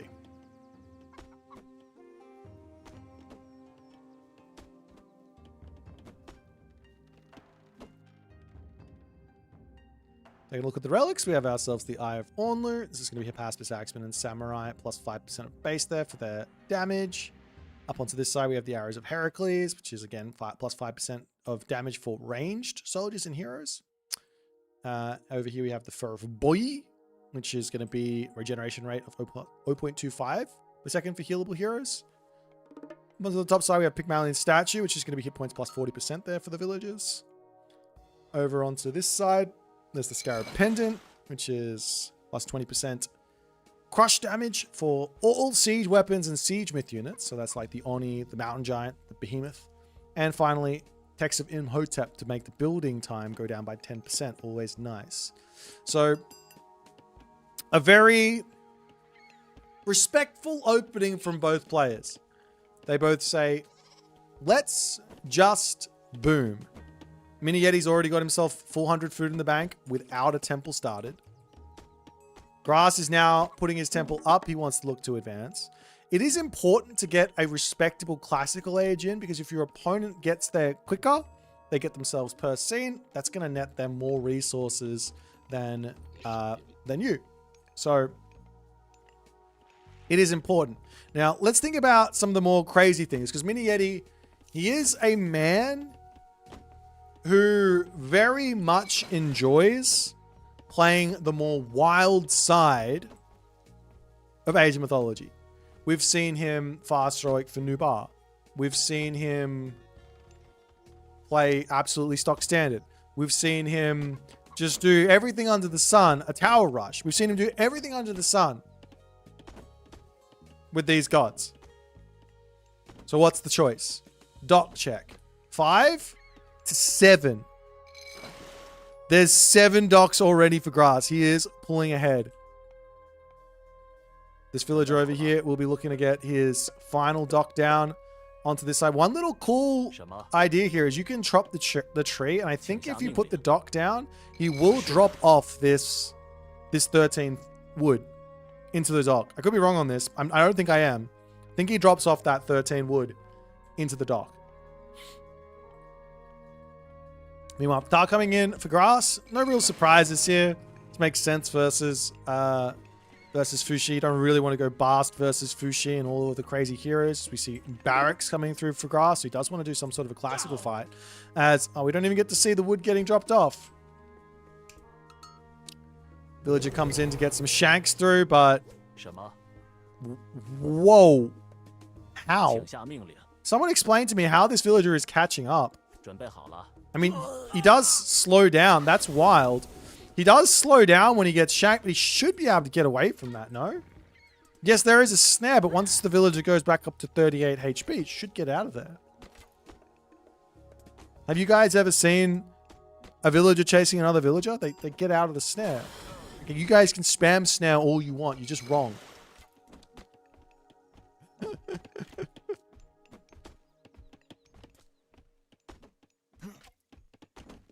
Maybe the Egyptian villager moves faster on the ice or something. Little hidden facts. I don't know. We got the Grass Spearman starting to come out. Looking to put some pressure on. Mini Yeti up the top. He's going for a fast heroic. So this... It's wild. You don't know what's going to happen here. And it seems like everybody is on the same page. Mini Yeti says, fast heroic Fushi. That makes sense on this map. Grass is going straight in onto Spearman. Going to look for some early game pressure.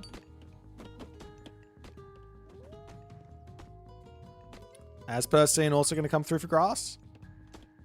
The dock did end up finishing here for Mini Yeti as well. And after all is said and done, there's 8 docks to 8 docks. So everybody comes out equal here.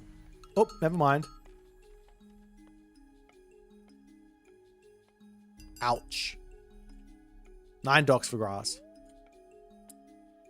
7 docks for Mini Yeti. 1 dead villager.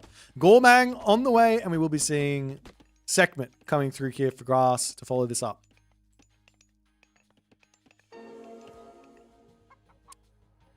And on top of this, Grass has done the classic. He has lit the map up with obelisks. He wants to see everything, everywhere, and all the time. Meanwhile, Najjar also manages to come through before the age up, so only 150 gold there instead of 300.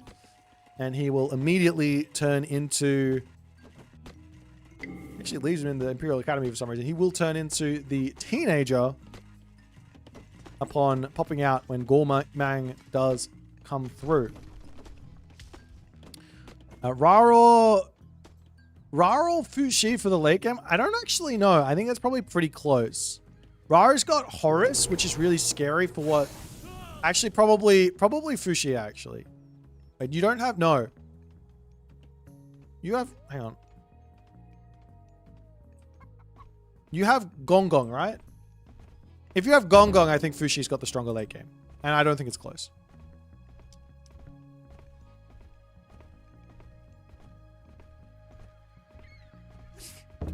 As Mini Yeti coming through.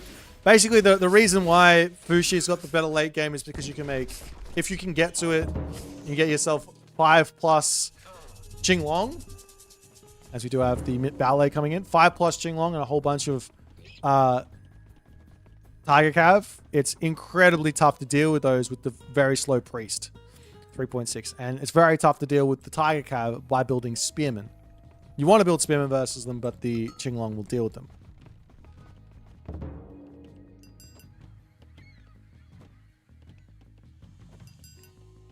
Because now we got the Vibrant Land. We've got ourselves the Hooves of the Wind. We've also got ourselves the Fish Basket coming through. And Scarab's starting to come out. Heavy Spearman. Oh, baby! The man and his Scarabs. The man and he's got 4 of them. He has 4 of them. Alrighty. My main... I love this. Nobody can say Scarabs haven't been featured in Pandora's Box 2 now. There's 4 of them. They might not seem like a lot to some of you myth unit loving characters, but these are expensive. 240 food, 18 favor. He's got 0 favor. He's got no resources in the bank. He spent it all on Scarabs. Does he have the Crush Relic? Exactly. Does he? No. Wasted opportunity. Spearman coming in. Shifting Sands coming through. I can't see it because it's in the main base. Charging it down. Center going to be going down. No Huang Di. Good sir, as the priests are going to sit here healing this up. Town Center is out of here.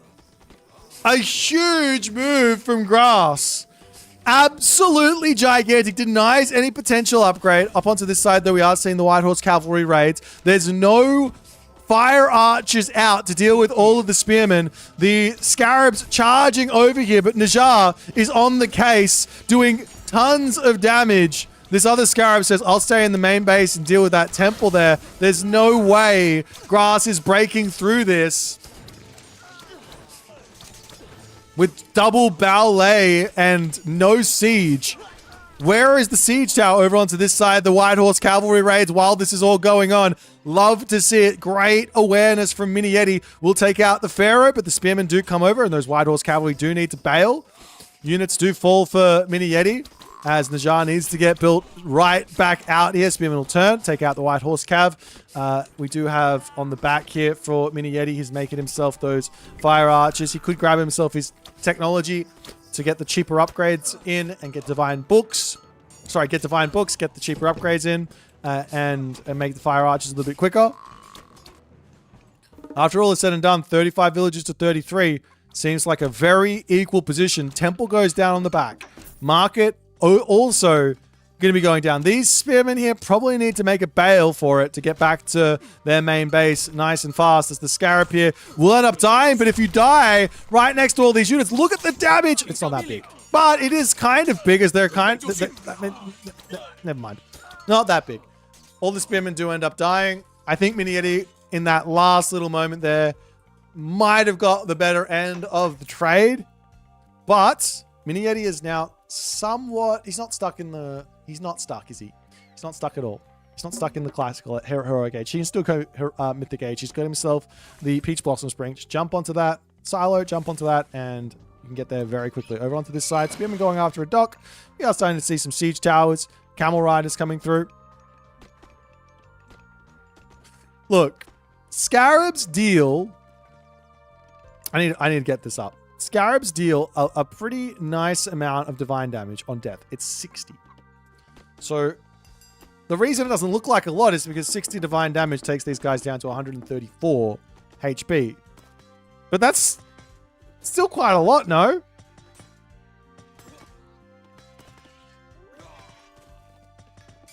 As the camel riders coming over, they will be able to deal with these white horse cavalry.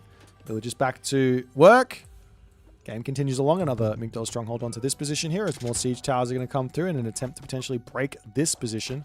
Of course, Mini-Yeti wants a Mythic Age. Mini-Yeti needs a Mythic Age.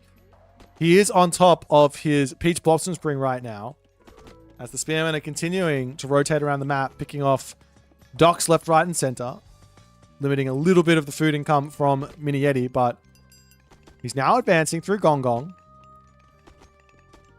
And this is somewhat scary for Grass, but here's the thing. Just attack the main base again. We don't have to break this. Just break the town center and stop Mythic Age. Fire archers over here do come in. They take out a couple of spearmen and they will have to run. But the siege towers are making their way in. Take out the machine workshop. This is the one that's the problem. Siege towers running in by themselves is never ideal. As one does end up going down very, very quickly. The Kwafu will turn around and start repairing this up. Garrison micro potential here as well for Mini-Yeti. But look at these heavy camel riders. A perfect response to the white horse cavalry. But he pops through, takes out the siege towers. One siege tower down, two siege tower down. And even though Grass is in on this spot, we do see the vanish. Hello? We see the vanish, but that doesn't really do a whole lot. Camel Riders continuing to charge forward, but double ballet. You're just not breaking this position unless you siege it correctly, which is why the main town center was everything. Another Scarab is out. Any plan for potential attack onto this main town center to stop the Mythic Age? It's the only real way to go here for Grass. He's played an incredible game thus far. This decision was not it. He had the move. Without a doubt in my mind, he would have killed off this main base. And Mini-Yeti would still be in the heroic age. But the way that Grass has approached this, he's now going to have to face up against the adult. As he comes in. And I think the Scarab is going to die to the... Nope, the adult comes in and he doesn't even have to deal with the Scarab. He just walks away, flies away, hovers away, rides the flyer away. I don't know. But he is good to go. And all the units now sit on top of this forest protection, healing back up. No problems. The big advantage here for Grass, however, is he's gone for a second town center. Look at the differential in villages. How can Grass win this game? One, there's not enough favor at the moment for Mini-Yeti to build Qinglong. Two, his forest here, his forest protection here, I don't care about it. I'm not going to be close to it. That's where you want to use the Great Flood. Send the units into this position. You care about this gold mine. You care about this gold mine. You care about this gold mine. You care about this gold mine. And that's it. If Grass can get the units out, if he can bide his time and get himself the income. Great push here, though, from Mini-Yeti. The red units over here looking for raids, looking for villagers to kill off. Main base under attack. There is the Citadel Center as the Great Flood will come through, sending the units straight into the forest here. A huge amount of damage after all is said and done. The champion Tiger Cavalry are in for Mini-Yeti, and the advantage looks to be overwhelming.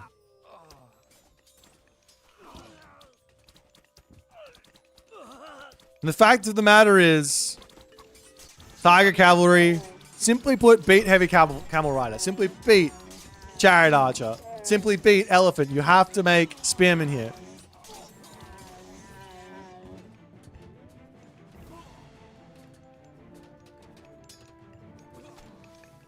Another Migdol from Grass, though he is fighting on. He's doing some good damage up onto the top, taking out a dock. But Mini-Yeti, he's going nowhere. No rash movements.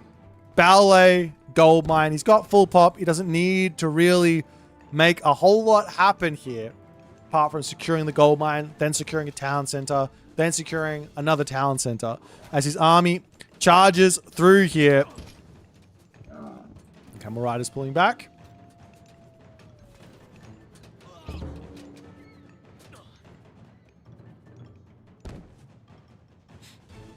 Oh, you've also got the Zhuan Wu to come through. It's kind of a somewhat unique unit. Doesn't cost any gold, so it's quite nice. Main town center, however, the Citadel center. No units here to defend. Normally an impenetrable building, but if there's nothing there to defend it, it dies very, very easy. Oh. Hey, he pulls off it. What? No, he doesn't pull off it. Citadel center down. Did 800 damage. A modest 800 damage by itself.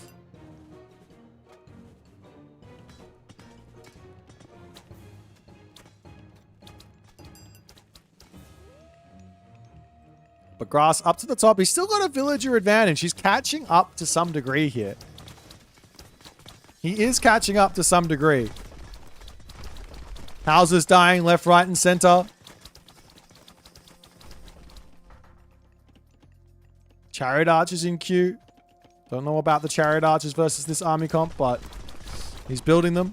Maybe to try and take out the Qinglong, though there's only one of them at the moment, not the biggest of issues. And we now see Osiris coming through for Grass. Into the main base now. He says, you know what? Let's just kill off this. If you're way out of position, at least we can get some damage done. But watchtowers are in. Town center does have this technology, or technology? I don't know if you call it a technology, but he can grab that and he will pop out a couple of units to help out with the defense. But the big thing here is taking this town center down, I guess, buys him some time. And also he can pick off some villagers, but he'll decide, no, we'll just run. Got to get back to defend this position because Mini Yeti is just, let's kill everything. This one, that one, the next one. Migdol Stronghold down. There's still one more remaining. There is no Pharaoh. Oh, there is a Pharaoh out right on the front here as the Terracotta Riders will end up getting taken out. This town center is going down. Can Grass hold the town center or not is the question. He's still a ways away from getting that one through. Spearman coming in, 140 pop to 176 pop. The army of Mini Yeti is just so obscenely strong. Pharaoh popping in and out of the Migdol Stronghold, doing what it can, trying to keep it alive for a potential Son of Osiris, but the town center is down and Grass taps out as Mini Yeti strikes back. And ladies and gentlemen, we are into a series here. You guys thought that we weren't going to have a series. We have a series here. Every single one of these games has been, series today has been incredibly competitive. No exceptions. No exceptions. Mini Yeti hits back. We'll jump back over to the draft. These guys have been quick with it. I think the main issue here from Grass before we go to the draft was that secondary push. His first push, fantastic. Kept Mini Yeti in the heroic age. The second push to attack here didn't make any sense. He didn't have to shut off the goal. He didn't have to win in that moment. He had to shut down the weak point. This main base. This position. Holding for the next gold mines. That was the idea here, but he just couldn't quite find it in the moment. Let's jump over to the draft and see what they're going to pick for game number 3.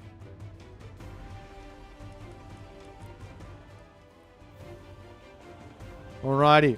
What have they got? They're going in onto Frozen Wastes. And it's going to be an Isis versus Zeus matchup.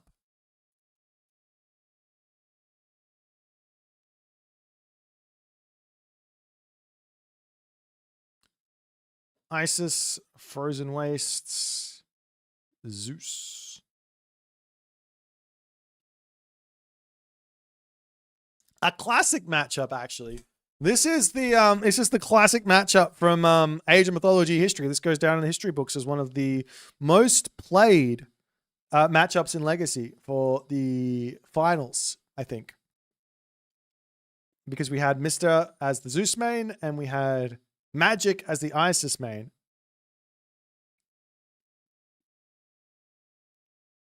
That being said, this is a very different game and it's a very different matchup. I kind of want to see Grass go for Centaur here. Is that wrong? Nice fast advance to try and prevent a nice second town center. Into Centaur. I think that makes a lot of sense here. On a map where it's very tough to wall. I don't like the odds of Isis on this map actually against that. I could be wrong though.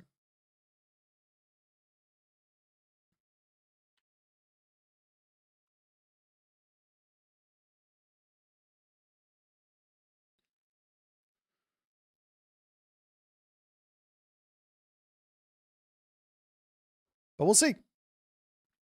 There's one option here that I know these guys aren't going to go for because they probably never practiced it. But the option of going for a really delayed advance, allowing the Isis the second town center if they want to go for it, but just overwhelming all of the resources with mass Centaur later and Hippias. It's nice. It's good.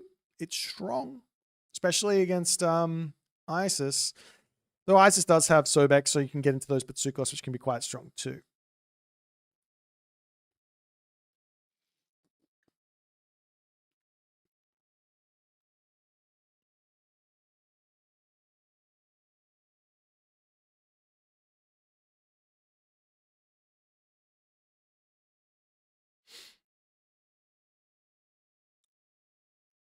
Alrighty. Let's jump into our next game. Mini Yeti Grass on Frozen Waste Isis. Isis versus Zeus. What map was it? Frozen Waste. Let's go.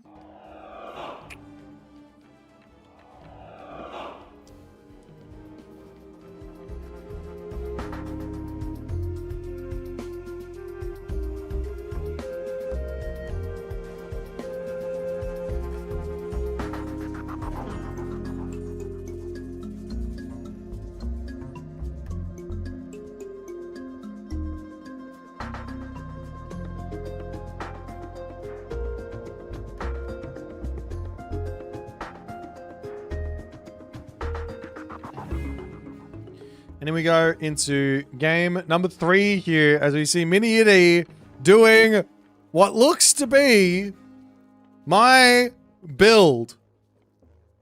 I've done this build like once or twice.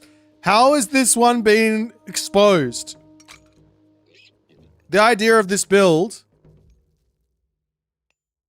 is 1, you get to share Pharaoh empowerment on the town center and the mining camp. And you get to advance to the classical age at 3 minutes and 40 something. I can't remember the timing. I did it on the 18-second villager time. I haven't tried it since then, but it was like 3 minutes and 44 seconds as the goats get stolen. The goats get stolen.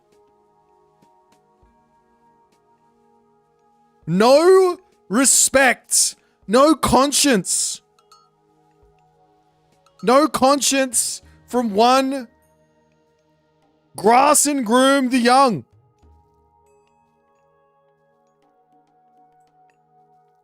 But he is dropping the ground rate. No, he might be doing something else. I don't know. I don't know. If he drops the temple first, he's going to go for the faster advance, but he's got too many villagers on gold. I take it all back. This isn't my build at all. He's just doing it all wrong. He's just doing it all wrong. All right, temple coming up for Grass. I don't even care anymore. I don't even care. I was gonna walk you guys through it, but he's not even doing it. Temple now coming up. Oh, he is doing it, but he's not doing it. Whatever. Villager comes over for a little bit of the shooting. You can actually drop the food, drop the gold, and use the Pharaoh to make this happen as well. But he gets one more caribou over here. So basically the idea here is you're so concerned with getting your second town center up as fast as you possibly can that you can get the temple up, you can get your advance in, And for whatever reason, Mini Yeti is just not even close here. So I don't know what's going on. But you can get it all in really, really quickly. And you can enjoy Flood of the Nile, second talent center, and be safe on your second talent center. But this is not what's happening here for Mini Yeti in the slightest. Look, maybe experimental builds aren't the best idea in an S tier tournament where little things can go wrong, like your caribou not getting herded correctly. I don't know. Anubis now coming through. Villagers moving over here onto the gold mine. Hermes is coming in very, very quickly. I love the Hermes angle here from grass, especially on this map, but just in general versus Isis as Zeus, this is one of your more powerful ways to play. As the house is coming up, it might be worthwhile to drop 2 houses here and then wall off and drop the houses around this way. Do the same here and wall to the tower there, such that you can protect yourself against an early Heracles, early second centaur, and all the other good stuff.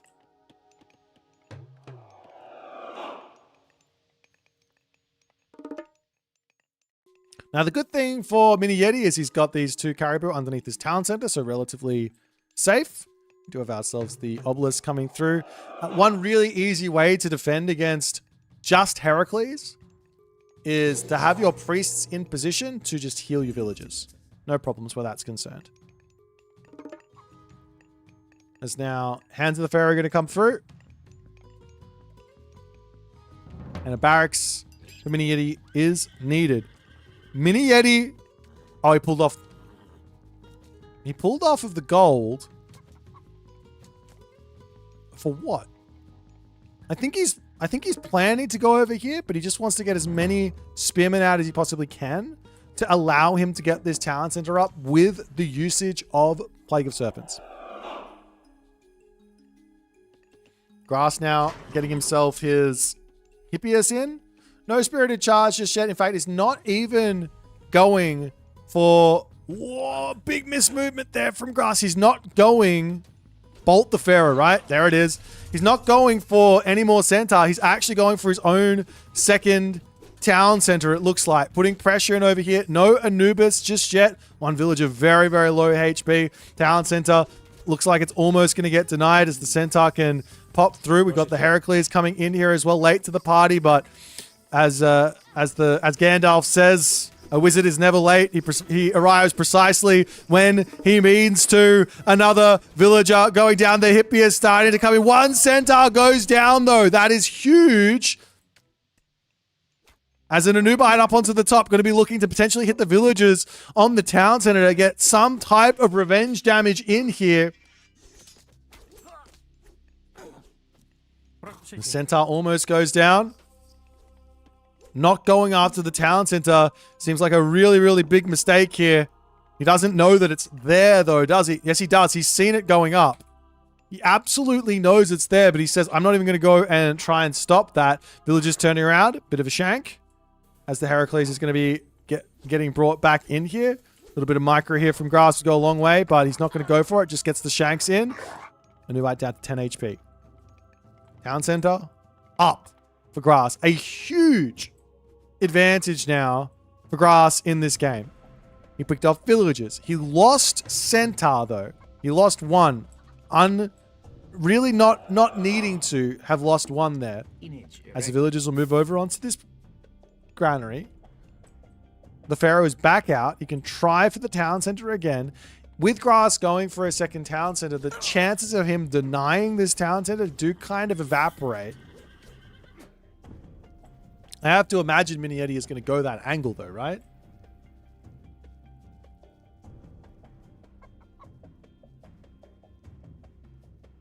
Another barracks down for Mini Yeti. He's got so much gold in the bank with 0 villagers on gold.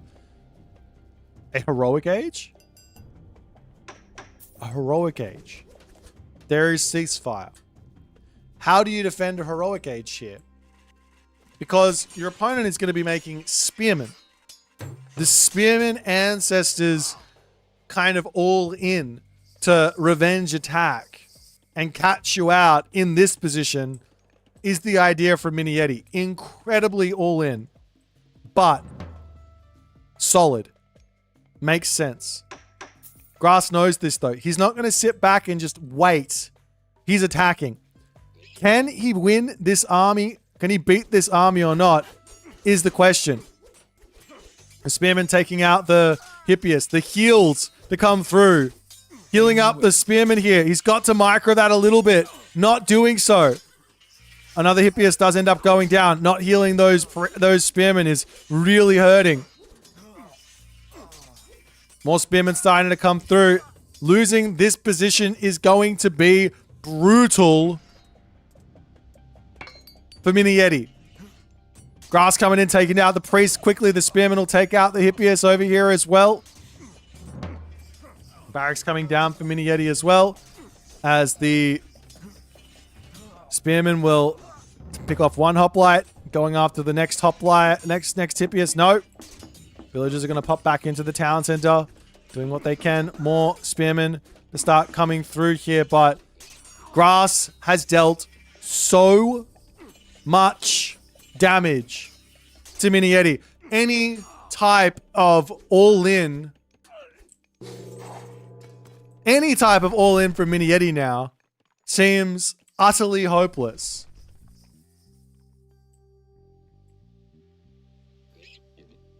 Olympian parentage coming in.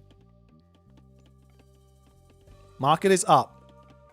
Do you attempt a heroic gauge here as Zeus? Or do you stay classical age and spam units?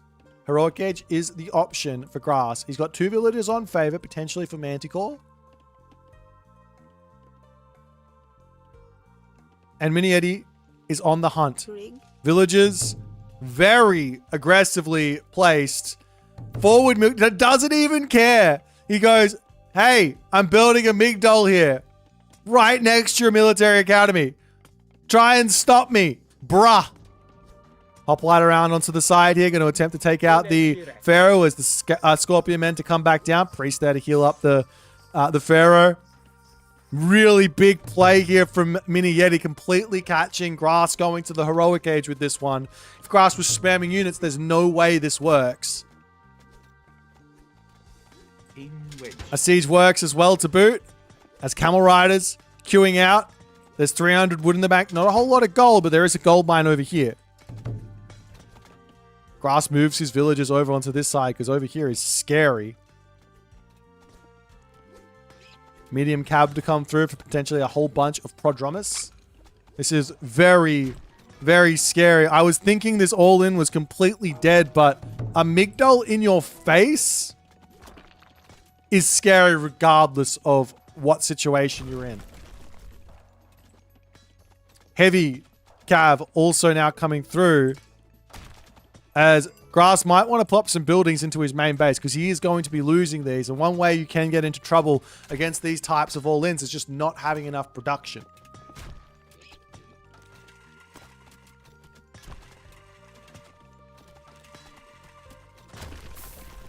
But for now, only one siege tower.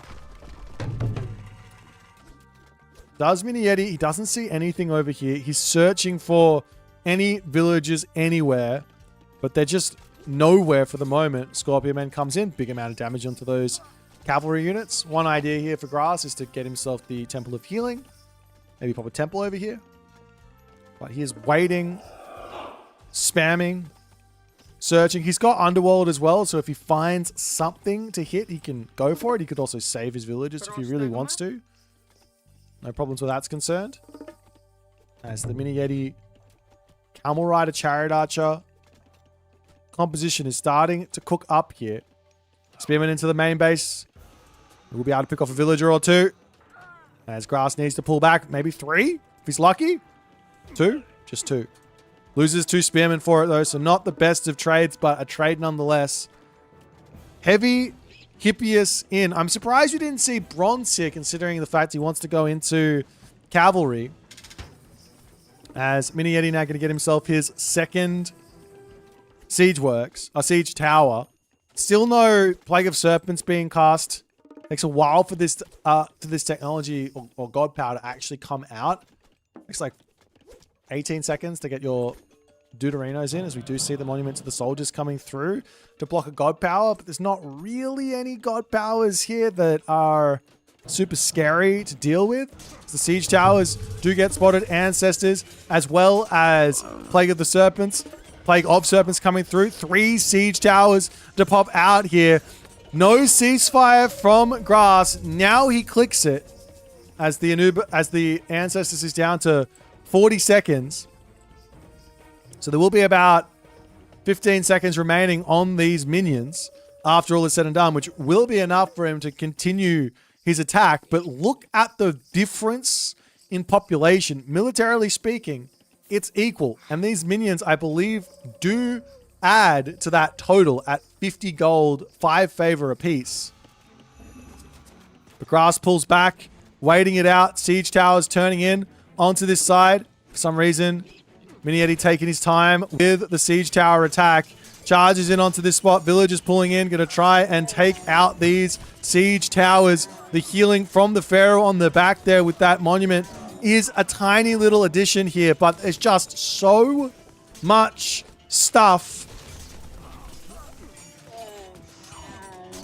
for Grass. I don't see any way here for Mini Yeti to continue in this game. He loses the Siege Tower. He loses everything. Camel Rider's going down. Chariot Archer's going down. Forward base is going to be falling momentarily. And the game for Mini Yeti is lost, as Grass does manage to convert the ridiculous advantage that he managed to accrue with that early game strategy.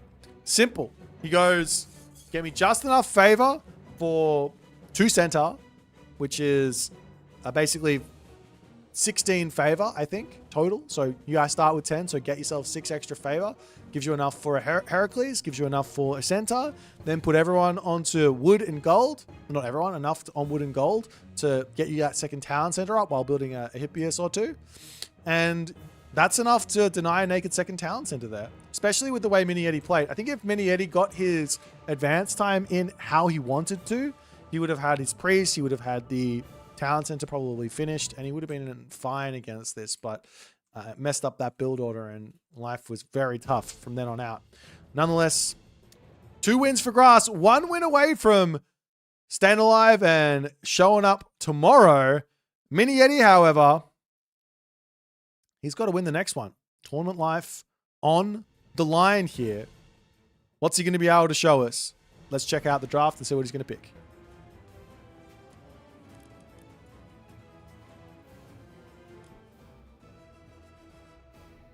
Alrighty, we are going in onto the map Haywire. And I'm liking this already. I am liking this already. I thought we were going to see a Matarasu. Nope. Nope.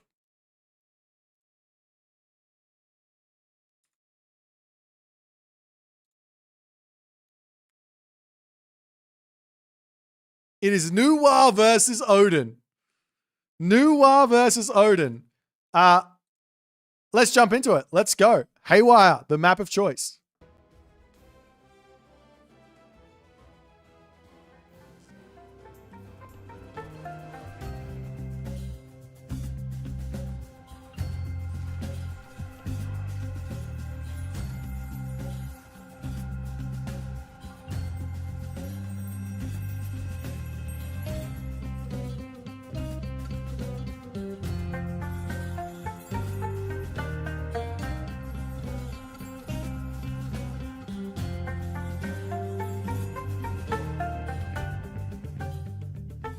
And off we go. Game number 4. In the left-hand corner of the map. Mini Yeti. Playing his Nuwa. And look at the spice here. Herding his deer in immediately. And Grass comes and checks that out. I don't know if he actually saw it, but he sees the gold mine. Both players have their gold mines forward. Mini Yeti is going to be rushing. Wait, whoa. No, you didn't. No, no. Not Mini Yeti. No, not, no. No, no, no. No, not Mini Yeti.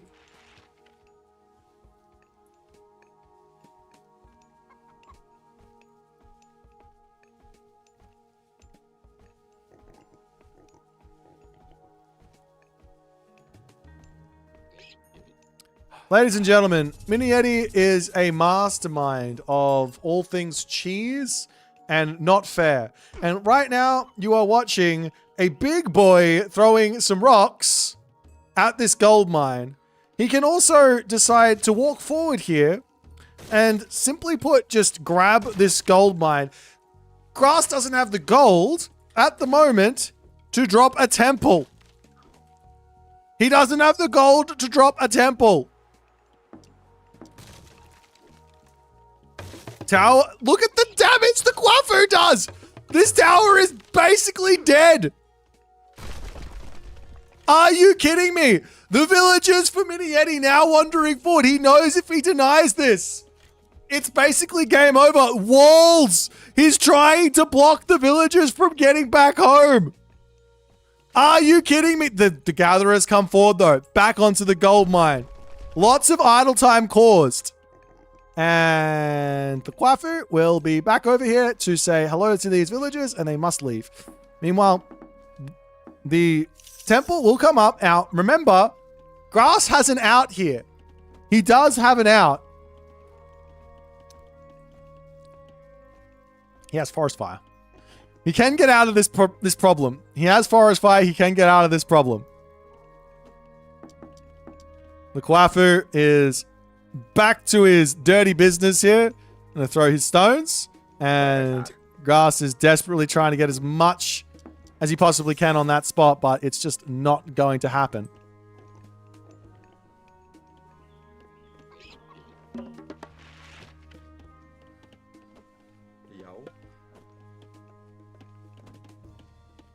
Well, Freya is on the way.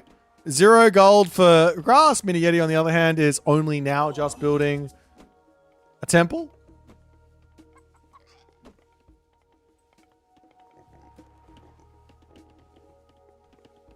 Another wall to come up from Mini Yeti just to add insult to injury, because why not? The villagers coming back in.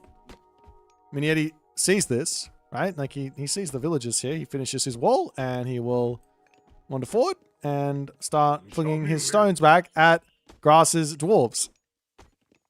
What? I can't do anything but laugh right now. Like, of course this is exactly what I wanted to see, but also it's not what I wanted to see. Do you know what I mean? Do you guys get me? Classical Age is in. Forest fire is down. Villagers will be bailing here to the Promised Lands. However, How 2 is coming in, and all of a sudden, the flying lion will be able to chase these villagers all across the realm and cause lots and lots of issues as the villagers will make their way through the burning forests as if this is a massive campaign level. Love to see it. And How 2 is in, and the Cheongchi is off to the races. So, who comes out in front here? Who wins? Who wins this? Who's got the advantage right now? Both players had a ton of idle time.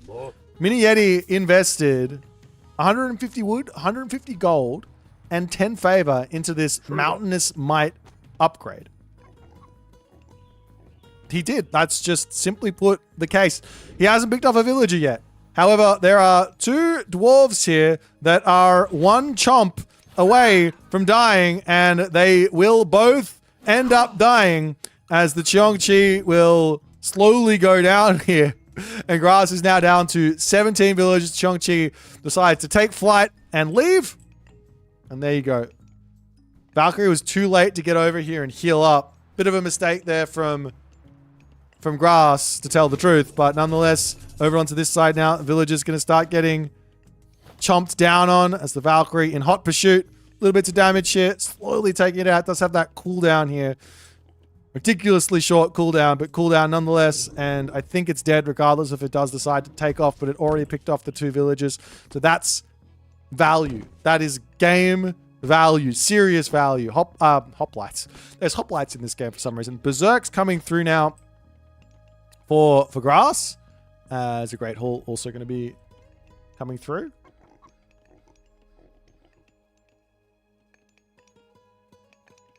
House as well on the way. I gotta say, there is a world here where you could probably defend this by... Of course, you have to scout it coming. You kind of do... Maybe you can't defend it. I don't know. But putting up walls here would have been another option. Super early from the Berserk. Anyways. Super amount of advantage for Mini Yeti here. He's going to go next stage. He's going to go quickly into Ballista. Crossbow Ballista, which are going to be able to siege down the town center of Grass. He's already got the walls here, so there's not a whole lot that Grass can do to break this. He doesn't have his forest fire anymore. Potentially another town center is the way to go, though. Sack this position, pull back, and play for a very, very long boom.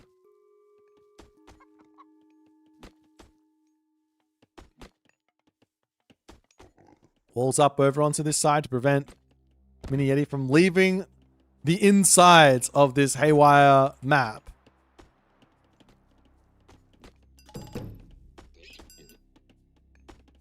He's literally got 28 pop. Of course, Fey Beast is also going to be coming through, which is another very, very strong thing. But I love this town center from Ghast because it takes a while for the town center to die. And generally speaking, one of the simplest answers to you getting sieged is just go somewhere else on the map with everything. No need to worry. It's fine. It's absolutely fine.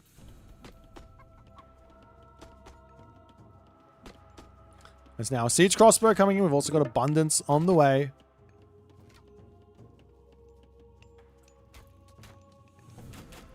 Town center on the back is up. Ballet coming through for Mini Yeti as well. And the siege crossbow rolls forward in his protective box and says, sorry, your town center is no longer allowed to exist.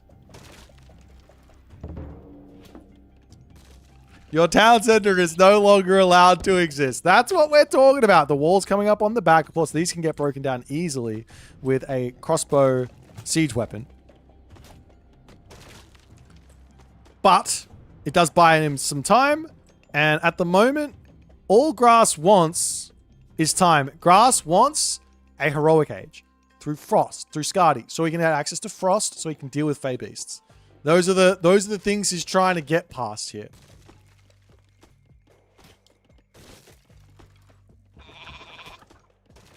As I say that, we see Njord. Makes no sense, but I love Njord, so fine. Great haul on the back here for Grass. Going into a whole bunch of Jarls does make some sense, but without... Wall's not going to be finished here as the White Horse Cavalry are coming through from Mini Yeti.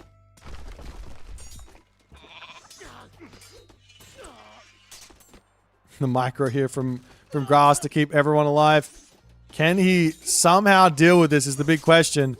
He will lose his Berserk. More Berserks moving up onto the top side as the Valkyrie will start to go down here from that Pioneer on the back. He should turn around and rebuild that wall, but nonetheless, the White Horse Cavalry are going to be searching for something to take out, but they go the wrong way.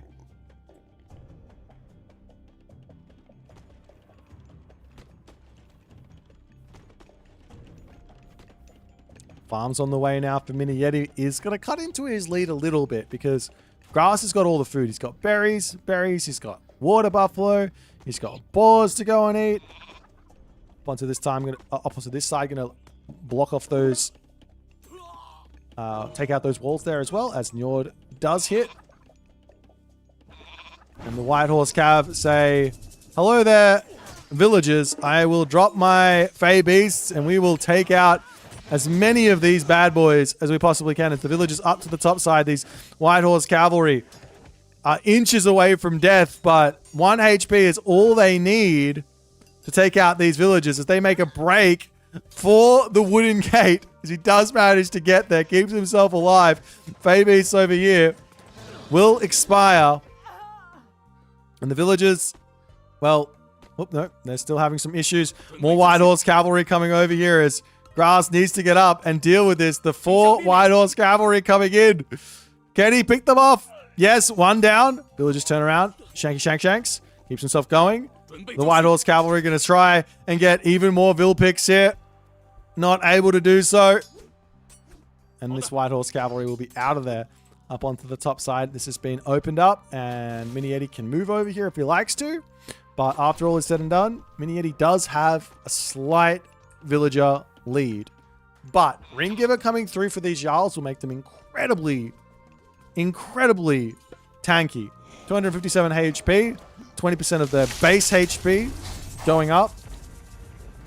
As we also see the Walking Woods, we got the settlement getting denied over here.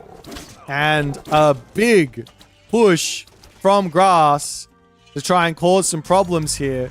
He can easily take down this earth wall if he wants to with that mountain giant and those trees. It's the guy who just dives in there will end up falling. But this position is not going to be an easy one to defend. As I think also, Mini Eddie has to be aware that the Great Jarl with Ring Giver. Oh, raid's coming in though. The Great Jarl with Ring Giver does actually beat the White Horse Cavalry, cost for cost.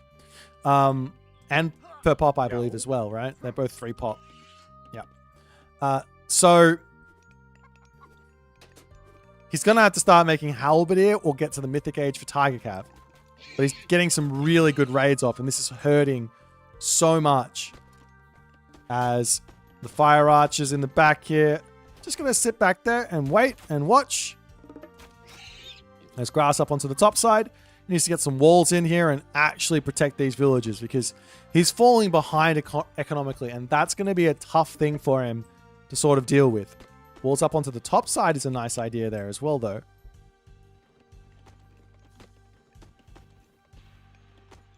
Houses coming up over onto the left side. But I mean, Mini Eddie, he has to feel like he's in a good spot, but he has less military. He's got the tech advantage. No, he doesn't have the tech advantage. Does he have the tech advantage? He doesn't have an armory. Neither player have an armory. No players have the tech advantage. Why is he getting himself Gilded Shield? This doesn't make any sense. Is this just a reflex? Norse doesn't deal pierce damage, and there's no trolls. The only unit that deals pierce damage for Grass at the moment is the Goatee.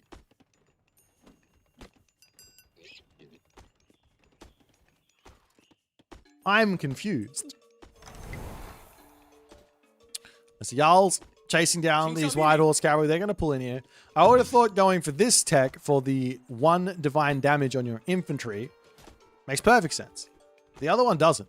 I mean, of course, fighting underneath a hill fort or something, you're going to get some advantage there as these Jarls charge in, going to take out that siege crossbow, ready to start pushing in here and denying the town center all over again. Come forward and pick off one of these earth walls as well. Throw an Axeman to come through on the back as the Jarls swinging around here, but great control from Mini Yeti. Keeps his halberdiers on the front there. The Mountain Giant slowly going to be going down as those Toxotes getting targeted down, but great pullback from Grass as well.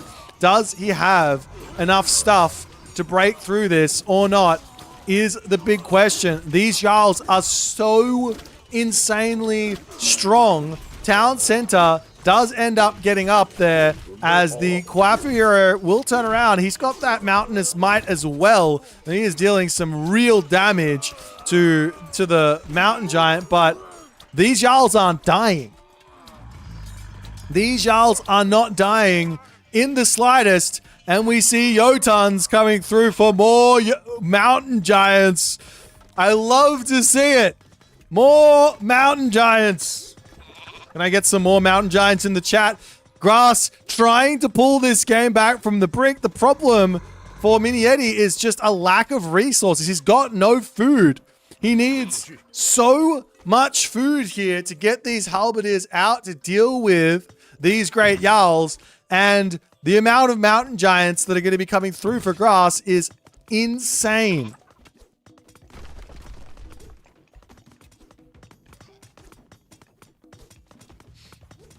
That being said, Divine Judgment now coming in, which does give some bonus damage there against the, or not bonus damage against the myth units, but 1 divine damage for the halberdiers to deal with these Jarls. But there's just nothing here. And this is the other thing. When you get Jotuns, you unlock the punt ability, which sends any unit it gets used on flying for 250 damage, which will one-hit those halberdier, and Mini Yeti taps out, and grass is going through to the losers bracket round 5. Round 5! Somehow, some way. The Mini Yeti big brain strats not able to topple the Grass and Groom. Congratulations to Grass. That is some resilience there, without question. Mini Yeti did not read this situation correctly. He was making fire archer. He should have been making halberdier. He got the raids in. He got the advantage. He got everything he needed, but he just made the wrong units. And sometimes that's all you need to make a mistake in to lose a game. But Grass, what a series here. What a run in this tournament.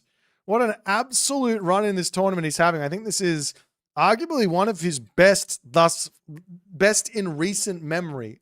Of course, he got to like top 4 in Genesis, but that's so far in the past that this is a big deal, I think, for him. So congratulations to Grass. Better luck next time for Mini Yeti. He is now unfortunately out of the tournament, but we will we'll do the conclusion now, as that's it for today.